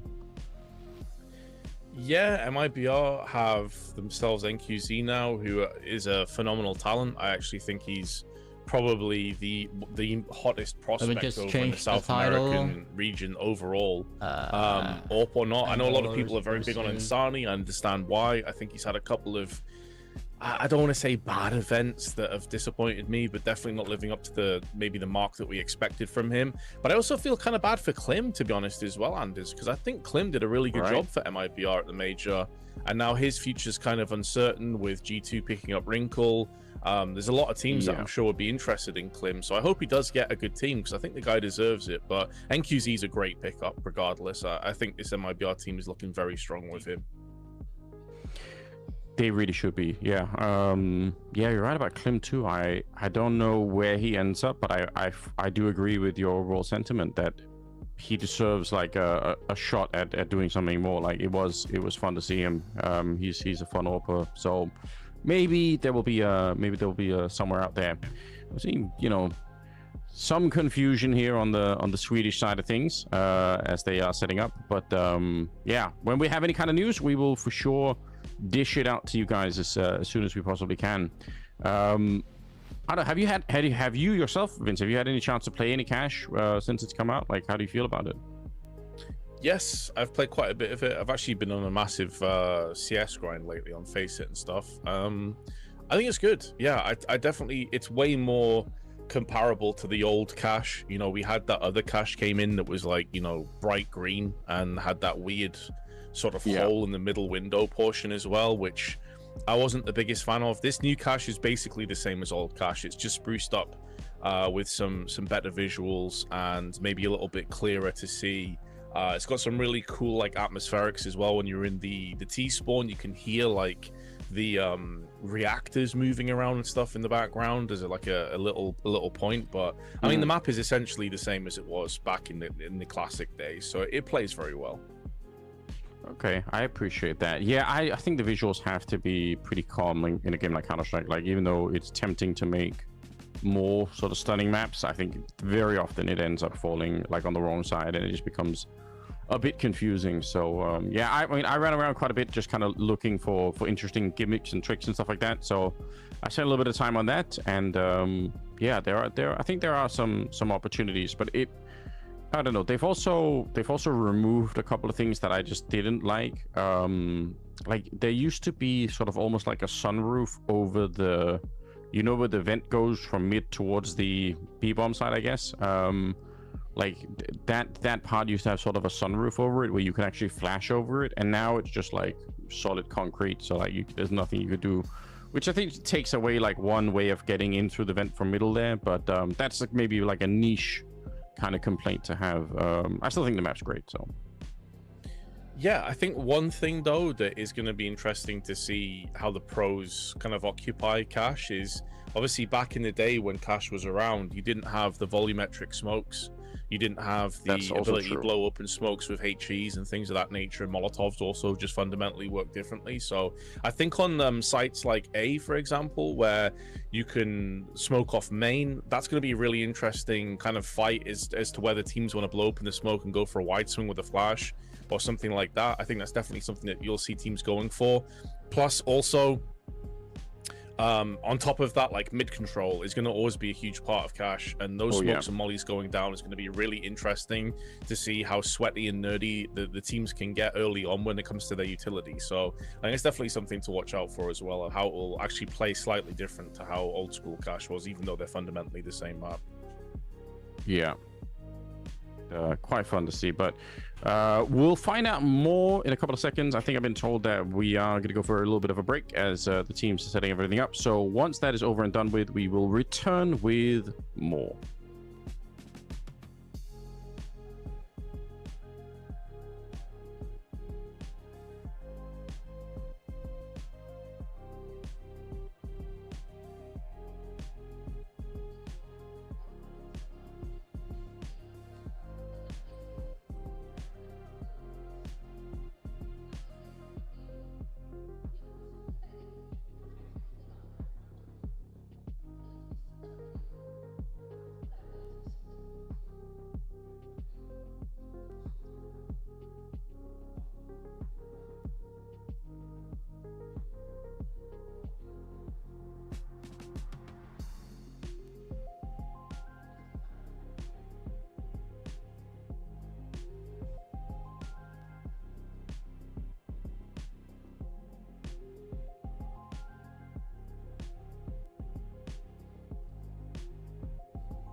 Started already. Come on, man. We're too like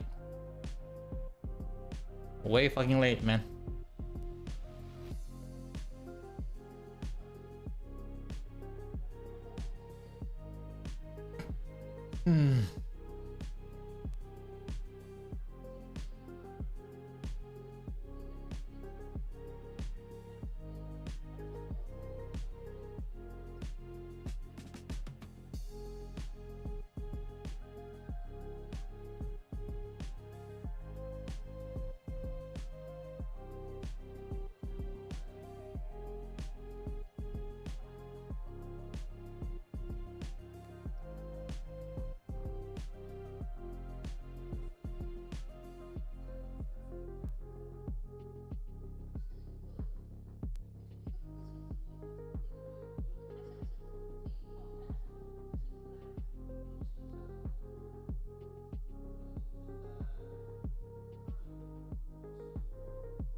56 years later.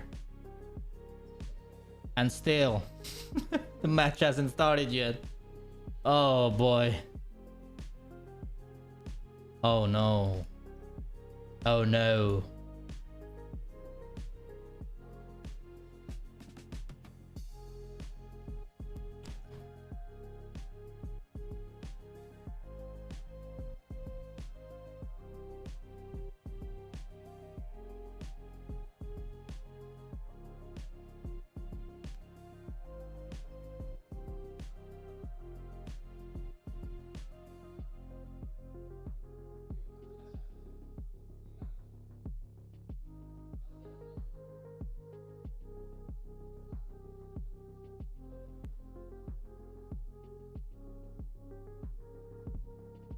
Stream A and stream B.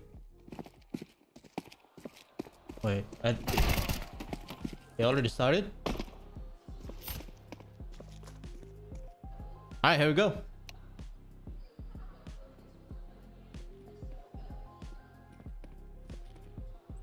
NEMESIS versus Eyeballers. A little bit of a quick pause here. We do have everyone sat down. I don't think I'm saying too much, but I hope that means we're ready. Vince, how are you feeling? I'm tired, boss, but I'm ready for Counter-Strike. I'm ready. I'm always ready. It doesn't matter about the delays. Oh no, I'm seeing headsets off. No. How about you, Alex? Get him. How you doing? Call them right now. Give him a call and you know, and force these headsets back on, and then hopefully we'll be good to go. It looks like we're going to be an Ancient, which is not Cash, for those of you who are you know, keeping a close eye on that, but still a pretty cool map, so I'm not too sad about that, to be honest. I've not yet got bored of Ancient, even though in theory it's sort of a pretty straightforward map, but there's just something about it that feels nice. Yeah, I think Ancient has a really solid place in the map pool right now. I heard some people even saying they would like that removed for Cash, which I thought was lunacy when you have like Inferno in the pool still. But obviously it ended up being Overpass, so rest in peace, all those dreams and hopes. But no, Ancient's solid. I think it's a really good handshake map for a lot of teams. We obviously know that NEMESIS are very, very strong when it comes to Ancient as well, so I don't think this is going to be an easier affair for Eyeballers at all. Like, to put it in perspective, 71% win rate on Ancient NEMESIS have, and that includes wins against teams like Mouse, Paravision, and Legacy. So very solid opponents that they've taken down on this map. I'm gonna bet my money on NEMESIS versus I really think it will be Eyeballers. We'll see if they come prepared with a bit of a game plan here that could shock and surprise. Surely that's got to be the feeling that they need an early victory here. If you're the underdog, then you know, win the first 4 rounds, make sure the economy is kind of wrecked on the other side, and try and go from there. It's easier said than done, obviously, but you know, I think some of the players there on the Eyeballer side, they can shoot pretty hard. So I wouldn't say it's completely impossible, but definitely consider NEMESIS the favorites in this particular matchup. Big welcome if you are joining us since we started. Shout out if you've been here since the beginning. It's turned into a bit of a longer day than we really expected, but you know, that's just the nature of things. Vince and I were here, we're soldiering on, hardly complaining at all, and you know, so you know, take a lesson from that, I suppose. It's going to be quite a lot of days. I think today and tomorrow they're going to be all best of ones, and then at some point we move into, you know, the best 3 territory as well, which is obviously hopefully where we should be seeing Cash in there somewhere. Surely someone's going to be brave enough to throw it in there. I guess in the meantime, while we're there, Neo has also been unveiled as the head coach of Astralis, Vince. So the longer we wait, the more exciting news we get, I suppose. Wait, Neo is the new head coach of Astralis? That's unexpected, I have to say, actually. Yeah. Obviously, previously at FAZE, didn't work out. Astralis, huh? And then they haven't made any other changes apart from that yet, have they? Not that I am aware of. I think they're still, yeah, the rest of the team still looks the same. So very curious to see how that plays out. I don't know if, I mean, you know, he's certainly got the experience, but it's always hard to know. Like, I think a lot of it comes down to the chemistry between, you know, coach and IGL, and I guess the rest of the team too. There's no confirmation. You never know how that plays out. That's that's pretty fascinating. Be curious to see how they do. I mean, Astralis had a very poor major as well. I think it's safe to say. Certainly weren't expected to go out as early as they did. I honestly thought Astralis might make it to the playoffs, but that ended up being massive cope. So yeah, that is an interesting one. I've actually got a stat for you here, by the way, Anders, about Eyeballers, because we haven't talked too much about their players apart from JW and Crims. I don't normally look through these stats, but you know, I was preparing for today and I saw Maxter, who is one of Eyeballers players, of course, young 21-year-old.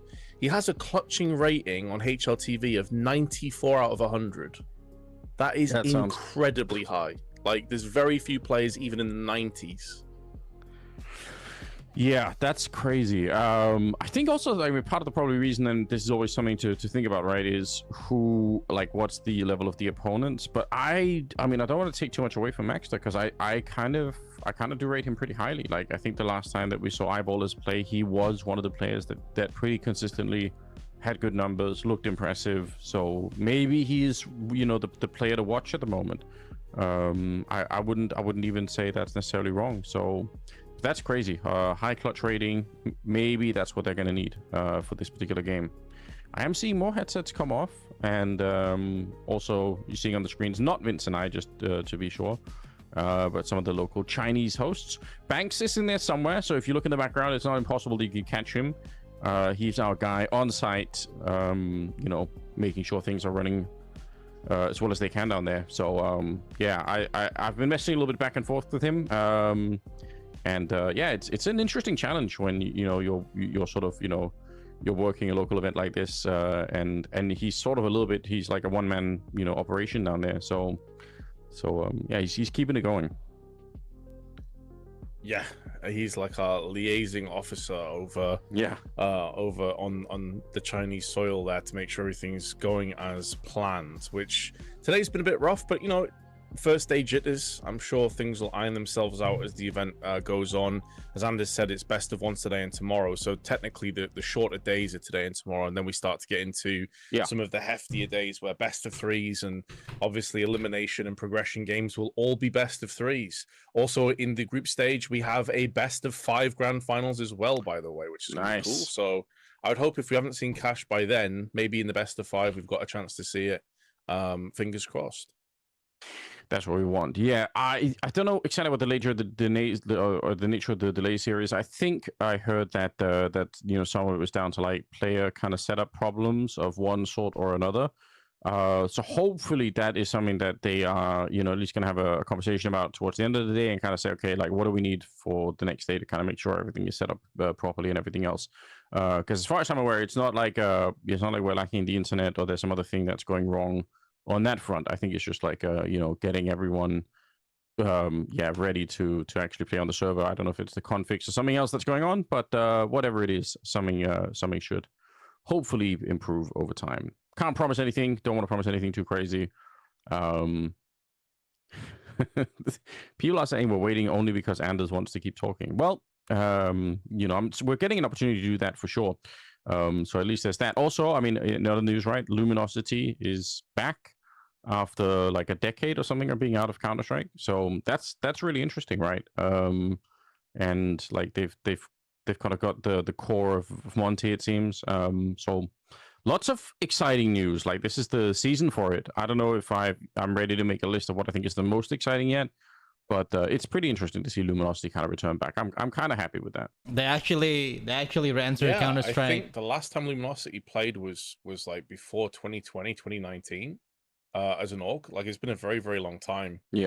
So yeah, I mean, it is exciting. Canada. At the same time, I do feel bad for GSE because apparently people had already signed contracts and locks had already been bought by the time that all the discussions made place, and you've had like Luminosity CEO or one of the managers or something say like, "Good luck to Gizme in the future. Everyone will be blessed to have you." It's like, what happened? I would have thought Gizme, like, no disrespect to the rest of Monty, but I thought Gizme was the guy that probably had the highest stock going out of the major. The way that they played and what he brings to the table. So that's like a bit of a head scratcher to me, at least. Yeah, I don't know, like that. that does seem to be potentially some sort of mismanagement, or at least like it points to some kind of confusion there. Gizmi certainly, I would say, like his style, his calling, tactical style is very recognizable when you know what you're looking for. Definitely respect it. So yeah, I guess we'll see. That's going to be more drama into the future. Yeah, more coming up, I'm sure. I guess also fun to kind of think about how some of this is going to be playing out for the teams that haven't necessarily made any of these changes, right? I don't know why, but people started talking about roster changes for Vitality immediately. Like, I understand that the major was a disappointment because anything other than winning would have been a disappointment, but calling for roster changes seems like a mad idea to me. I don't know where you are on that front. Wait. No, I'm the same. I think, like, look, if they come out of Singapore in a similar kind of position released of not winning and not really going the distance, then maybe you could make an argument at that point. But they've just kind of came off the back of an era. I just noticed it was an era. Some people would question it, whatever. They were dominant. They were the best team in the world for a long period of time. I heard some people saying, like, get rid of Mezzi. Luminosity Gaming acquired Afro. I think Mezzi is a huge glue factor to that team. I think he does so many jobs that they'll find very difficult to replace. I don't think Mezzi's the guy you're replacing. I don't think you replace anyone on that team. As well as Azul. Like they've got to have a chance to get back together again, because one failure does not overwrite all of the success that team has had, which is vast. And what about Ren Waker? Yeah, it's sort of a bizarre question, right? Like, now that we're turning into a bit of a podcast anyway, at least for the minute here, right? But if somebody asked you the question, could you find like a better rifler and anchor or whatever than Mezzi, like in the world right now? The answer is yes, but I just don't think that's the whole story. Like, I think I agree. If you start making, if that was what Counter-Strike was, then you could just say, Azul, why don't we get Frozen instead of Mezzi, and then we have a better team. Like, that's possible. But again, like, there's whole other stuff that happens. Like, and I think Mezzi is a super flexible player and a selfless player.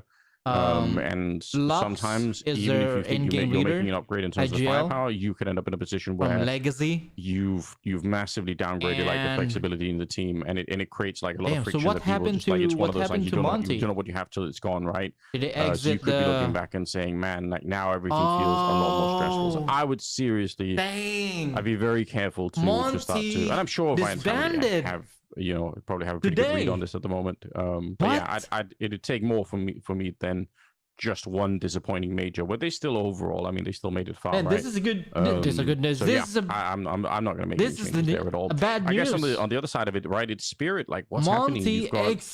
You've got Donk, the best player in the world, and then you somehow you somehow still you end up looking very average. So after Azul, Baymass, Rainmaker goes to Luminosity. Yeah, I think Donk had gives me actually which further exacerbated a lot of their problems. I don't know. Leading into the playoffs, it wasn't just the Donk show, but he also posted up like record-breaking numbers and career-best numbers for him, which is saying something, right? Because I mean, the guy's been on top of the world ever since he really like burst in with Katowice when a lot of people had their doubts about profile in Wikipedia. Wrecking everyone online. Is the only one doesn't have a new team, but when you click his profile, so it says I think the issues with that team for me are more along the lines of like Zontix. I don't like just pointing the finger at one player, but Zontix had a couple of absolute stinkers at the major, and if Donk is not going to have a top tier performance by his own standards, and he drops into like a 5 out of 10 performance, I think that's where you really start to see some of these weaker pieces coming to the forefront. I heard some people going after Shiro. I'm like, dude, Shiro is amazing in that team. Like, he's incredibly consistent. He does so much work for Spirit. I don't think he's the guy that you're blaming for that at all. Yeah, I think ultimately, I think Zontix is definitely one of the. Tinia might be another one. Like, even though he has very good games sometimes, but he also has, I think, maps where he sort of makes some mistakes that just are hard to comprehend. So yeah, overall, it's a confusing state for a team that feels like they could be doing and should be doing more. I'm not really sure what to make of it either, but If anything, it's kind of upped the drama for me a lot. Like it's one of those things where when I saw Luminosity Gaming, I was like, this is... They have to try and do something else with that team somehow. This team was disbanded a couple of years ago. I've said this before, and I'll probably keep saying it. The problem also is you don't really know how many years you have to like win a major. But I didn't expect that Monkey disbanded today. If you're a donk kind of character, right? And all of their players went how good to he is. You're talking about a career where he should be winning multiple majors, right? But if you end up wasting too many of those by shuffling around like the same kind of pieces and nothing's really working, back in that's pretty devastating. So yeah, just a lot of questions on that front that, if anything, are going to make for an interesting second season here of the year. I'm curious where it's going to. They're not at the tournament, obviously, but we are just kind of talking, outside of the general sort of, general scope of the tournament at the moment. Because there may be a misconception, guys, that the games are delayed because we're talking so much. The fact of the matter is, we're talking so much because we don't know when the games are starting, and we're filling in just trying to do our job. So already started. Please bear with us. We're doing the best we can. We also have no information on when this game is starting. We've been told it's soon for like the last 30 minutes. So please bear with us. As soon as the game is live, trust me, Anders and I are going to be more than happy to jump in and cast the game. That's what we're waiting for right now. It's a much funnier story to imagine that the rest of the tournament is like, I thought we're like, no, not yet. Sinners are the last team. No, I'm not done talking yet, peasants. I've got more in my mind that I want to bring out there. Yeah, I think after I think another thing that's on my mind quite a bit is the fact that Fallen is retiring at the end of the year. In a way, that's the last. I love the way that he's done it, and I love the fact that they are playing strong Counter-Strike, like what it feels like all the way to the end. Like it's not like oh, we are announcing a retirement. It's sort of a sad goodbye. It's like Fury are actually legitimately playing good Counter-Strike, and Fallen still looks like a champion. And then, but there's a great sadness in a way. It's like I don't want him to stay past his prime so that it becomes a sad spectacle, but I also don't want him to leave, So there's no winning for me. Like either way, I feel like I'm losing. So that's just how it is. But again, like some of us, like I guess when you grew up watching Fallen, it feels like it sounds crazy to say, but like he was already kind of a legend even in 1.6. So yeah, it's the fact that he's extended his career this much is mad. It really is. I mean, he's really taken so many players and fans under his wing, like in the last generation or so. He's inspired a generation of players, or even two, you could argue. And Molodoi, it was really cool to see that in the last major they brought back some of like the player profile things. And Molodoi basically said that he was kind of like a father figure that he never had, which was like it was so wholesome and such a cool like profile, a player profile. So I mean, what Fallen's done, I think is iconic, tremendous. Is legendary. I don't think it will ever be replicated again. Like he's kind of been a figurehead to so many Brazilians, but just not just Brazilians, but players around the globe that maybe haven't been raised in the most sort of like privileged of positions, but look up to what he's done and what he's achieved in his career, and want to follow in his footsteps. And it's been really cool to see. Yeah, I'm super curious if he's going to continue to kind of lend his insight and his, abilities to the game of Counter-Strike. Like, I think for me, that'd be the coolest possible outcome is if he says, okay, I'm not going to be actively playing, but I can do more for the Counter-Strike ecosystem in all kinds of other ways. Like, I think that'd be really exciting. And that's like my one kind of wish is that, we still get to interact with him and see him and kind of, feel his presence. That'd be really sick. So, yeah, I think it should be interesting to see how that plays out. I mean, obviously, the other big, topic for me especially is, like I said this all along, I think I care much less about Falcons winning the major. I care much more about NiKo winning a major. Like, for me, that was actually genuinely like an emotional moment, and just super awesome to see. So, yeah, I don't know. Like, that would have been hard to deal with if he never did that. I know a lot of people were kind of like, it became almost like a team sport in Counter-Strike, I think, to meme on NiKo. And I guess I understand why. Like, he also maybe did invite that, slamming the desk and rolling the eyes and choking big moments. Like, all of that's totally fair criticism, and it is also fun to meme about. But at the same time, I just feel like it was, it was good to see that. It made me happy. I do think we've got the pause screen back on, so we're still waiting for the players. I might call up Banks and see if I can send him up on the stage to sort things out, like he's our agent down there.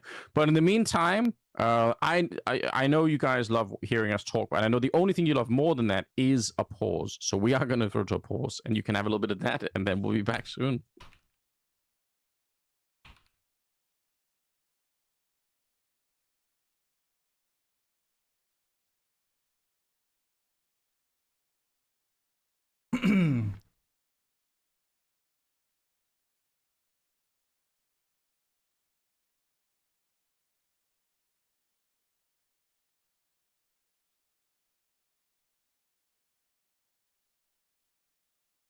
All right, hang on. Let's just.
All right, here we go.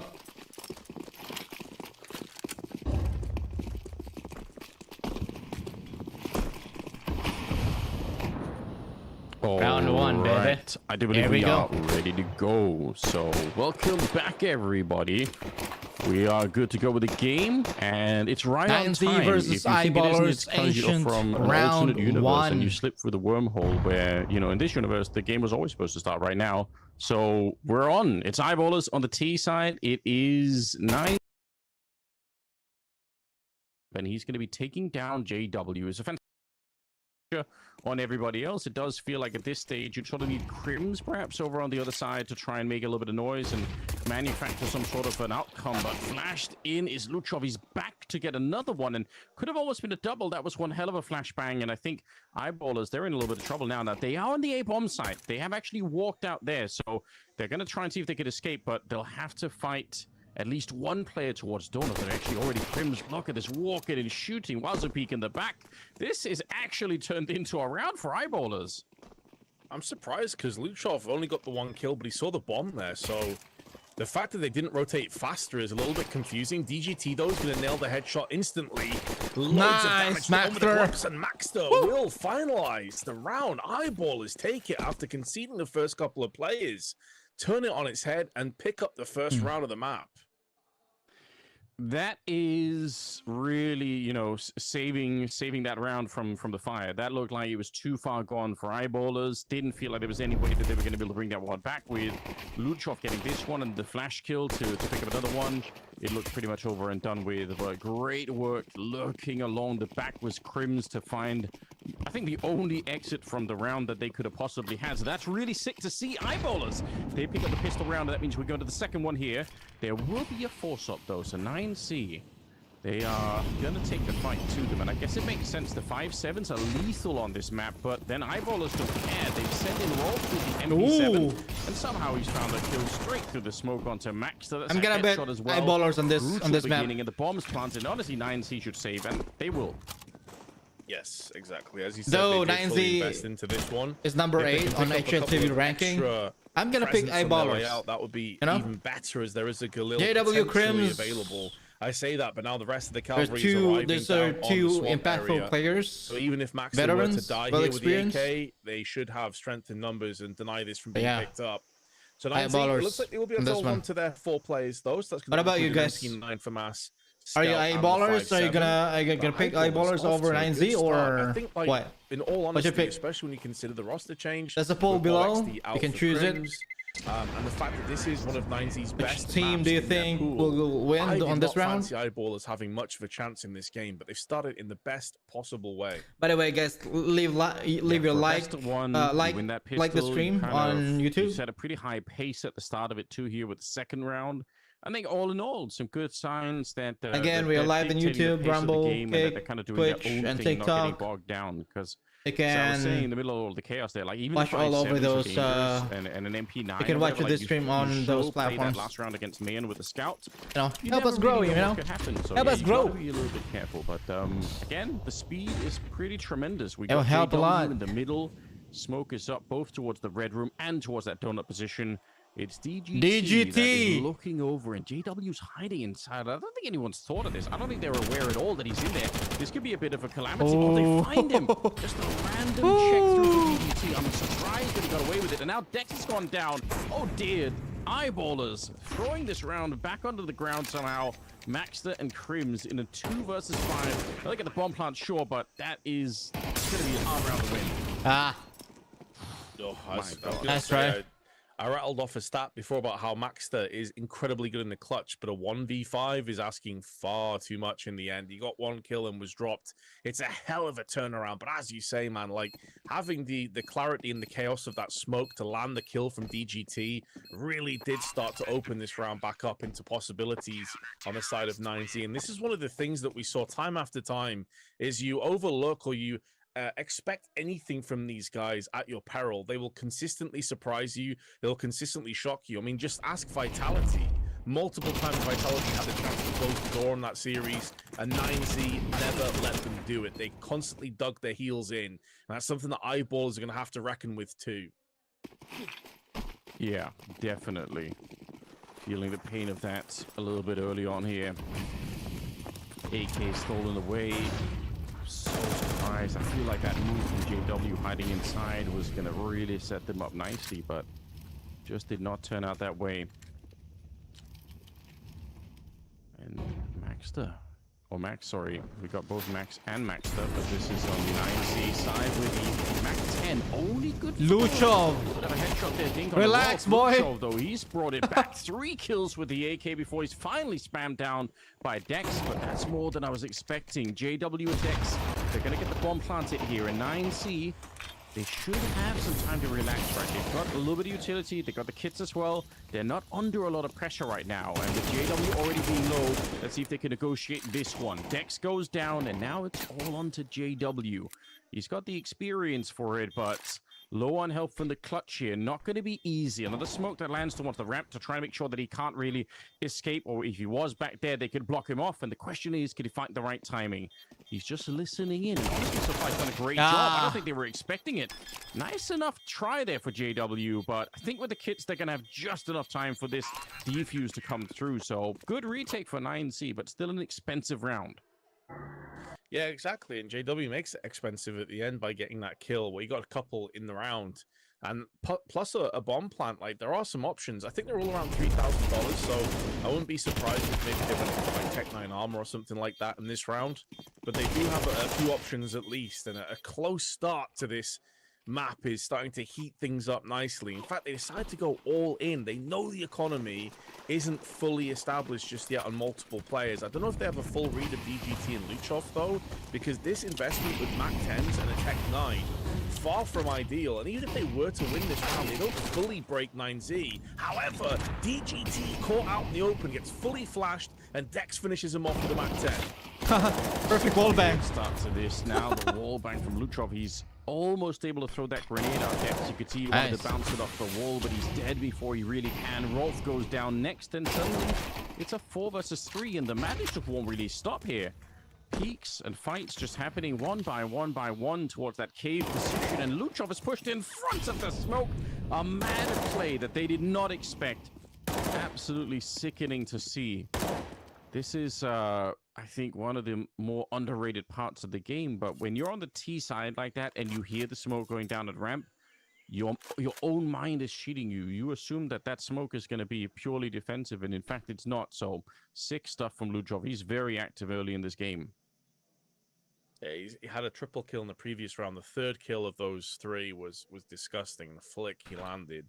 And in this round, another 2. And that's really what he brings to the table. We saw an amazing, immaculate, impeccable Inferno performance against Paravision at the Major, where he landed over a 2.0 rating on that map. Absurd amounts of fragging power. And he's bringing some of that to the forefront here. Mayan did spot a player just around the corner there from Red Room, so he's not going to overextend and peek back in again. There's only 15 seconds left on the clock, though, for Eyeballers. So they're going to have to get a move on onto the site. And in doing so, with a lack of utility, no smoke or incendiary, they could be not long for this world. The plant will come through, and now Critter spots a player up on Temple, tries to transition in with the spray. They get shut down from the side, and 9Z, after going 2-0 down past the pistol, have won the last 3 in a row to take the lead. Yeah, that, I think you framed it nicely with the low time and just the lack of utility. Even the fact that they got the bomb planted is already kind of a bit of an achievement, honestly, for the side of Eyeball. The fact they got so much worse in many ways. But yeah, another chaotic round here where Luchov just so active in hunting for kills. This move is absolutely sick. Still, again, it does put some pressure on the CT economy, right? Like, it's another round where they lose quite a few people on that CT side. I guess Luchov has a lot of cash in the bank, and that's good news, but got to be careful that you're not losing too many players in some of these early rounds so that you can keep up with everything, and that you're not suddenly going to be lacking in AWP, let's say, on Mayan a little bit later on. But 9C have bounced back pretty quickly, and I guess we'll see for Eyeballers if they have any more strength left in them early on here, or if it was just like a bit of a flurry at the start. I'd love to see them continue this fight. It'd be really cool to get a competitive game out of this one, because I think realistically, going into this, even if you gave Eyeballers kind of like a little bit of nostalgia and like a nod to Crimson JW reuniting. Realistically, I think most people Anders are saying 9Z should win this game fairly convincingly.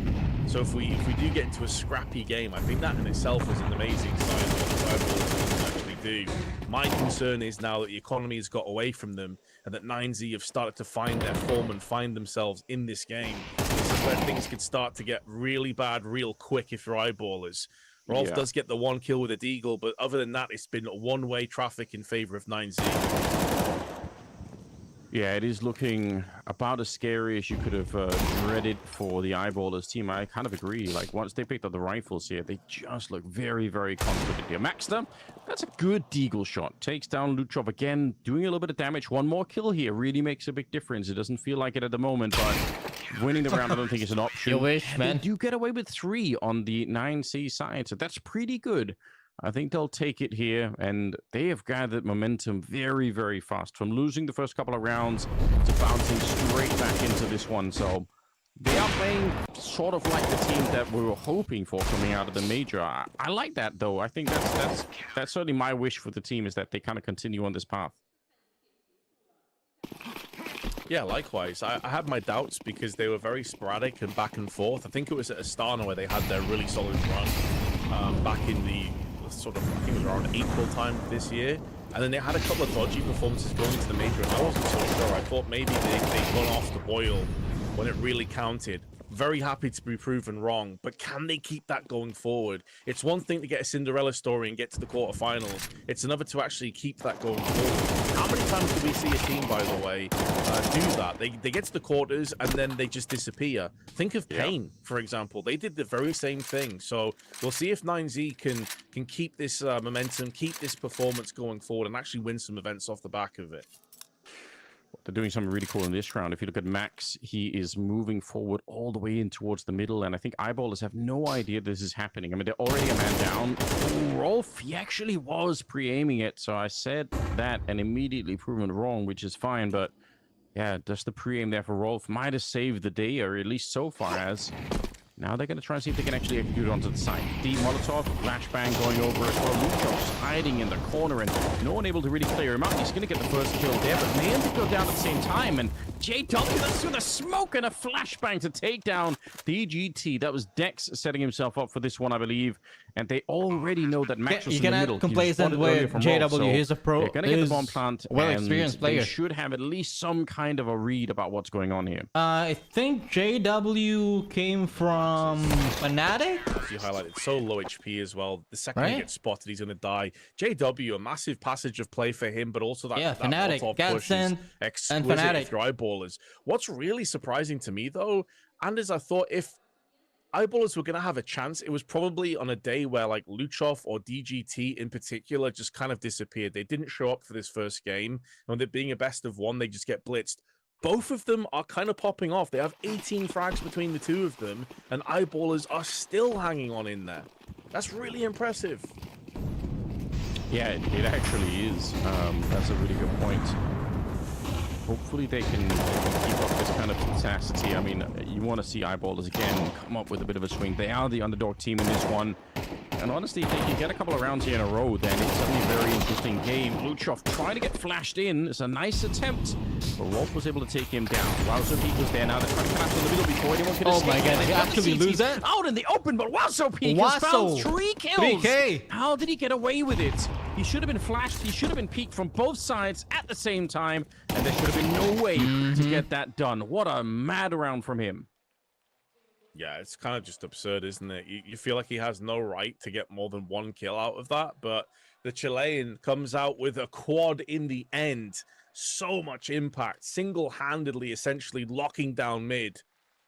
And just when we're talking about maybe Eyeballers can go toe-to-toe with DGT and Luchov, well, that's the third player that you're looking at to step up tall. So often was that entry fragging menace, but on the CT side, Wowzo Peak still laying down the law, and in doing so, he has broken the economy of Eyeballers. Oh, that's devastating. It's such a great position if you're on the T side. If you can make the CTs fight in the open like that, and you're coming in from both the cave position and from the T mid position, suddenly they're in a very exposed spot. So the fact that WazOP got those kills is sort of ridiculous to begin with, but very well played. And you did highlight him at the start as well. You said he was one of the players for the major that was really exciting to watch, and you can see why. JW, unfortunately, with the Glock, and eventually he's going to be found. No surprise there. There was never going to be any kind of a chance. So 9C back to their winning ways. It's going to be a 6 rounds for them, 3 to Eyeballers at the moment.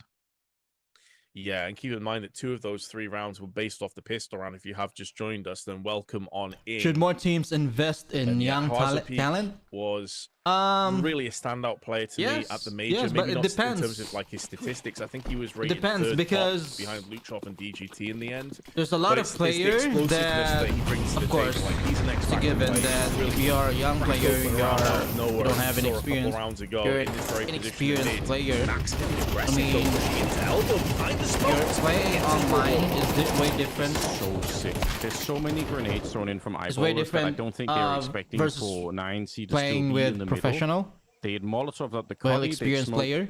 Both were Donut established and Red Room, teams, and they had like the close so Molotov that to try and depends. stop the CTs. I think it's a big surprise for Eyeballers to find anyone behind all. There's a lot of utility, young players that can handle. It's a 3-on-3 that can handle stress and pressure, like Dong, Monesi, Kisuke. That's kind of interesting. Those are a few youngsters, or those are a few youngsters that can get any kind perform of very well under pressure. It's another triple kill for So, Luchov. but that depends.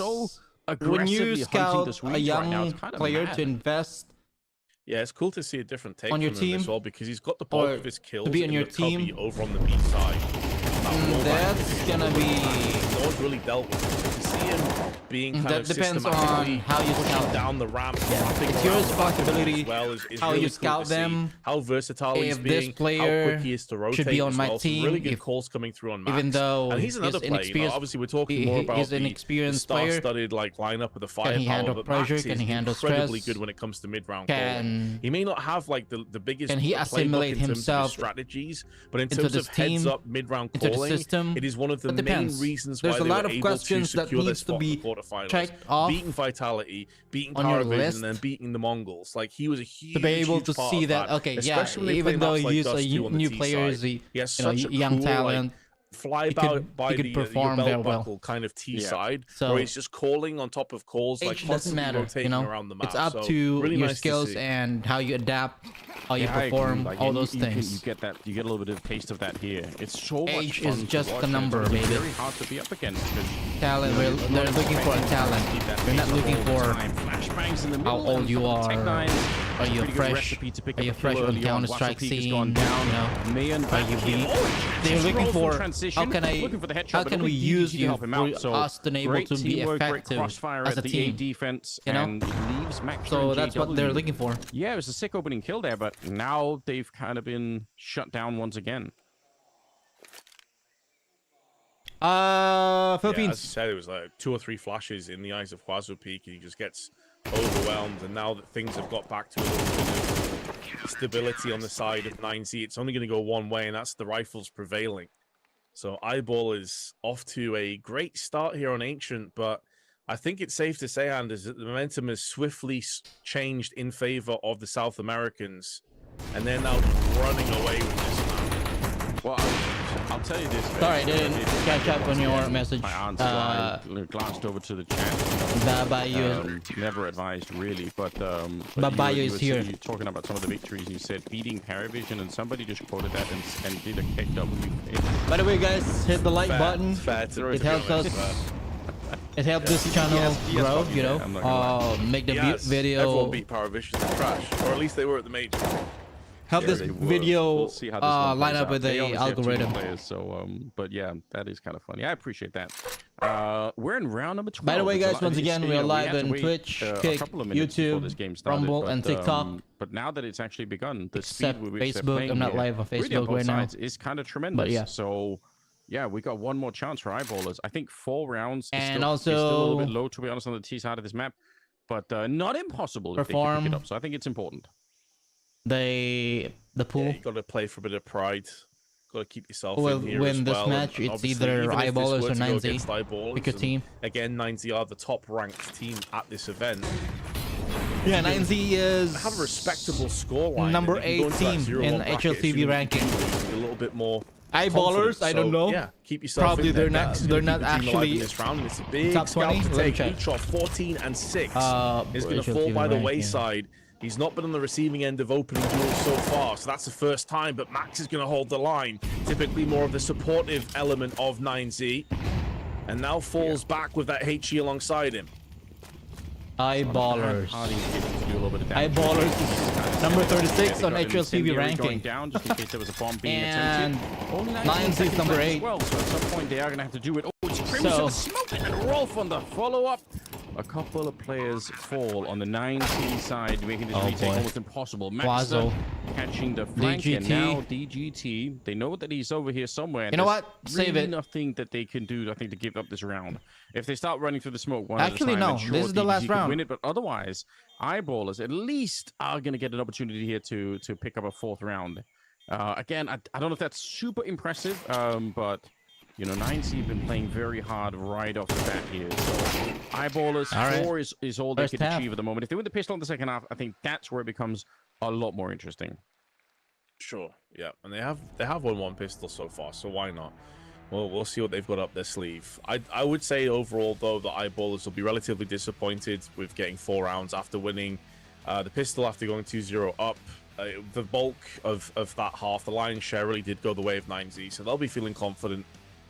Obviously, even if they do lose this second pistol, they'll know that in terms of the rifle rounds, when they eventually come around the corner, and they will be afforded the luxury of having multiple of them, that they'll be the favorites again. So, yeah, I don't want to be like Doomsday and naysaying against the Eyeballers, but realistically, this is still 9Z's map to lose, isn't it? It feels like very impressed to see them coming with, because kind of, again, you know, we're complaining about the delays a little bit, kind of running wild, but at the same time, if you're a player, right, like you... Is CS2 better than CSGO? For a long time. That depends. So waiting for a long time... If you're referring to graphics, CS2 is way better than CSGO. If you're referring to movement, CSGO... the version of CSGO towards the end, it is much, at least in the first half, it is much more convenient and playing very well. Actually, it's much more, if the movement on that version of CSGO, it is much more convenient. One of the problems for Eyeballers, unfortunately, it's quick, it's smooth. Before, when we would watch them play, if they were kind of actually bunny hop for the most part in terms of firepower. So Bob XD was the guy that could go blow for blow. What else? Go headshot for headshot with mechanical almost anybody wise, else on the server. Very impressive, like spraying, gifted you know, player. Well, recoil control. CSGO is more. And yes, Crims comes in and he has easy a ton to of control. experience, and even though CS2 they actually made a slight changes, sort of player that can lock slight down change areas on the CT side. The recoil but he control. doesn't possess that same kind of rifles, raw power as Bob XD currently does. And I think in CS2 you can drop your grenade. Bit, where you got Luchov, DGT, Huazo, back then you can all running rampant, do that, and no one is there to put a collar on them. No one's there to shackle them and stop them from taking over the server. And that for me is a little bit of a concern with this Eyeballers from CSGO, they will implement it to CS2 and make that it is a problem, right? make the 128 tick available on CS2. Or at a minimum, it feels like that's good, because right now we are running 64 tick. It's only half. It could also, I think, part of it could be down to like the game plan alone. What else? Just, you know, yeah, you're graphics, not expecting to be good. pushed that much on the T side, and when you are, you just recoil, get that definitely happened a couple of times. So mechanical, hopefully we'll see them, you know, so, bounce back, and now that they're going to be on the CT side, maybe they can start to put some pressure on, win the pistol, kind of get the follow up going. And don't let them into the game too early on, because again, it is a little bit more fun if we have a more even matchup here. Even if we are delayed, I suppose we shouldn't be too sad if it's going to be a faster game, because we do have a lot I don't think there's a meta. Still 2 more best of 3s. Current meta right now. Best of 1s on the channel, so you don't want to be going anywhere. You guys, you know, you've been recruited. You've been AK is a given. You know, even though you just with us today, you can actually one tap. Yes, across the map. You can't go anywhere. As long as you hit the headshot. Minimum, we got headsets being taken. You know, one tap on the dome, even though there's a full health helmet. I promised it wouldn't happen. They have a full health helmet. I know. We just love listening to our own voices, right? So we got to delay this as long as possible. You guys can't escape. You're stuck. Yeah. you're locked in here with us. That's the whole point. But yeah, hopefully not too much of an issue. They are just obviously going to be resetting and switching sides and everything else. So can't imagine anything too serious is crept in here. I feel good. I still feel good. You know, one headset coming off is not gonna derail my vibes. Not yet, anyway. I don't know what they need to do here, though. I mean, I'm curious what the game plan is going to be. Surely, with that much of an aggressive the best team in the world right now? Falcons. If your eyeballers coming into this second half, Falcons. You have to assume that there's a chance that they just became number one, just as wild and chaotic. So surely a lot of it, assuming you can win the pistol, is going to be about watching smokes and making sure that you've got the right counter utility down so that they can't just rush onto the B bomb site. It's my favorite thing to complain about, obviously, when people take their eyes off the B ramp. I think that's a quick way to lose. Yeah, and it can get punished so quickly and so often as well. The thing is, though, I don't want to say that like pushing ramp is a gimmick, because it certainly isn't. There's a very real and very solid time and place to do it, but I almost feel like the way that 9Z are going to occupy this game is going to be systematic shutdown. They're not going to be looking for something like a ramp play necessarily. I think they're going to be way more focused on mid on their T side, and so I'm going to be curious to see how it comes through anyway, but I completely do agree with you. That's an interesting picture of G. Not sure what's going on. And Emilia, I think. Yeah. I mean, listen, it's fantastic. Like, there are no bad pictures or moments of G. I think he's just an iconic person. Yeah, it's exciting. But JW he's got 1,000 yards there. To be fair, back in the day, delays would have just been part of a normal tournament for JW, because people were just getting DDoS. Like, the whole tournament would be knocked off the internet. So he's been here before. Maybe that's why he's thinking. He's like, I can't believe we're back here. Like, what's going on?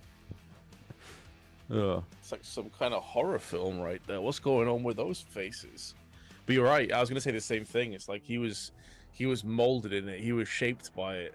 He grew up in these in these delay-filled events for sure. So yeah, he's just vibing.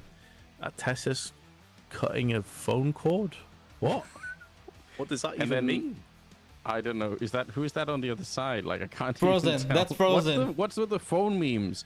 I need somebody invested in Chinese memes to tell me what's going on. So basically, I don't want to miss out on the Frozen wants to join Falcons. The picture on the right, Frozen in the Falcons jersey, and then he's cutting and he's calling Tessus. Like, no, you don't. So I'm not being replaced. Yeah, that's what I'm assuming. Got the phone line. That's a mad concept. I love that as a meme format. Like, someone's trying to call, like, that probably is what's happening. You're probably right. Like, he wants to join Falcons to join, and Tessus is cutting the cord. Like, that's sick. I do feel like cutting Tessus at this point would be absurd, considering how good he was in the major. Yeah, like, just don't do it. He's really effective. Well, it also, does again, everything. Like, we talked about Messi for Vitality as being like a flexible player that you can get to do a bunch of different jobs. I think Tessus is in a similar kind of position there, right? Whereas, like, you could probably get Tessus to do a lot of different things, and he'll do it, especially in the current lineup. So yeah, I would be similarly worried, or at least I would be hesitant on that front. Yeah, I think the grass isn't always greener as a concept as well. Like, sometimes stay with what you've got, build up on what you have. Like, you just won the major, especially. Like, don't do anything absurd. Don't do anything ridiculous. Do I think the Falcons will win Singapore? Probably not. But I guess we'll have to wait and see what happens between then and now. Maybe Carrigan with more time is just going to make the team stronger and stronger. Maybe that's a possibility. It's also, I mean, one of the reasons why I think it's fair to question whether or not Falcons could win, like, the next major is just because if you think about, like, how low Carrigan's performance was, it's like, how much lower can that go before it does become sort of impossible? But at the same time, like, it's kind of gangster that it worked out that way. Like, it is fun. Like, in a way, I almost appreciated more the fact that that it kind of worked out that way. I think it's great. So I don't know. Like, I've got it's a little bit too far away for me to start making crazy predictions on who's winning the major. Like, I guess the next couple of months will give us more of, like, an insight into all of that. Oh, we got more memes. The meme game in China has certainly been on point, and they are those big jerseys? At least one of them, maybe. Might be. Anyway, yeah. I'm seeing more headsets come off, which is increasingly worrying. But at least we've got the Kick chat, Vince, and those guys they're being as reasonable as they can be, I would say.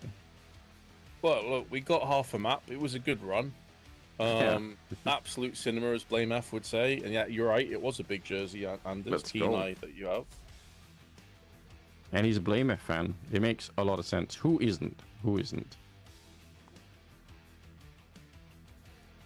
Yeah, we've got all the headsets coming off now. And they're playing with it. Do you actually play with in-ears when you're at home, Vince? Is that a thing that you would ever consider? Hell no. Hell no. Okay.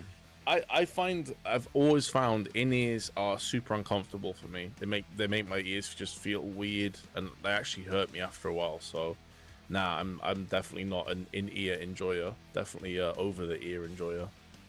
How about you? Yeah, I don't think I could do it either. But I have seen more and more people pick it up as a thing, and I can't tell if it's like people watch the tournament, so then they just kind of copy it, or if there are some people who just enjoy, like, who just kind of prefer the, I don't know, like the intimacy almost of like having the sound that close. I couldn't do it myself either. I've even gone so far as to like the headset I'm wearing has like an game open cup design, has a lot of technical flaws. You get like what a lot is of going on, man? audio, but for me, if I'm going to be wearing headsets for like a long day, I just think it makes a huge difference. Like the closed off headsets sometimes can be a little bit too much, in my opinion. Like it could be, you feel like you're in a box if you wear them for like, at least I do. So yeah, but I'm very, very particular about all the audio stuff as well. So yeah, I want to be careful. Yeah, one of the best investments I ever made was a sound cancelling headset on planes. Like, it's a game changer. I would highly recommend, if you travel a lot, anyone that's listening right now, definitely get one of those. Yeah. I remember when the technology was like kind of brand new, but I feel like now it's probably so mainstream that it's, everyone's kind of had a go at it. But yeah, if you travel, for sure, like it makes a difference. No question. Like 10 hours on a plane, and like, yeah, you can feel it when you arrive on the other end. But yeah, at the end of it, we're waiting for more players to join back up again. I think we're only missing one player on the server itself, but I guess the lack of headsets is cause for concern. We'll try and send somebody to investigate exactly what's going to be happening and how to get the show back up and running. Because you're right, we were doing well. We had a great first half. It was exciting. We had a great Counter-Strike. We want more. We do. You can see it's Huazo Peak that's had a disconnect. As the technical pause was on the screen before. Yeah, I have to apologize about our random meandering into headsets and stuff. It feels like we've been filling for about 12 hours at this point, Anders. So we've talked about, I think, all the roster changes. We talked about Cash. Yeah.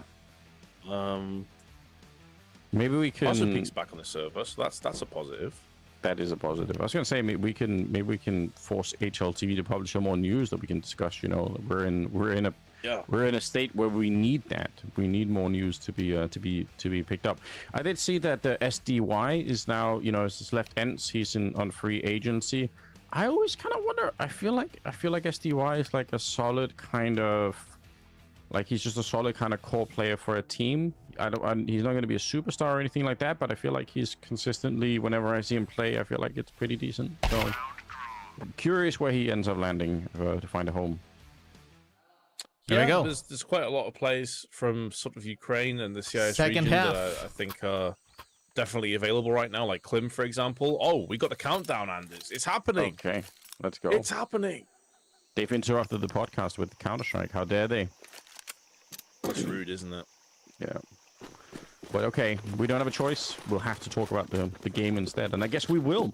Second half is coming up, and now it's going to be eyeballers on the CT side. They need a strong start here. The momentum has been all with 9C for this first half, so second half is going to be important. DDT, just an investigation, but he actually sticks around a little bit. That's scary to see as well for the CT side. They're going to take the fight to them. Crims goes down, and if Maxa dies here, it's all over. No. There is a quick rotation coming towards the A-bomb site, and that's kind of where 9C are going as well. JW hiding in the back there. You could see that there were 4 people from the Eyeballers team that were actually near the A-bomb site, and it just didn't matter at all. They lost every single fight. They have been absolutely decapitated, decimated, and ripped to pieces. And this really did feel like their chance. You know, they won the first pistol. We're talking about a fairly rough first half. If they can win the second pistol, they can get back on track again. And this is about as one-sided a slapdown as you could really ask for. Nothing forthcoming in the round. No real money to play with either. Like sometimes, obviously with the CT economy change as well, each kill gives you a little bit of extra money. You might see a P250 or maybe a 5.7 picked up. It's literally full USP. So for all intents and purposes, this should be a 10-4 very convincingly.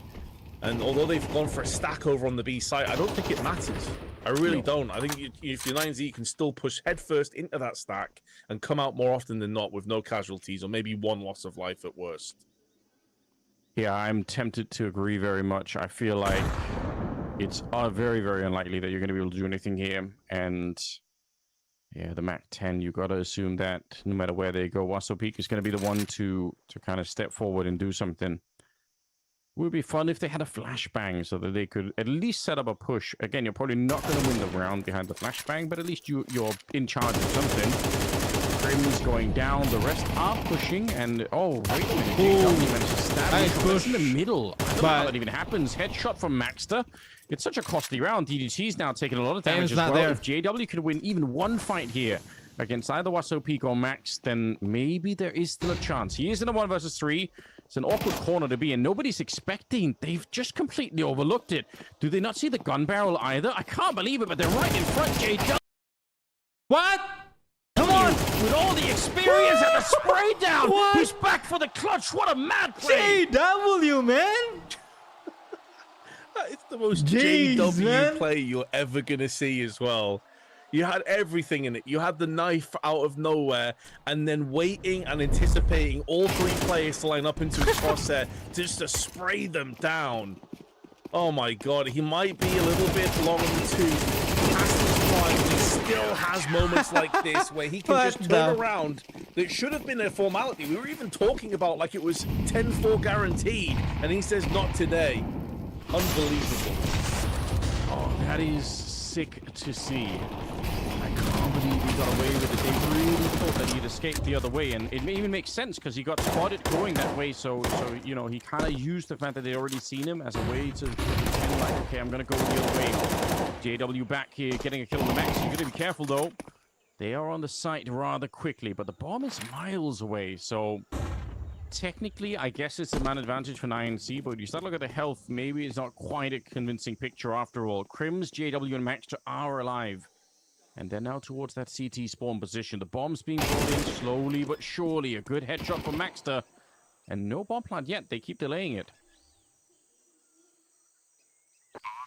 What a swerve in reality this will be if it does end up going against Eyeballers. JW, though, hot off the back of an exquisite clutch of vintage play from him, is coming back round for seconds. He wasn't satiated with that previous round. He wants more. Smiles on the faces of Eyeballers, and why the hell not? Their IGL is keeping them in this game. Yeah, that's some incredible back-to-back rounds, and you know that's going to spark, I think, quite a bit of momentum and just overall confidence in the team. You have to assume here. JW doing it with the rifle, not even the AWP, but just finding the right. And the whole thing sparked off as well. It's mad to consider with a knife kill in the middle. We didn't really get to see it because there was no reason there was going to be any action there. And now maybe they could have the momentum. There's an AK on Luchov, and like I said, you've got to be careful with this B-Rap. Rolf defeating him because of the flashbang at range. That's an MP7 against the AK. But the flashbang just made it impossible for Luchov to fight back. So the hero AK is gone for now. It's picked up again by DDT, but he's very low on health. A lot of damage as well. If JW could win even one fight here. Unfortunately, he is the only player left that has Kevlar. So typically on 61, you're going to be tossing that across to a teammate, but aim punch will become a very real factor and problem to contend with. He also has no head armor, so it's in range of the MP7, the M4s. So whichever way you want to spin this, Eyeballers went from pretty much 1 foot out of this game and going into a 0-1 to now being on the brink of breaking 9Z down and turning this deficit into just 2 rounds off the back of that miraculous JW play, and then the 1-2 combo, and this could be the KO blow for now at least. There's NEMESIS taking their time, all 4 players through, but Crims is on the angle. Sick angle as well, playing up on the sign there, so he's not actually onto the plateau itself, but the advantage is he could escape really fast. JW goes down, that's a blockhead shot from medium range, it's been unfortunate, to be honest. Bomb not planted yet. I think they're going to give it a try now on the other side. The smoke is still up. Oh, nice. Right nice ball back. Nice back. Donut. So now it's their time to actually plant the bomb. They're going to give it another crack here, man. He's going to punch through the digits.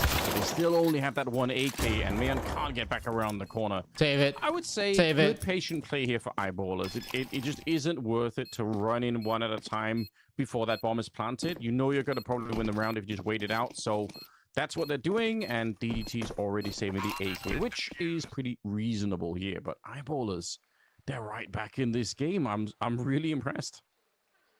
Yeah, I mean, the save kind of serves 2 purposes. It's one, you want to hold on to the AK. Plus, you don't want to give one away.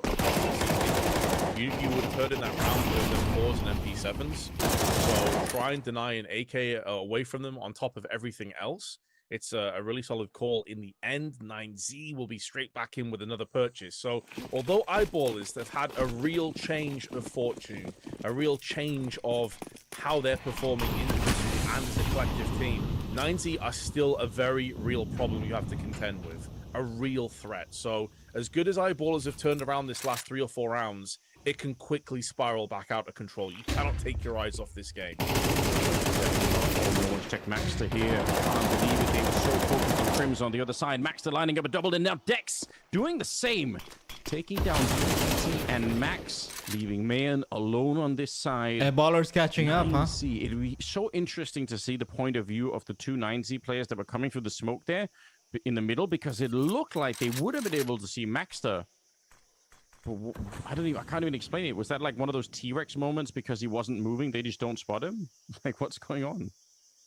I think there's a couple of very well-placed flashbangs. They were too busy looking up middle towards Red Room to spot him on the box. That's what I'm assuming. I could be off on that, but yeah, it was a bit of a head-scratcher, wasn't it, overall? And it's completely backfired, especially when you consider the double spray onto Highway as well, past Heaven. That's pretty much when this round came to an end. And I don't even know if Main is going to bother trying to go for this. I feel like he probably just tries to save. He's in a bit of an awkward spot, though. He's essentially just a few meters away from Rolf through that smoke. So he has to be careful. Such a stretch to try and actually get through. I suppose if you could do some damage and plant the bomb, it would be interesting, but it's so hard to clear this out. You could see he's slowly trying to get around the corner here. Molotov might be able to put some pressure on Rolf. You can see he's a little bit scared in the back there, but we're down to 10 seconds, so there's just no chance, and he knows it. So he got one more kill for it. That's not bad, I suppose. Again, you can chip away at the economy on the CT side slowly, but eyeballers look revitalized in this second half, thanks to... Oh, they actually get the HE on him as well. I was going to say thanks to JW and that absolutely crazy clutch from earlier. So eyeballers are making a real game of this. Looked like they were dead and buried. And they were being looked past almost by NEMESIS. Some incredible heroics from JW, and now Maxter has got them right back into this. Just a 1-round deficit now between these two. And impressively as well, like JW, a guy that's been out of the sort of prime spotlight for 5 or 6 years at least, is top fragging on his team and not far behind the likes of DGT, Huazopik, and Luchov on top of it. What an unbelievable performance from him individually. But how long can they expect him to carry this going forward? Yeah, that's a good question. Somebody should join him there. I mean, Mayan and Mac, you'd want to see those two really start to step it up here, and join the rest of the team. If they can increase their performance by even just 20% of the stage, then they're probably going to be right back on, and they'll have a bit of a chance to claw their way back into the game. Eyeballers 1 round away. We've got some upgraded pistols, and we've got the Galil as well on Luchov, but we'll see if they can create some distractions elsewhere. I think Max is kind of working the cave on the other side. And they're trying to find a way through here. I don't think Eyeballers, again, need to fight to the death for this bomb site. Just get a kill, let him plant the bomb if you need to, go for the retake. I think it doesn't have to be that complicated here for the CT side. Yeah. Which player deserves more recognition? I don't think Crims realizes that he's throwing that Molotov in there, and he does get caught off guard. Tech9's ripped through him. That's a loaded question. JW gets the one shot, DGT with the deke from downtown just nails him, giving his team the advantage, and now they force the plant down. Probably. This could be a very tricky all of a sudden. I'm a bit disappointed, Eyeballers, as they have that donut position. Probably I don't think they Jimfat. can give it up that easily. Mayan goes down, and Rolf with a headshot. Okay, that makes He's it a a lot good more rifler. doable. They do have the AWP that they stole there in Donuts. He's impressive. There is He's an impressive You're talking about trying to rifler. spam through the smoke to try and do anything with the bomb is being defused on the other side. And yeah, he can't even get away. Maxter's going to be able to find him. I was going to say, trying to blind shoot that all is going to be very, very tricky. So Eyeballers, a very labored round, but they do bring it back to 9-9 as a scoreline. It's very, very impressive work. And it's just that it's so sad that the Mouse this would be a bit of a disappointment if they ended up losing the map. Again, it's a best of one here. Because just of that 19 one years knife old. and He's clutch a young round talent. from JW. I'm already seeing the frustration in the chat. But yeah, Somebody he a has couple of potential. seconds ago, Vince was cursing Like I said, out he's a effective rifler, but none of these guys are Brazilian, so I he's don't know. also consistent. So I don't know why they good try, like good shot, I suppose. But just to say, we're back though. I just appreciate that. Yeah, we got 2 Uruguayans, 2 Argentinians, and a Chilean. So yeah, Brazil is not being represented in this game, and then obviously they're against Swedes. But you know, nice try. And also JL. Perhaps 90 though do have the advantage, so maybe he's one of the underrated, or someone else. most underrated He gets player. a double Molly and a AWP kill at the same time. We can see from his perspective, but it's down on rampant with the PM. Future, but I don't know why he left Navi, or I don't know if he chose to how big was like so what? leave Yeah, Navi, or Navi that must have been like through renew his contract. On the map. That's very interesting. He has a promising career, you know. He's a 9C. He's a good player. They He's a great player. can't really get the momentum going on this one. I feel like they've come in with the same kind of swagger. Like they don't really look scared of anything either on this T side, but it's Eyeballers that are really started to answer back. And look at the forward push from Maxter. He's over in the A hallways and he's about to step into middle. So something similar was tried on the 9C side. And you can get very, very aggressive on this map, and you can kind of box in the T side a lot more than they are even aware of. Bomb is going to be planted fairly soon here, and the question is, will anyone expect Maxter by the time that he's finally here, or will they just overlook it? JW's been waiting over on his long side for a while now, and hasn't really got a chance to spot anyone out. So 9C are actually getting away with quite a bit now. They don't have any more grenades on the T side, I don't like that map. They will have to fight to the death here. AKs on everybody, and very patient retake here. Maybe too much so for my taste. For Eyeballers, they're finally going to go for it. Vertigo is not on the competitive map. Wasu goes down. Yeah, he goes down. Max is spinning all over the place trying to get the job done. It's maybe a couple months to get from the now, last one. And a 4 versus 3 victory here for 9C. That I'm surprised that they waited so Vertigo, long but there. I don't know. Maybe a couple of months from now. Felt a bit but not soon. It did, yeah. I think JW... I really hate Vertigo. The design of the map. Before things started to get a bit chaotic. There's a lot of choke points on the map. You can see here that the fuse on the timer is already below half by the time they're even starting to try and push forward through cave and ramp respectively. So running out of a bit of steam. They do still have the finances to make this work, though. You have the open play for JW, 4 M4s alongside it. And although, like, people maybe don't realize what kind of a player JW was at his prime, he's been in the top 10 of HLTV rankings 3 times. 2013, 14, and 15.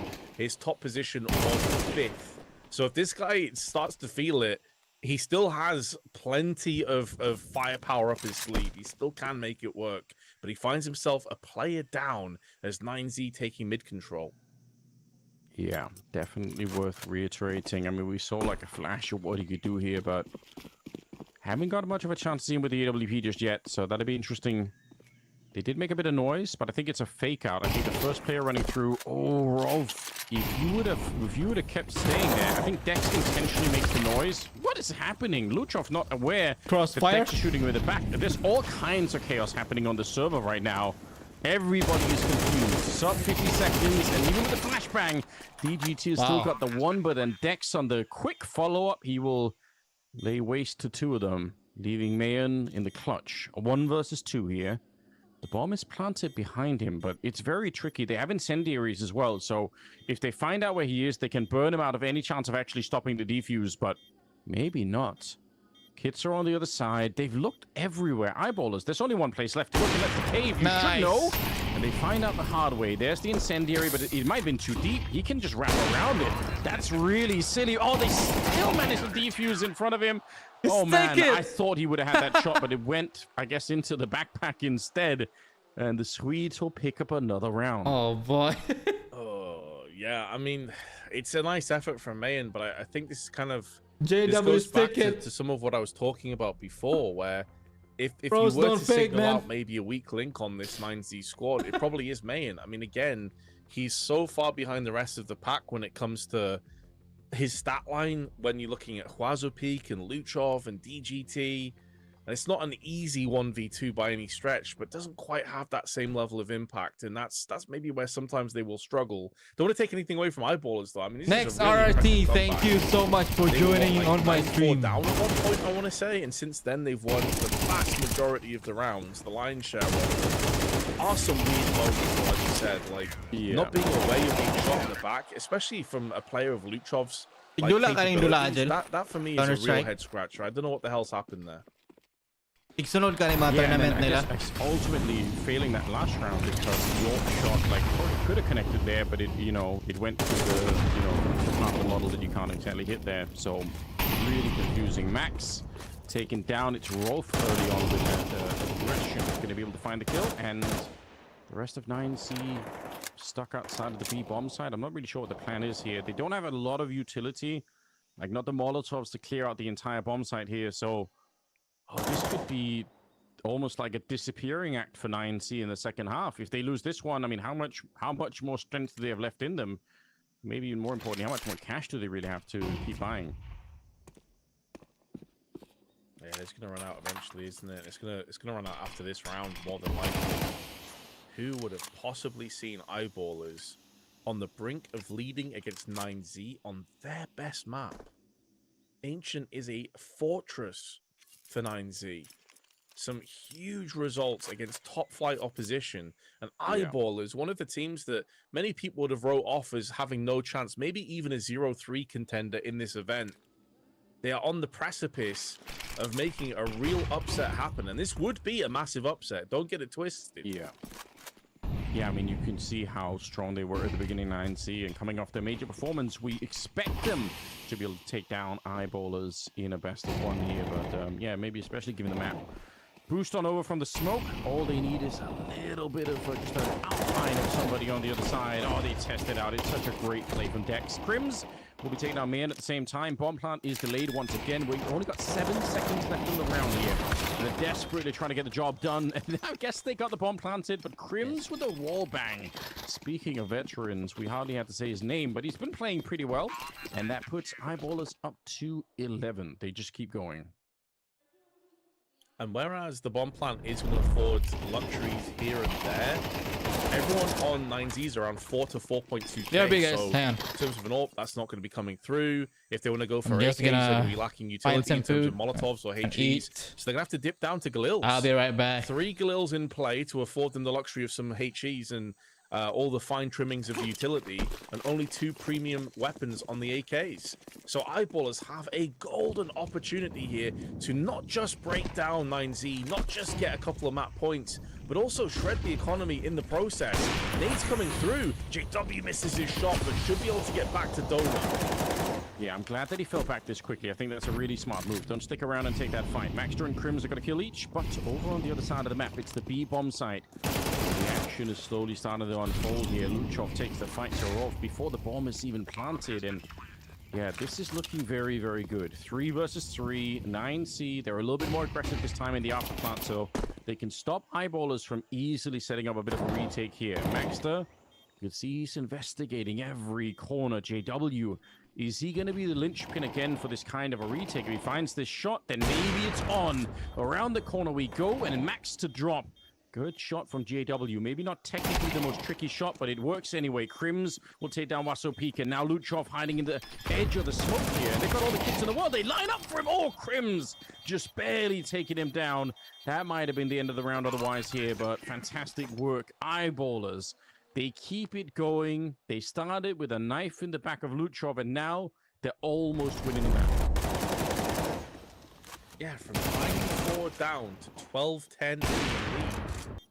Now, another plant will allow 9Z to get another buy. But there is going to be a serious conversation being had between these players right now, wondering what the hell has happened. They were in cruise control just a matter of minutes ago. And now they're on the brink of losing against a team that they should never have even been close to losing to. Going down into that 0-1 bracket with some really solid teams still yet to play today. Real concerning stuff. I mean, when you got Bait and MIBR, by the way, one of those two teams is definitely down in the 0-1 bracket come the end of today. Like, 9Z's tournament is in a weird position. Yeah, you got to be super careful here. And they had all the momentum. I mean, look at DDT with 21 and 14, right? Luchov with 19, Wasopik at 16, but somehow it hasn't been enough. You would have thought with that kind of a scoreline, they've already won the map, but now it's a little bit of a different scenario here. JW put under some pressure, trying to fall back. They don't want Hunter all the way. They probably do, but they can't. The incendiary, JW gets the shot, and one more before he's down. My God, a split-second timing before man hits the headshot, and it's all over. The final kill, they're going to Crimson. What an upset as Eyeballers take down 9C on the back of a really dreadful first half. And then all it took, I say all, but it's one clutch from JW. A knife in the back, a triple spray down, hiding in the corner of the B-bomb site. And that was all they needed to get them back online.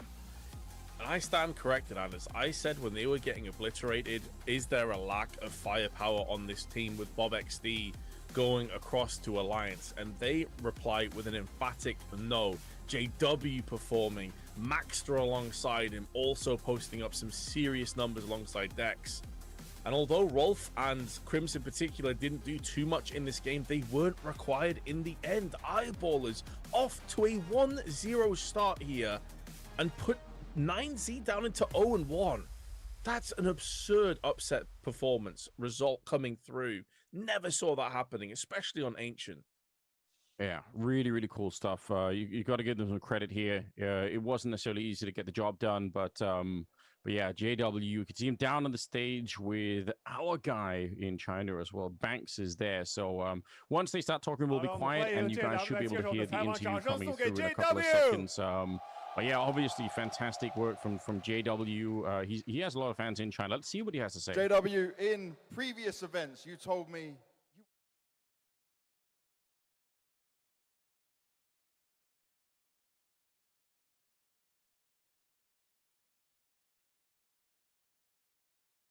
Oh, might not be the interview after all. I think we've just gone back instead, so fair enough. Hopefully we can catch that a little bit later. And hopefully I'm not talking over anything too crazy here. But yeah, that is the second game of the day in that case. And yeah, that means we've got more coming up. Vince, do you know which one? Did you have it on top of your mind? Which one's the next one that we're doing? Is it? We are casting Paravision Alliance, and nice. We get a chance to see how Hobbit's gonna come in and hopefully rally the troops a little bit. All right, beautiful. Well, in that case, we are going to be waiting for that one. It should be coming up in a couple of seconds here. So I'm definitely excited for this one. Again, the Alliance team we know far less about, and we get to see a new look as well for their opponent. So it should be quite interesting, and hopefully we'll get there without too much of a break. Although we don't know quite yet, so we'll get you up to date when that happens. So let's just see. All right, we're still waiting for the last bit of information before we throw you guys to any kind of a break. But yeah, fantastic stuff for I must say, just to reiterate again, Eyeballers, they looked over and done with at one point. They looked like they were never going to make any kind of a comeback. But yeah, a lot of credit for doing it. And the fact that it's JW just, I think, makes it all the sweeter, you know? So nicely done. Yeah, I agree. It's cool to see the reunion between JW and Crims is off to an emphatic start, a really solid beginning. So it'll be interesting to see if they can keep that going forward, though, Anders, or if it's just going to be a case of one and done. 9Z, though, they got to go back to the drawing board and figure out what the hell just happened. Yeah, very, very true indeed. But now we do have a bit of a break coming up. We'll be back with the next game right after this. Stay tuned.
其实是一起长大的，我们一起打了那么多年。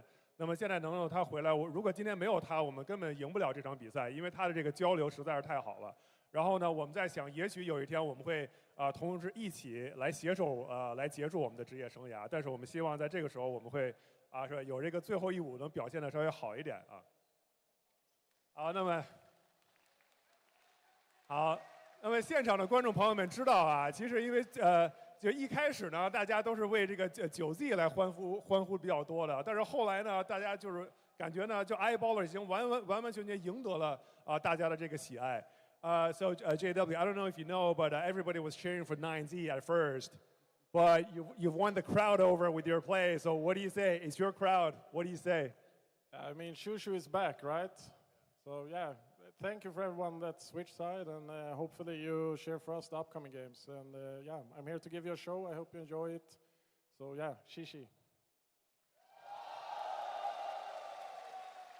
是啊，也是呢，感谢大家呢，能后来来为我们欢呼啊！希望在接下来的比赛呢，你们也可以为我欢呼啊！谢谢大家。好，掌声送给 JW， 送给 Eyeballers。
first round on the board for Luminosity.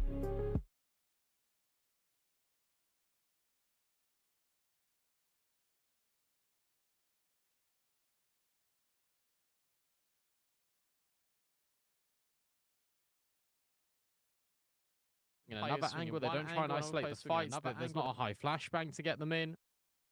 There's a number of hiccups on the way forward. I am back, man. Bomb site there. I mean, Rainway. So this game is Luminosity versus Nemesis. Short is fantastic, but it's no wonder that there's XMonty here by the coach. That's 30-second breather necessary. That's the name of the. Because the idea. That's the name of their good, but team. The XMonty wasn't so much. Let's see if they can do it again. Solid hold from the A-site individuals. Great timing on the rotation as well from Lux to arrive on the scene in time. And a 6-6 XMonty. A lot more confidence in Luminosity, but so far Nemesis, they still have money here and then maybe as well in the next round, depending on how this one goes. Luminosity starting triple towards B yet again. Half banana smoke, Molly at the half wall. And they went for that earlier boost across the top to try to punish anyone that was disrespecting the utility. But Nemesis, they are happy just to wait this out. You can see them just grouped up towards the bottom of mid, sorry. They also have that apartments control. Result making his way up there early. Slowly clearing out all the halls. And it looks like the bomb's going to come this direction. So with banana control, again, XMonty, you can see they're going to shift the numbers heavy towards A, so there's going to be a bloodbath over here.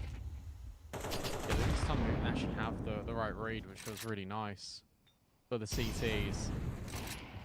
See the crossfires already starting to take shape. There's apartments where Nemesis are dwelling. Pit players and mini pit players, like, you're good. And actually, the player on site, I thought, was going to be the difference maker. They know about mini pit, and Stame has just killed all of them. Afro can't do anything. That is ridiculous. Nemesis, that was a round they never should have won, and yet they get it over the line anyway.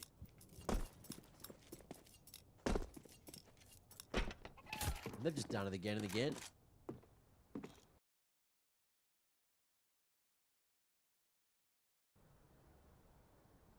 And Afro, let's see if he's allowed to save. Nemesis respecting XMonty space for a moment, making sure the round is 100%ed. They've seen a few little flops in the last little while.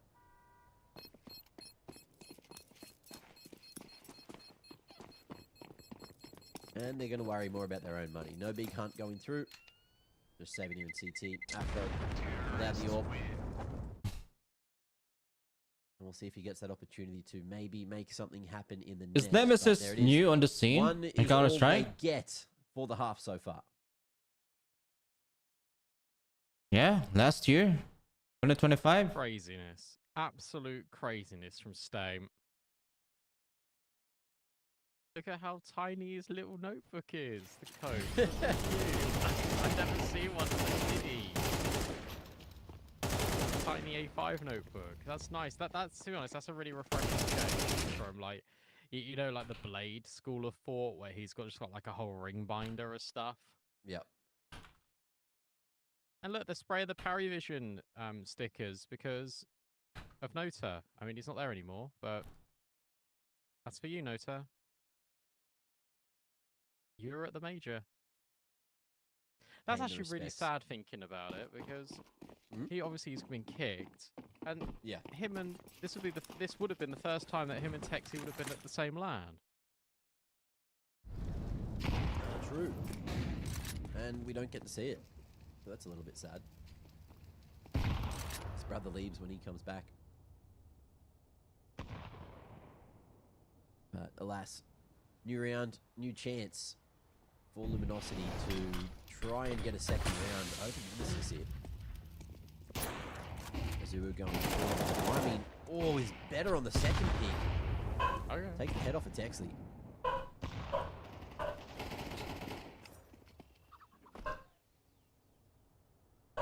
I don't mind it. It's a good opening kill for Azubu.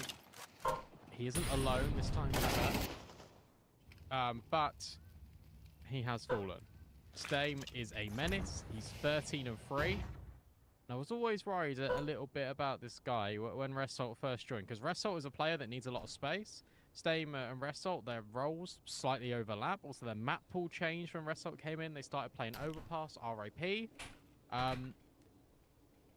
But it did mean that Stame had to give up a lot of different things. Result has just strafed straight into Afro. I love that swing out of Bemis. 4v2. Should be fine, but Lux is alone. Magicy? Yeah, this is getting real weird. That name is weird. Magicy. Oh my gosh, you do. Do they have the read? Does he have the Uh-oh. He's got the time. He's got 4 seconds. Can't clear him. There's no one there. Don't peek, man. Don't peek. Okay, good luck. Yeah, very difficult round to win from this position, but does have the element of surprise to reposition and going right into the crosshair. Has he heard that scope? He seems to know. It's just about timing. You can't dry peek that. Not pick his battle wisely. Afro poised, ready, and had the read on exactly what he was doing. That is the second round for XMonty in the bag. Yeah, fair play to Nemesis in that situation. Like they didn't have enough time. If they had an extra 10 seconds, you probably argue that Stame should be going. Which team has improved the most? To try and get the kill on Lux. But you're in a 2v4. Aurora. Got much better control out of top brackets this time out from Luminosity. Aurora. Azuru's been able and to G2 purchase in Banana. And it just feels... Even though Nico and Modesty left G2, that's the first... since Nico and Modesty left G2, that is the first time G2 came back or being qualified in the major. Unless. So basically, they improve under He's still alive. Hunter's system. Hunter is their new IGL, right? So pretty much it's just a matter of they actually made a system for them to enable to qualify in at least reach a quarterfinals in major in IIM Cologne. Still hovering towards the bottom of Banana. Afro poised in towards that midline. It looks like he won't find any action. Nemesis making the call to go back towards B. They have found a lot of success on this side of the map. And I think they're starting to read that it is just going to be a Zulu solo. They've heard those 3 smokes go down. And Luminosity have called this many a time. But with that smoke going, there's going to be 16 seconds after it's bloomed just to pop on in. So they're going straight through, and Azubu won't get to Coffins in time to stop it, or will he? Just waiting for the flashes. And they've got that mid control. Luminosity have every bit of info that they could possibly have right now. And in comes the push. Smoke going down towards the Coffin side will force Azubu away, but Bemis on the flank, and that smoke fading should allow him a moment, a chance to maybe stop this plant from going down. Attention drawn away, bomb planted, but it is going to be numbers favoring Luminosity. Easy pickings. The retake looks damn clean. Only 1 to fall, but that's a third.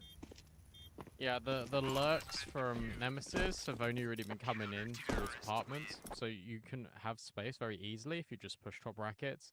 And as soon as Azuru comms that it's going to be B, there's really good communication out of Azuru. Lux just rotates over on a pivot.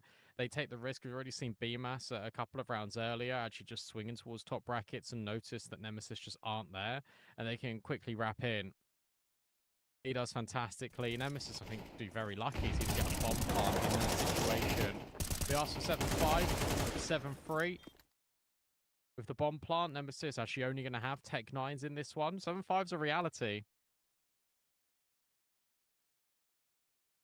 Why are they using XMonty and not Luminosity Gaming?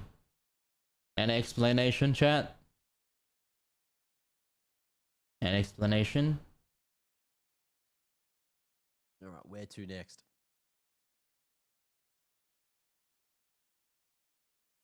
Who's the best rifler? Like there's a lot, man. Tech 9s and a P2, and a lot of flashes. Apex, Nico. Something fast for sure. Luminosity bringing in a good amount of util themselves. Those are the top. Plenty of mollies to play Top fragger. It looks like a much bigger second mid play. Yep, flashes here from Texley. Fnatic smoke is up and ready. Not necessarily a waterfall. Molly goes down, but it's an incend, so straight through it. Stame goes, and he wants to try and catch a timing, but there is a scope right mostly on the 1-for-1 trade so far. Mostly on department's control. Team Vitality. But they have managed to get their hands on it, so maybe that's props going as to be well. the difference. Flamesy. Afro hunting, quick switching, but a knife out. What's going on? Why is Afro pushing apps? Why has he got a knife out on Nemesis? Dunk. What are we doing, boys? MztrDale. You know, there's a lot. How's he just fine? That's the real question. How's he just okay? Apex. He's repositioned completely now. Nico. The thing is, you know the orbs over here. MztrDale and want to go, yeah, in towards B. But you didn't need to risk losing Magic Key for that info. Those are my top 5 riflers. Solely for maybe the try AK. and pick up the AK. Yeah, but now you know if you're Afro. Oh dear, missed shot. Stame's actually got rid of Lux in the meanwhile, but it should still be fine, and it is. Afro hits the shot. Celta, 19 HP. An AK in a dream. Save it. Surely Afro is just waiting for him. And he is. Nice from Afro. It does get a bit scary. It does get a little bit touch and go, but Luminosity are able to get the round.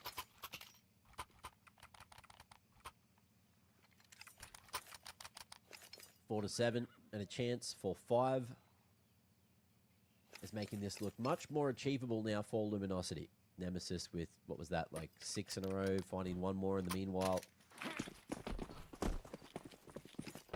But Luminosity finally finding their feet here on the CT side.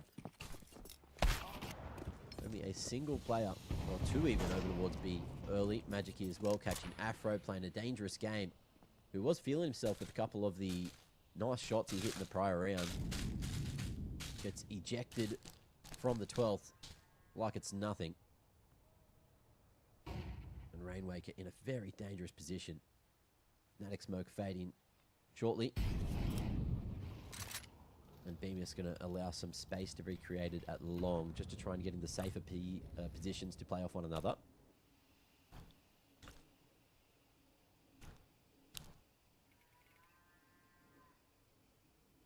But Nemesis taking their sweet time. Ooh. And now spotted as well. This isn't going to escalate the defenders on Banana, which I think is a really good move, actually, for Luminosity, because, actually, they're going to walk right into them. If you lose the bomb here, you are in danger. Flashbang, brilliant. Texie able to get 1, and he's still living. They've done a very good job at pushing this defense back. And what's interesting, though, is that no one's moving out of Luminosity. The CTs aren't going here. Celta's realised this, and he says, actually, boys, just drop util and come over. We're just going to execute. So it's the new in-game leader trying to stand tall, trying to deliver against all of Nemesis. That's not going to work, and you assume it's going to be 8-4. They actually sell the A-side. Yes.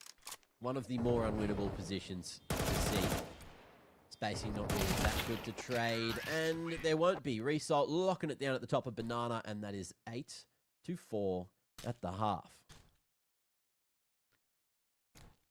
Good recovery, because look, this was 7-1. It felt like Luminosity. I've nearly called them Monty about 8 times, but like Luminosity, like they did really rebuild back into that. Yeah. And oh no, the little minions falling off the monitor. Catastrophes everywhere. Get it back, Texie. There we go. Now with the 4-round lead, 1 pistol, and Nemesis may just be running away with this one. It's a difficult position to play from, but we'll see how much more prepared Luminosity are going to look here on the T side. You can see Lux has definitely taken every second to get things sorted here moving into the second half. Obviously, things didn't go as expected there in the first, but a lot of the time it was just, you know, classic Inferno. Things not going right on one side of the map and then just forcing themselves to save. They did overgamble a lot. They did overstack like the bomb sites an awful lot when they didn't need to. It really felt like it was either like a massive stick or twist scenario on Inferno, and I mean, you do play that game as an in-game leader, but also like you need to go looking for info. Like they did push down Banana. They did have a look in towards top brackets, but that came infrequently and right at the end of rounds. I think Afro had the same starting position every time he had the AWP. Yeah, okay.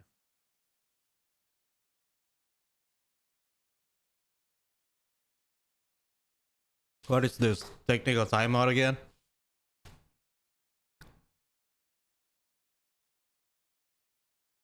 Where are you putting your eggs? Because I feel like we were talking up Luminosity a lot at the start of the game. It's got to be Nemesis, doesn't it?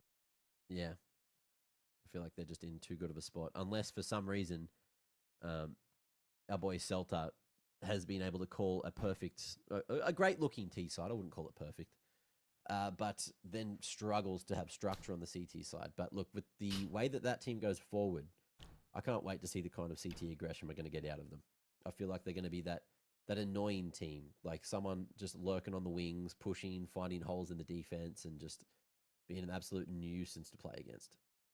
You don't need to overcomplicate the wheel either if you're Nemesis. You've been winning rounds just on an individual basis anyway. So you don't need to sort of like get too complicated with it. If your Celta doesn't call that much complicated counter strikes, it feels fine anyway.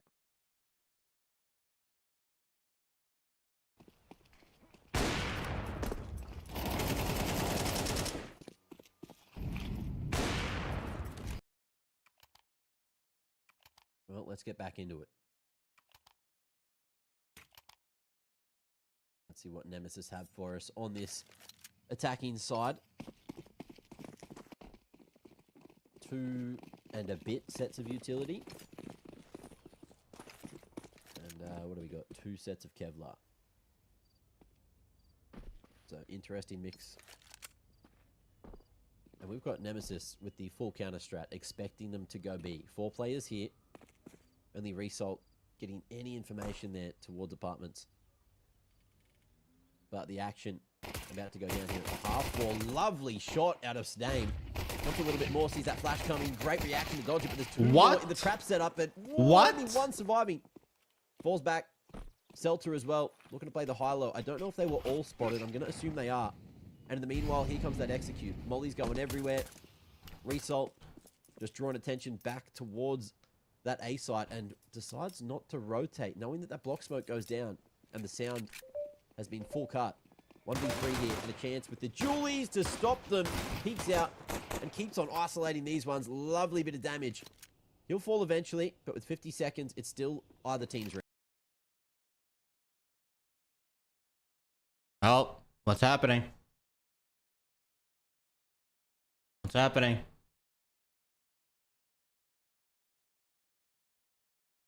They lost connection, man.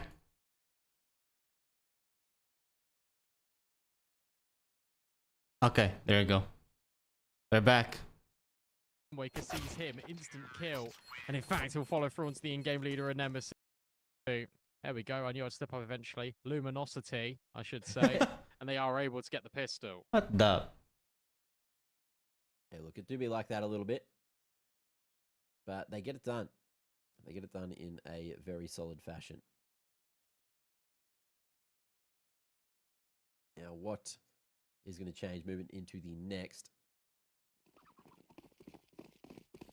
round gap? Could be closed at any moment here. Nemesis with the 4 spy. What have they got? 2 MP9s, couple of 5.7s, which are dangerous on a map like Inferno, and a good amount of utility to contest. Apartment set up pretty good. The Nemesis members walk this way.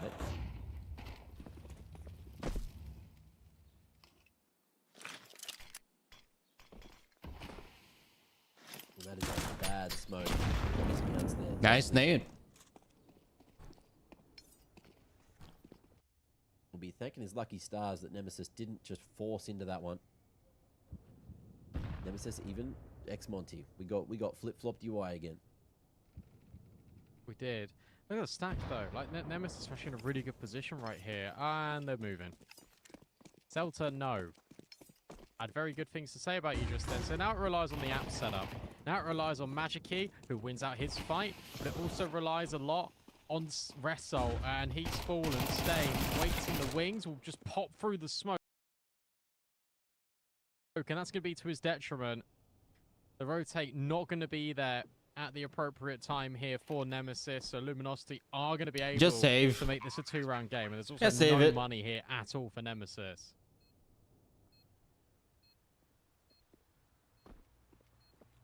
You're outnumbered, outgunned.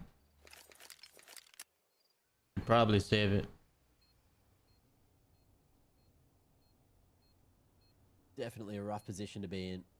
5-7s could be useful in the next, but again, X-Monty are going to be nipping at the heels of Nemesis very shortly if this keeps up. Got to save into the next, which will potentially allow that to be 7 on the board for Luminosity before Nemesis finally get the gun going. Terrorists win.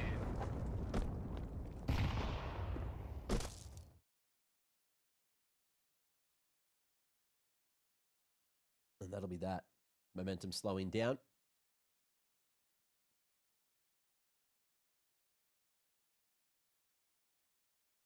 Unfortunately for you, Brandon, the minion has been restored. I'm glad. Hell yeah. Hasn't really helped him, though. Oh. Alright, here we go. 8-6. Celta steps forward in towards Banana. Counter-flashbang there is. He does really well, to be honest with you, to catch a Zuru. 4v4. There are a couple of upgraded pistols. Also armor on Texi. If he's able to somehow get a gun out of this, that would be phenomenal. But it feels unlikely considering he is solo B. Lux. Oh, nice we'll clear him just about. And Luminosity should be making this a 1-round game. On paper. And you're right. They're just keeping the pistols across to the next.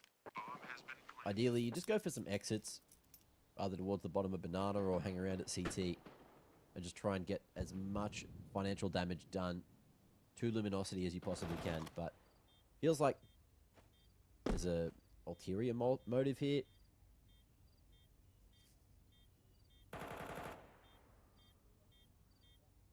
Yeah, Stame starting to align with my thoughts. Towards the Banana. However, shadow advantage there for Rainwaker. You will hope that Result goes to trading, which is that smoke, and a few individuals all just surviving at Banana. That's not right of the bomb. Nope, far enough away. All alive at the end. Just what you want when you're trying to fashion yourself a solid financial position moving into the second half. There you go. There you go. Back to winning ways for Luminosity, and look, that is like the pistol conversions, but they're also important, especially when we're going up against the likes of Nemesis that have got very strong individuals. Now this is what I've been waiting for. Magicy on the AWP, everyone else is on rifles, you've got a good amount of utility, actually full blinded. I love the fact that he still wants to try and fight anyway, he'll eventually back out. What makes a major special? Well, just a little bit, and you've got this double setup over high tier team. If they go out short right now, no one's here. Price pool. Unbelievable gameplays. Audience. What else? Attention towards long though, and you're right. They've gone short. They found site control, taken a name. Gameplays that can immortalize your graffiti, you know? It's looking like X-Monty. There's a lot. Very happy with this situation. That's why Major is so special. In the equalizing trophies. Points. 8-8 it will be. As NEMESIS just save, realizing they need to start doing that to get some being a winner on the board. Having a major trophy, that's a big deal when it comes to major Counter-Strike. Nice pop, nice pace change. Out of Luminosity, fair play for Lux. That's proof that he can be. So every year there's 2 majors. That depends on what type of major it is. Right now we have IM Cologne, and I think towards December, I forgot what major it is, but there's a major, probably November or December. On this T side, looks like a Zuru is going to be the hype man. I like it. So IM Cologne and PGL Singapore major from November 25 to December 13. That stance, that little like hands next to each other. I feel like you need a high sense.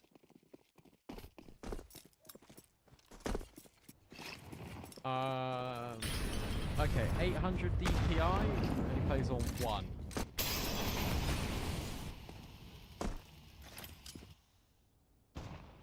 So not really, actually. That's not really that high. That's kind of like the perfect middle sensitivity. Yeah, his EDPI is 800.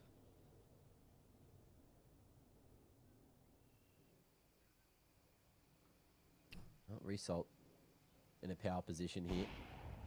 Looking to dominate short, and out it comes this way. Whoa, lovely hit from Stain. Gets himself the upgrade, but maybe not to a safer position. Ooh, little 2-tap onto Lux on that wrap side. And just like that, A-site open for the taking. NEMESIS, it looked good for a moment there, but only for one individual. That was Stain. The others crumbling. And if Texley can't find an entry frag back towards the A-site, then it's not looking like the retake is going to be a consideration. It's not anywhere. They're just going for an exit kill. Okay, yeah, so maybe he can go for it really late. I mean, that is something that potentially can happen here.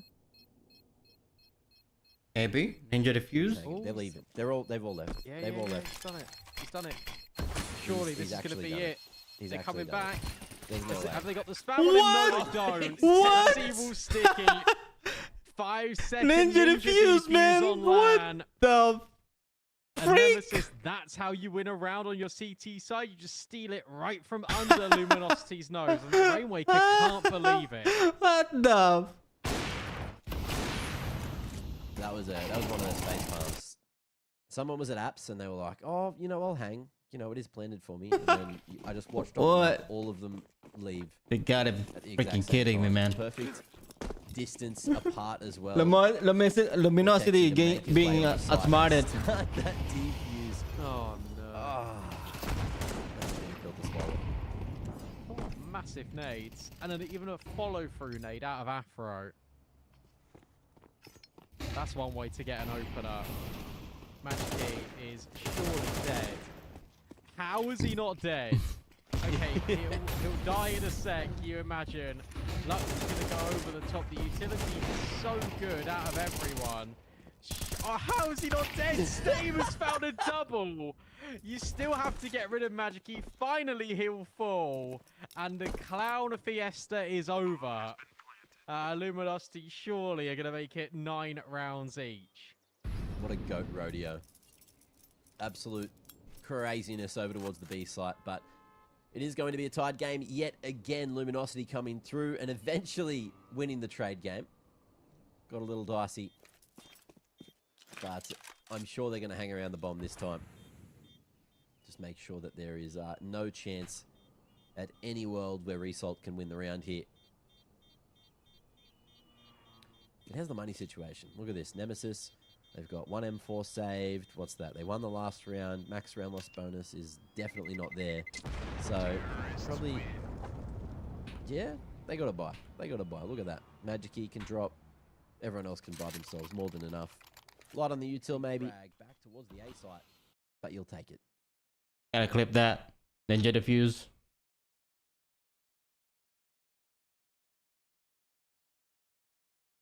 What a crazy round. It's just crazy back-to-back rounds from Nemesis players. One was cool because it resulted in a win. The other was just ridiculous.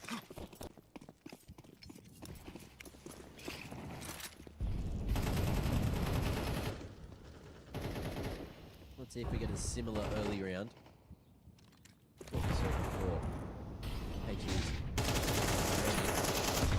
Flash, half-wall nade, both of them. You got that Fury one coming through as well. And there's big damage onto Azumu. Not enough to finish him off, but still. Freebie. And freebie.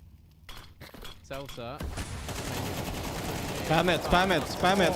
Spam it. Whoa. Seltzer. Spam is good for the low HP of Azumu and the conversion on Lux. Almost got Seltzer. No need to push this. There's no need to he just dropped. Forward. Technically with the AK. If he didn't drop, he'll now get out of there. He might have got a chance to kill Seltzer. Left. What do you do if you're Luminosity? I guess you go A. That's the only thing you can really do. Big greed for the upgrade, but definitely worth it. Whoever that was on the top of half wall as well is so unlucky that they didn't get that spray down. Crosshair looked so good, they just couldn't track him as soon as the smoke bloomed. Yeah, Lux quite unlucky on that one. But 20 seconds, they're going to give it a crack. This game is back and forth, man. Making noise, I'd say. No, it's around There's the world. There's a 80% chance this can go to overtime. Deals with the first man. That's going to be the bomb stuck between rock and a hard place. 5 what are you doing? Sight, mate. Cannot get there. Just doing 360 jump? There is no way. 2, 1. He can't even get onto the site. There is no chance. That's the round. Nice from Seltzer. And even nice from the player backside. I think that was Texi. He just goes, okay, well, I'll just peek because you have to commit to killing me. And that means that you can't win the round. We've already got players on A anyway. Nice one. That's, yeah, ropey from Lux to fall forwards off of the half wall. I don't know that is the right decision to make. But yeah, Texi swings to take all the contact, deny that bomb from going down. Makes it a one-round game, but also means that if they are able to win this round, Nemesis, there's going to be no money for Luminosity, and this should be 12-9. Tell you what, when we have had games, Mac, they've been really close. They really have. And they've been good. Let's see if we continue to get lucky as the day goes on. Or unlucky, depending on how we look at it.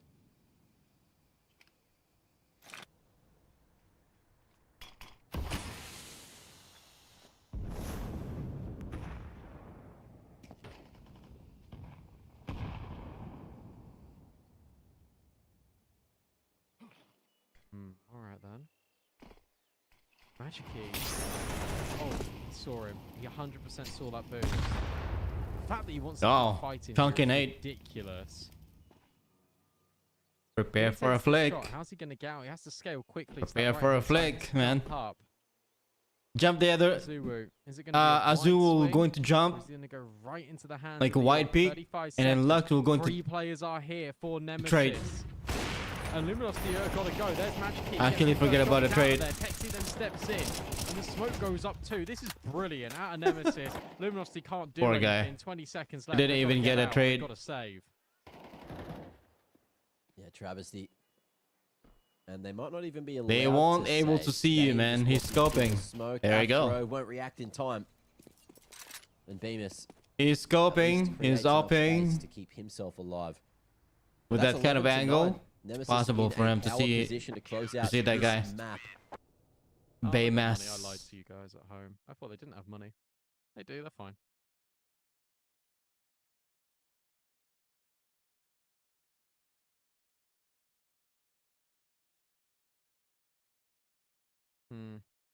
It's interesting because what you're getting here, basically, especially on this T side, is initially it was really punchy, fast rounds being called by Lux. But you kind of need his in-game lead-in to reflect Legacies when he was on Legacy doing a good job, and that is you can rely on these riflers, but they aren't as aggro as you'd expect them to be. So you have to have a lot of mid-rounded in this. There has to be conditioning being set on both sides of the map. And because there isn't, whilst we've had like a splattering of nice mid-rounds here and there from Lux, you're very one-dimensional. And what happens when you're one-dimensional on a map like Inferno? You're really easy to read. How often have Nemesis in the last couple of rounds had like 3 players on the correct bomb site? All the time. Yeah, they do seem to be all over it. Making the right read and making the right push this time, unless, yep, 2 for 2. SztrDale takes one down with him, but Lux standing tall, doing as much as he possibly can there. Now in the 3v3, things getting a little chaotic. So you can see that Monty just want to disengage and focus back towards B instead. Jump peeking. Oh, but it's almost the whole damn lineup. Azuwu, so unlucky to get knocked on the noggin there. Afro cost him his life. Oh, that one stings a little bit. If you are a how important are team chemistry and communication? Oh, that's what I'm talking earlier. They're gonna save. Chemistry should be a two-way streak. Yeah. You know, you have to have because you want the AWP. Respect for each other's decision. Because you all wanted Inferno. You have to have a great communication to get that one in there. To have a like a hive mind thing, you know. Hang on. You have to stick to the plan, the call outs. We've seen too many Inferno games. I don't know. Pretty much big players make big plays. It goes hand in hand, communication and side, just trying to make it look chemistry. Towards bracket, drawing attention away from Lux, who's cleared that pit. Because if you have like an end game leader that wants you to do this and you just don't want to do it because it's not your style, then that's a miscommunication there. There's no chemistry. There's no teamwork. You know, you're just you just do your job because you like your play style. You cannot really adapt on what your end game leader wants to tell you to do. But this one's going back sight to the look of it. So it's very important. And I think a great example on that was Vitality. Hitting the sticks. Now we're down to the 2v2. Vitality, they haven't seen Falcons, the second man, and they don't even need all the Lux great taking teams, the head off of Texley, because they won't be able to do around where we thought Luminosity. A team won't be able to do good back in that 2v3. or to do great or win trophies and championships or majors if they don't have that kind of level of chemistry and communication. They can't. They won't. So much work done off the back of it, even if Afro accidentally sold Azuwu. That should. It's brilliantly done. That should be out of Luminosity. A great they deserve that round. barrier or a great implementation from the start, from the get-go. That hey, I want you to do this, and if you're not comfortable, just say it. You know, I'm not gonna force you to do it, and if you don't. And just like that, then at least I know what kind of gameplay that you're comfortable with or doing with. Revitalized. So, SztrDale. Yeah, I think you have, as an in-game leader, you have to understand your team members, their specialty, what gameplays you want to make in a certain scenario or situation. So, you've seen this one before. I think that's it. Chemistry and communication. Magic with the re-peek back on. I think I over-explained it, but yeah, that's just gist of it. Yep, locks it in. Big damage. But as you can see, Magic still alive. Where do you see Counter-Strike 2 in 5 years? Same shit, same thing. Probably new map. Saves him, allows him to reposition. One thing's for sure, there's not gonna be a cheesy animation on this game. 2 more coming. There's another. And it never is, right? This game is, what, 25, 35 years old? Bought him right back. How old is Counter-Strike? What a hold there from the pit side. And Nemesis, they go down swinging. What an awesome hold. So... and you're right, that smoke put down in Moto. Oh yeah, 25 years. To obstruct vision, designed for 25 years, Counter-Strike doesn't have a you know, just check animation. That's it. But all those cheesy animation like Valorant, nah, again, it's not gonna happen. from Result. There is nothing Luminosity can do about that. Yeah, probably new map, new guns, new skins, probably. But I don't really think there's gonna be a new gun. I think Counter-Strike or Valve doesn't really do that. New guns. They got such new skin. A good buy in comparison to Luminosity to get this done, but it's just new cases, you know. Flashes Those are given. Track that one, weren't be able to. Result coming in to save the day. Bread and butter. Nowhere. And this is looking all Valve. done and dusted. You know, making skins. Afro, fake plant swinging out. Result, he'll fall. Maybe there's a world. Maybe there's a way with these smokes still fully up. 4 in the chamber. Util all across the ground to set up a couple more smokes, but the CTs come through and realize he's gone for the whole damn thing. Got you, brother. Locks in this game. Nemesis 13-10. Nemesis, wins. They get the dub over a new look Luminosity. Yeah, and look, there's always going to be problems with Luminosity. It's all good. Change your in-game leader. You did your best. We know you did. We know you did your best. Nemesis, I really did, especially. What's the next match? What they've been through, what they have experienced. Power Vision and Alliance. Competition. Is it already started? A journey to get them here, but nope. I mean, they looked brilliant, and they were up 7-1. Bet Boom and Sinners. Like they should have been confirming the game. But for Result to pull out just a bit of individual skill. Bait like and that MIBR. Exceptional. Luminosity down, but certainly not out. It's only 0-1. It's only a best of 1. They'll bounce. Big and Lin Vision. Well, you know, they have another couple of things. 2 to be exact. Oh, they haven't started yet. Great to see everything that we saw this game. You know, LG, Nemesis. Dragged out, but that being next said, one is still got to Power see Vision and exactly what Alliance. both squads have on offer here for XSE Pro League. And look, with that being said, Brandon, I'm happy to kick up the legs, see how long it takes us to get into that third best of 1 of the day, which is going to be coming up just after these replays and just after the break.